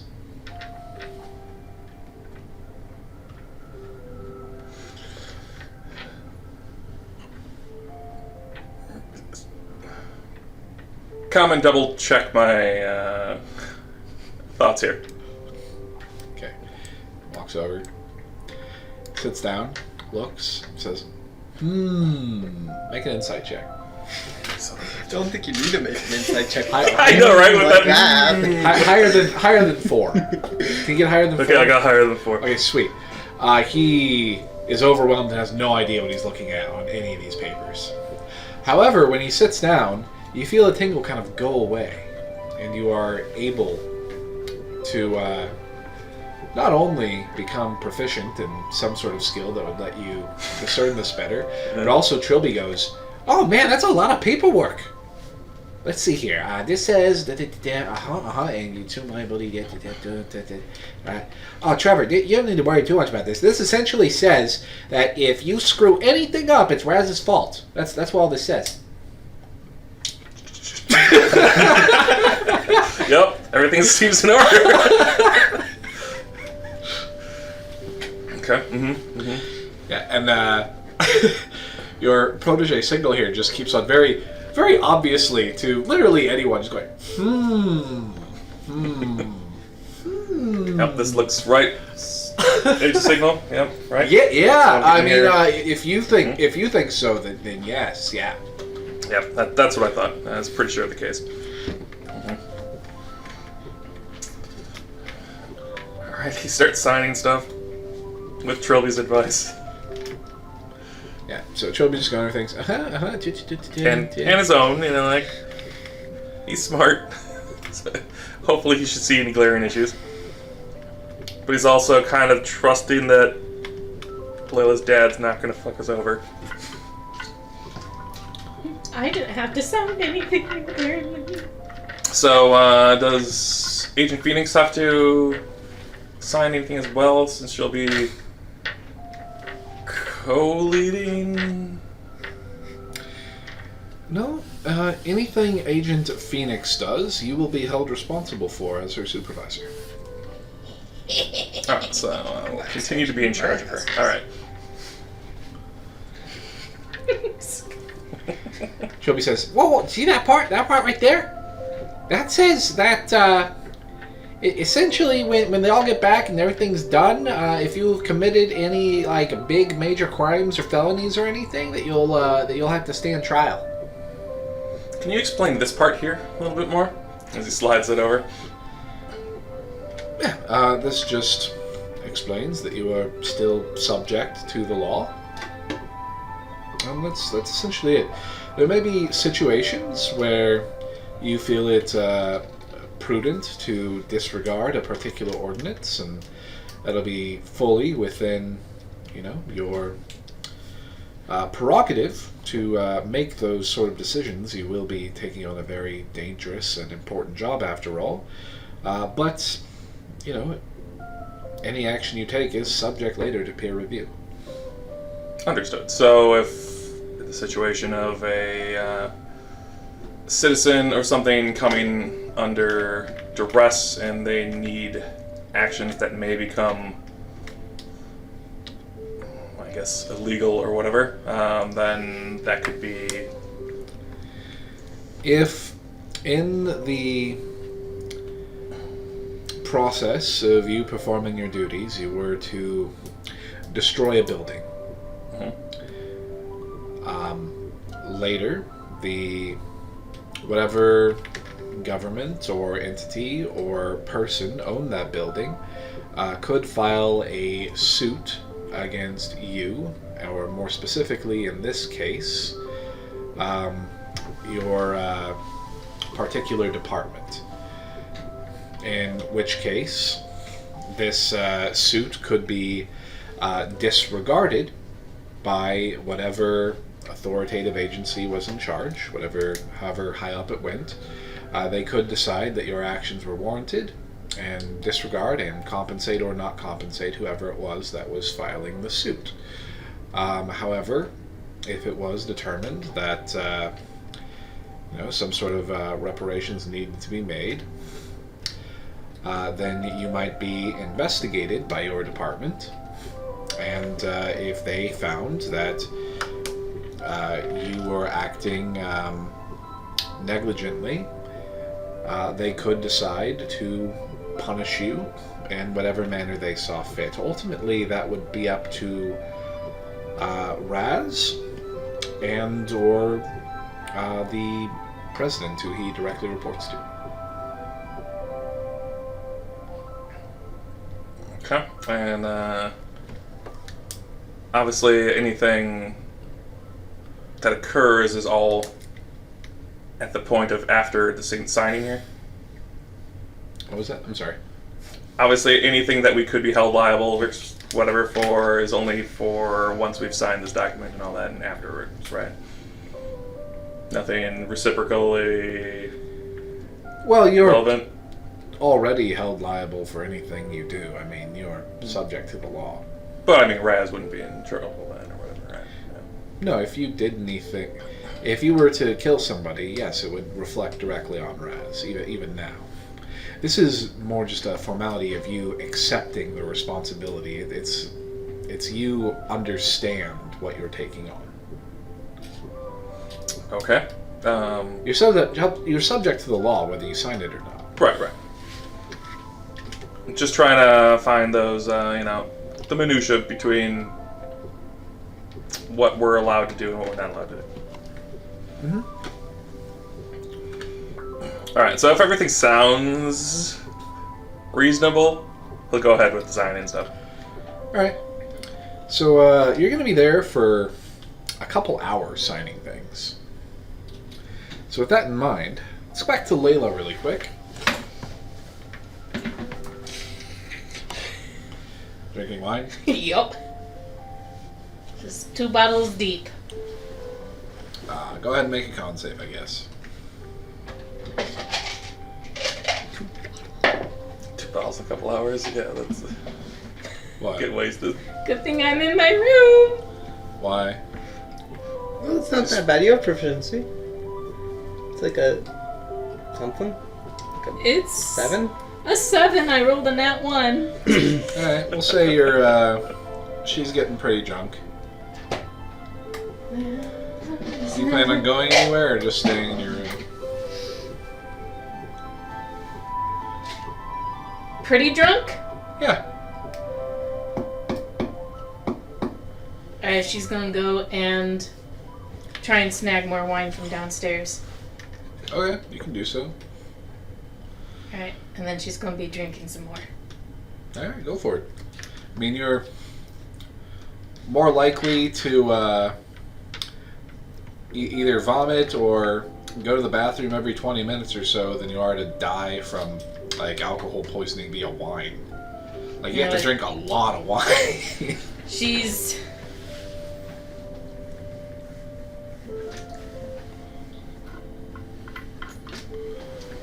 Just Trevor being like, we're in charge of the forces facility in Rose City is enough to make her go like, I'm going to get a little drunk tonight. So she is getting drunk. Alright. Trevor, what are you up to? I'm sorry. Cyrus, what are you up to? I was told to be outside. Eventually, I want to get, like, behind the house. Okay. Yeah, you can walk in through the side yard and just get behind the house. Sure, yeah. Okay. I'm gonna do that and get over whatever back, so I'm not, like, on the property itself, but still within. Oh, you'd be the in somebody distance. else. If you'd be in somebody else's property then. But what about, like, you said there was, like, a space behind all the houses and the yards, right? Okay. I don't have a pencil, but okay. There. Like a mini alley, kind of like. I need You to- talking between? No, like the place where the tree was. I Like got that The sort of stick? space. I got you. One The sec. tree from the stick was from. I got you. One sec. One sec. Let me find a blank page. Here we go. That's a few houses down. Yeah, but I thought the space was more expansive. Here, I'm It was gonna alright. explain it to you. One sec.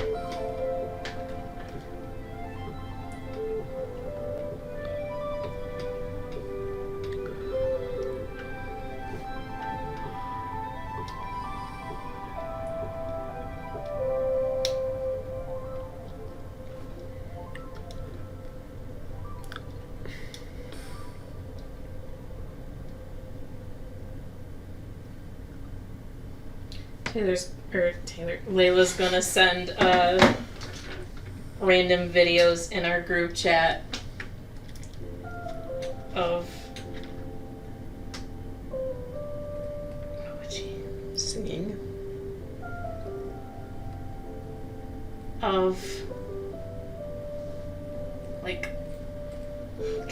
compilations of funny animals, try not to laugh challenges kind of things.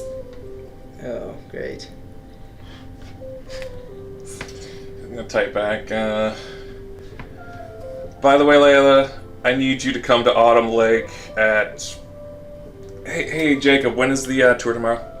Agent Jacob, I mean. When's what? Agent Jacobs, when's the tour tomorrow?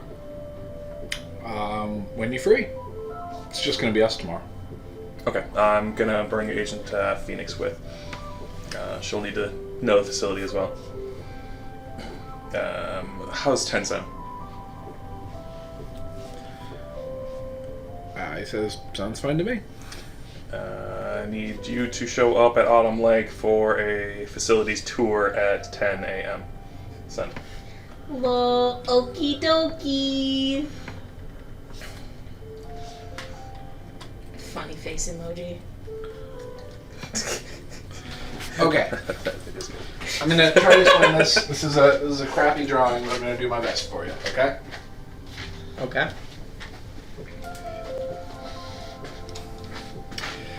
So we have a cul-de-sac here. Here's another street that goes up this way, another street that goes up this way. Here's a cul-de-sac. This right here is Trevor's house. It and the house behind it have a fence line. Here's the little swirly in his backyard. On the other side of the swirly is a fence that goes into somebody else's backyard. The tree itself is way off that way in a field behind the fence at the end of this cul-de-sac. Like way off that way. Okay. What's back here? Here, this is another street. These are houses. Oh, right here. More, yeah. Are there more houses? Probably less houses. Probably bigger yards here. This is probably like some like older like Victorian homes or something. Okay. I'm going to.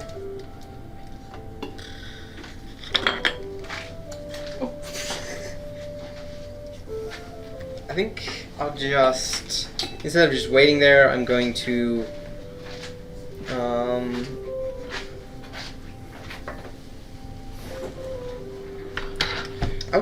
I think I'll, Trilby. I'll just go back to that, like, hiking spot where we were yesterday. Just somewhere remote that I can hang out for a while. You driving there via motorcycle? Yes. Okay. You can easily get there. Yep, and then I'm going to, assuming no one's around or anything, I'm going to stow my motorcycle with Belfour and head walking down back to the tree. Just the same route we went last time. I'm just going to hang out by the tree. Okay. We're going to be finishing up here in just a second, but Layla may drunk text someone. Trevor, when you're all you done already with do the paperwork and everything, Not you guys. Before he's fully done, yeah? he's gonna ask to speak with Rasputin one more time. Who are you asking? Mr. Flamison or Agent Jacobs.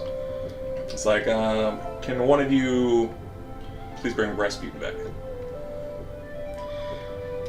We had not finished our compensation discussion. Mr. Lawson looks at you and says, "Oh, I think he already took off with Mr. Gibson, but I can relay a message and have him call you. I'm going to be flying out with him tomorrow morning, you see." Yes, please do. Let him know that we need to finalize proper compensation for the increased responsibilities. I'll let him know. Thank you. Okay. Finishes up the paperwork, heads out. as well. Jacobs had to sign quite a bit. And Agent Jacobs? says, see you tomorrow. Can you find housing for my agents here? I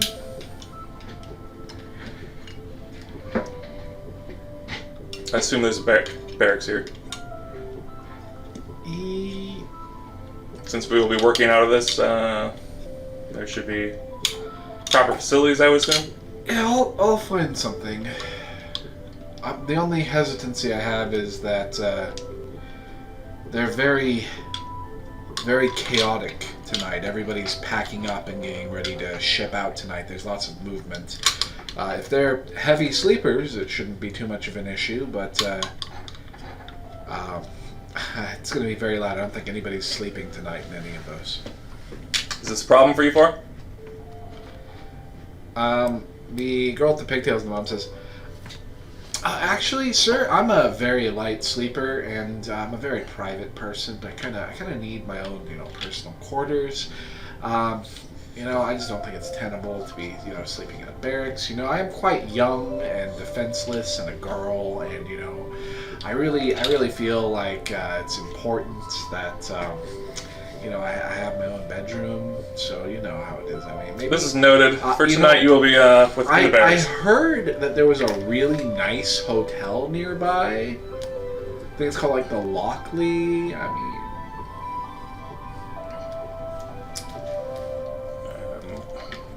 Agent Jacobs, could you set them up with a reasonably priced hotel? The Special Forces, budget for tonight. I can do that. Not the Motel 9, though. You said hotel, not motel. So. Sorry. Yes. Right. There's really only 3 major hotels. There's the Lockley, which is very nice, and there's sort of a more touristy hotel up north, and then I don't know if it's still open, but there is a hotel down on the south side of town. I don't even remember the name. I wouldn't want to impose on Mr. Flowson here, your hotel. It's yours, right? Hmm? The Lockley? No, my father-in-law's, actually. Oh, okay. Well, I wouldn't want to bring trouble to it, so let's find the one. What was the other one across town? That would be the Holiday Express. Yeah, let's set them up for a room there. Alright. Have them double up. Sounds good. I'll figure out the budgeting. I'm sure there's some notes somebody left for me. Thanks. Everybody good with that? You figure out your pairings. Thank you, sir. It's the one with the pigtails in the bottom. Alright. And they head out. See you in the morning, Agent Jacobs. See you.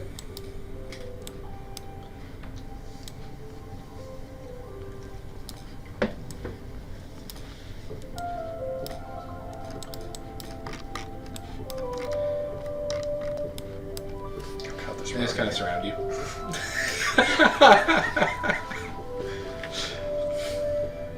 They're all kind of just like looking up at you. You're not that much How younger. tall are they? I'm 5'8". Oh yeah, that's right. I forgot you were short. I'm not tall. Okay. Okay. One of the boys is taller than you. One of them's about the same height. Both of the girls are shorter than you. They're just kind of like looking at you. One of them says, this is one on the far left, the one with the like tawny hair with like bleached blonde bits. Okay. He says, aren't you supposed to like, teach us stuff or like stay with us or something? Like, shouldn't you be coming to the hotel and like, I don't know, like giving us lessons or stuff, telling us like, debriefing us, telling us like how things are going to go down? I mean, we don't know anything. We came here. And Raz told us that we're going to be helping you like enforce things in the city, and that you were going to take charge and know what's going on. And I don't know what's going on, so I was really thinking like it's your job to explain it to us. All right. First off, when you're speaking to me, you start with Agent Afterthought, sir. And then you proceed with your question. You got that? Okay, Agent Afterthought, sir. Go on. Could you tell us what the hell is going on? Yes, you're going to be told what to do tomorrow. Tonight, relax. Enjoy your time at the Holiday Express or whatever the heck it was. And take a Zoom over there. What's a Zoom? Noom. Sorry. No one raised their hand. Do you have a credit card? That's the thing. You don't have a credit card? No, we do. We haven't gotten paid yet, and we kind of spent all of our money. Yep, I'm about to give you some money to go there. Oh, great. Thank you, Mr. Afterthought, sir. Agent Afterthought, sir. Thank you. Alright, so give me a credit card. She hands it to you. Till throw 50 creds on there. Okay. This should be enough for Blonde kid, the tawny-haired, blonde kid raises his hand again. Yeah, Mr. Aftersplash, sir. So, is it cool if we drink? Because, on the island we could do whatever we wanted, but, we're back in the States. God, they're saying this in front of people. You're on. You're on mission at the moment. So, no. Yeah, if I do it anyway, what are you gonna do? Likely punish you. I think I could take you.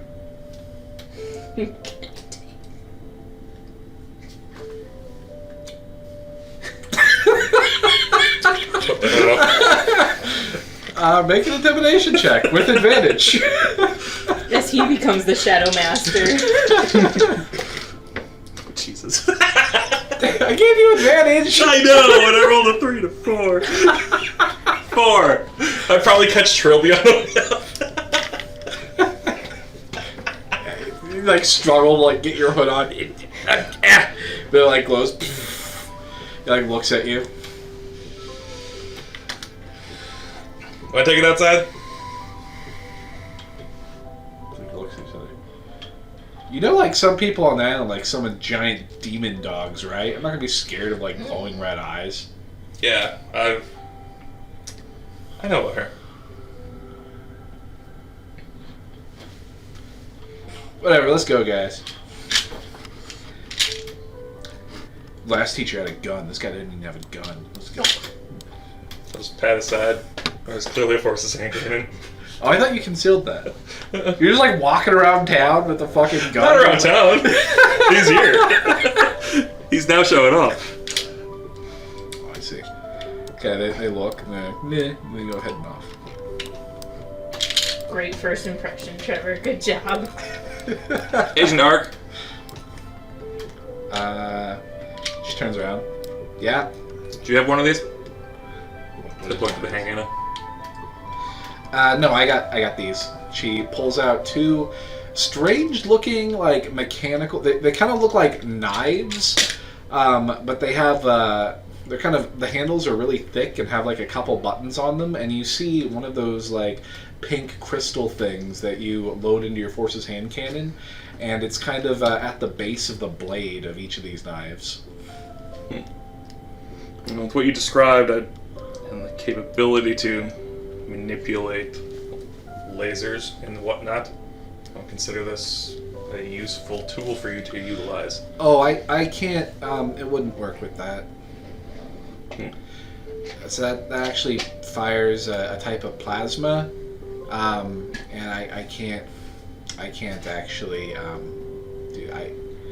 I do more like this. She reaches into her jacket and pulls out a little laser pointer, and she presses it, and the beam goes beep, and points at a wall that's not in the direction she's pointing it at. Okay.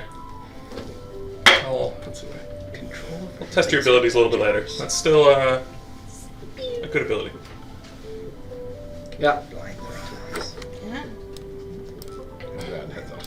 You're old Then Smith. you can just. No drinking. All right. too young anyways. As you say no drinking, I don't suppose your drug text was going to be to Trevor. No. Oh, okay. That would have been funny, though. There are some more videos getting sent to you with Trevor, watch these. Very obviously misspelled. Cyrus, you nuts. too. Getting Sorry. drunk? Is she high? What the? But no, her drunk text is to...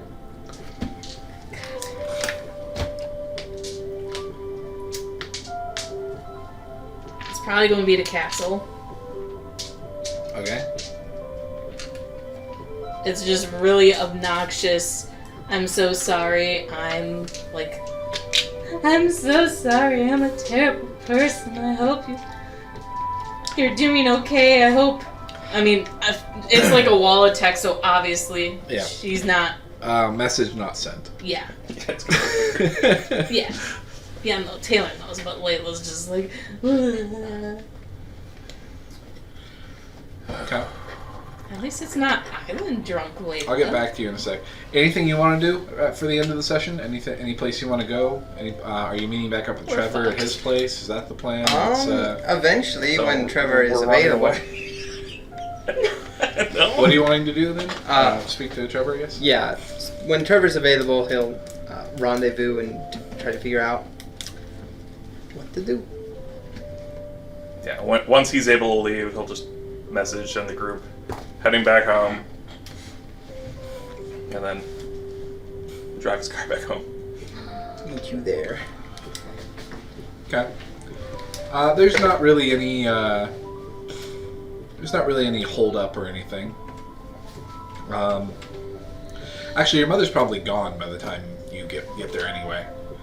So you're staying the night at Trevor's, is that right? And is Trevor okay with that? Yeah, he's fine with that. Is he couch surfing? Is he in your room? Is he in Robin's room? You tell me my hotel is compromised? Well, apparently... He didn't, will he though? That's what I'm wondering. The Special Forces are after you, maybe? Yeah, that... At least somebody your description. Well, a bunch of teenagers with Forces tech. They kind of look like this, like tawny hair, like bowl cut. Yeah. Yeah. Kid with like, like ponytails, like twin ponytails. Mm-hmm. Yeah. Yeah, okay. They were like really uncoordinated. They kept... One kid used this power that like attacked himself and everyone else, and it was a disaster on their part. I just walked away. That is not good. I mean, it's good for you, but terrible. I just got assigned to like be in charge of those dipshits. Maybe like put them in a well or something. Well, maybe I'll put them in desk duty. What do you even do? I don't know. I'm supposed to be in charge now of this whole fucking city, apparently. You just like be law enforcement, answer calls. What do I do? What are you supposed to do? Oh, I don't know. I think I'm supposed to like send people on missions if we hear shit going down. Send more people. I don't know. I've never done this before. Okay, cool. Have you ever been in charge of a city's police force Can't say and I have. military all in one? Aren't the... Yeah. No. Yeah, me neither. Cool. Okay. Layla, as you're sitting there drunk, you get a text message. It's from a number you don't recognize. It's not on your phone. It says, Layla, question mark? Yeah? Question mark? It says, Who's this? Yes. the message you get back is, I need help. It's Ben. And that's where we'll end the session. Yay! Fuck that guy. I mean, what? Sorry. Done that. Yeah, you have.